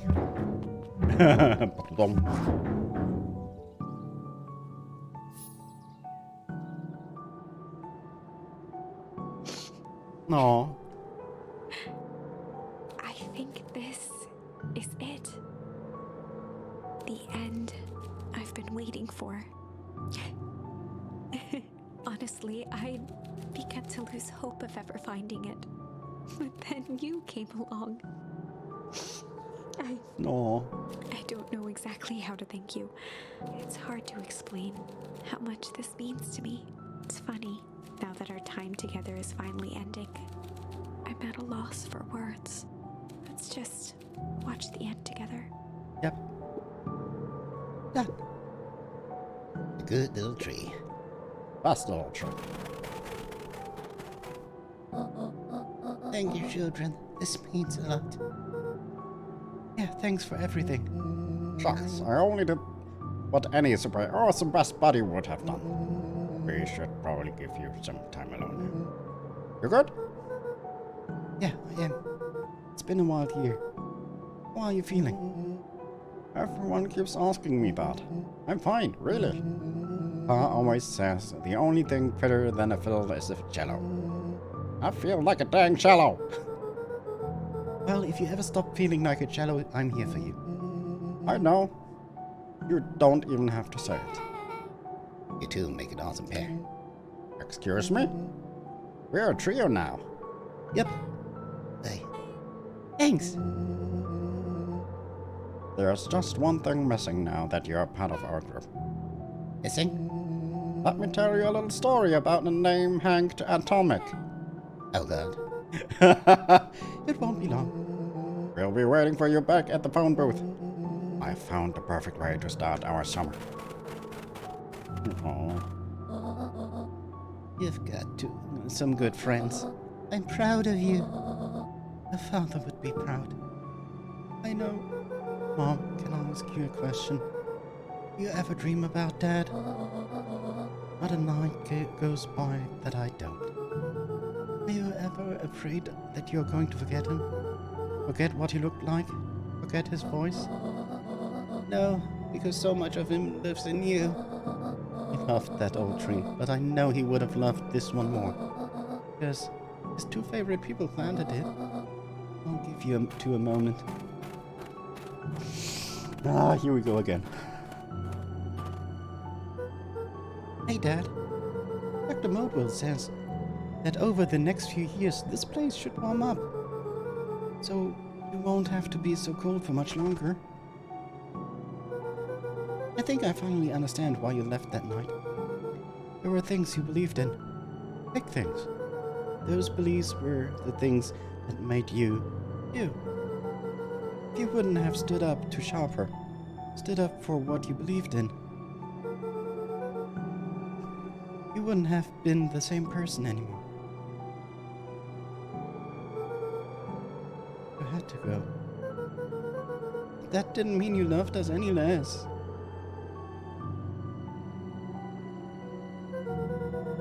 I might not visit you as much as I used to. I know you understand.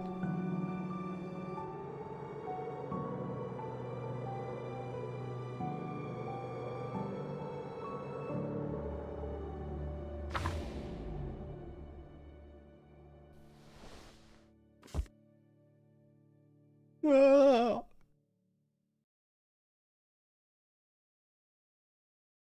I love it.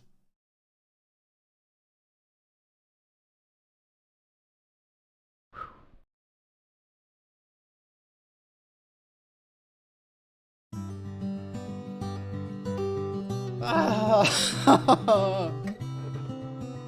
Such a good game. I enjoyed it a lot.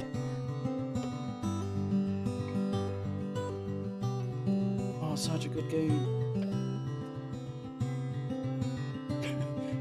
Sorry, my hugs are random because I think that everyone deserves them.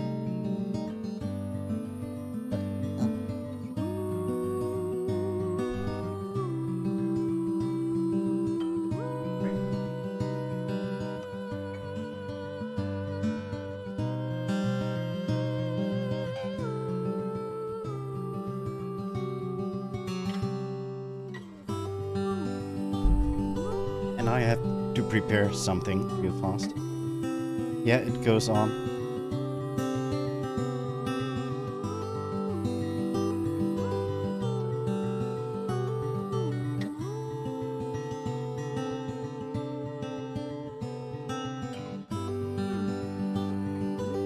Beacon Pines, what a wonderful game it was. Made me cry.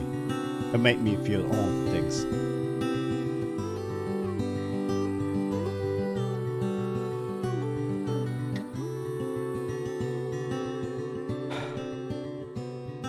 You all have a new moment in your repertoire.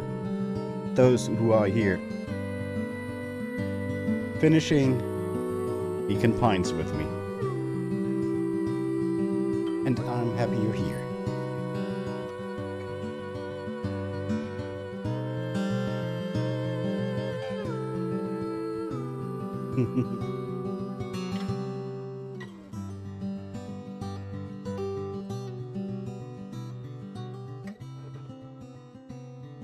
Good music.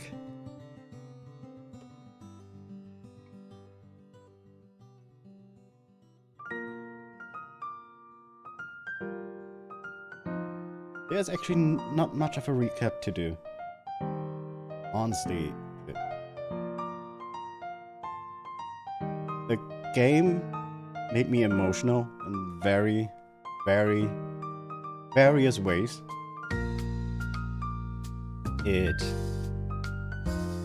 Some of the things I could not foresee, which is rare.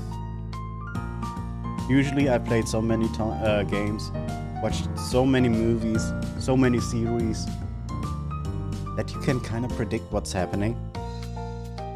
With this game, a few of the surprises were a surprise till the very end. But yeah, for everyone who sees this game and thinks, may I play it or not? It's a recommendation. A hard yes. Especially if you see it on a discount or you have the Game Pass on Xbox or the Xbox Game Pass PC version.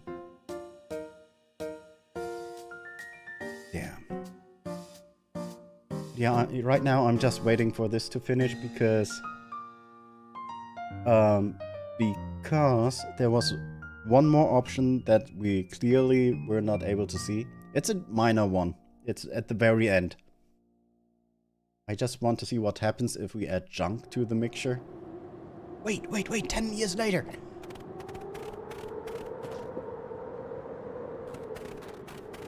Wow, nice kick. Chopper, did you find it? Yeah. I found.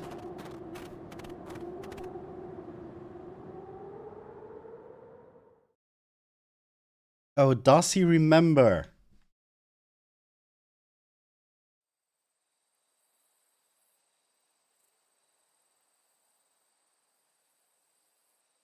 Is this a hint at a second game?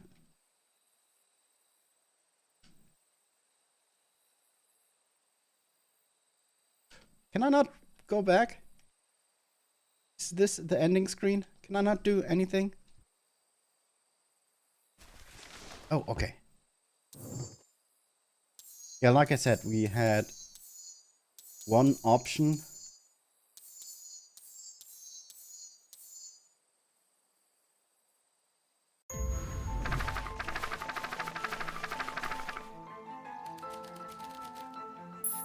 With a little... Oh, my controller.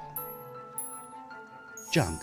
I might have tweaked his wonder potion with a little junk. Yeah, sometimes they can leave it like that. It's just an opportunity. Can't wait to see the look on his face when he realizes he drank his own cigar ash. How did you get enter the vial? It was pretty easy to mess with the vial when it was behind my back. Oh, that's sneaky. Well, it's a bad habit anyways. Oh, always there's bad habits on like 50-yard field goals. Huh? Hard to kick. You can call me Chopper Valentine. His body and face began to contort and expand as he disappeared into a belching green mist. What do you turn into now?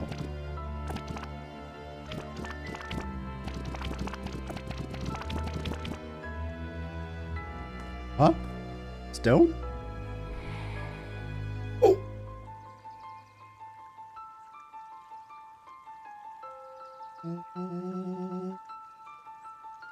That's dark.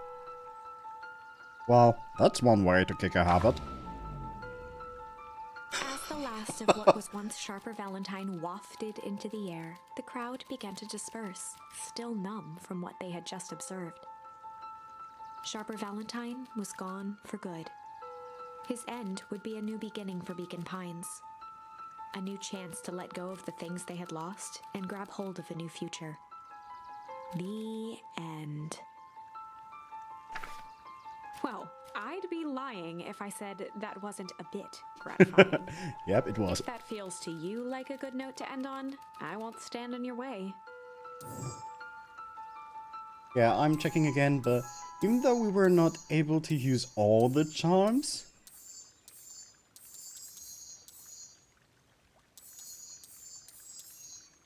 it looks pretty finished to me. So yeah. We will finish up for now. We just get a little bit of music going for the end. Since we're below 5 viewers and some of you might go to bed, that's it for today. Thank you for joining in, for staying with me this long, for experiencing this roller coaster of emotions. I appreciate you all. Especially Bedus, since he was in fever with me. He went with me through it all. he was in chat typing and spamming, and I loved it. So yeah. Have a good day. Have a good night. Whatever it is for you. Bye-bye.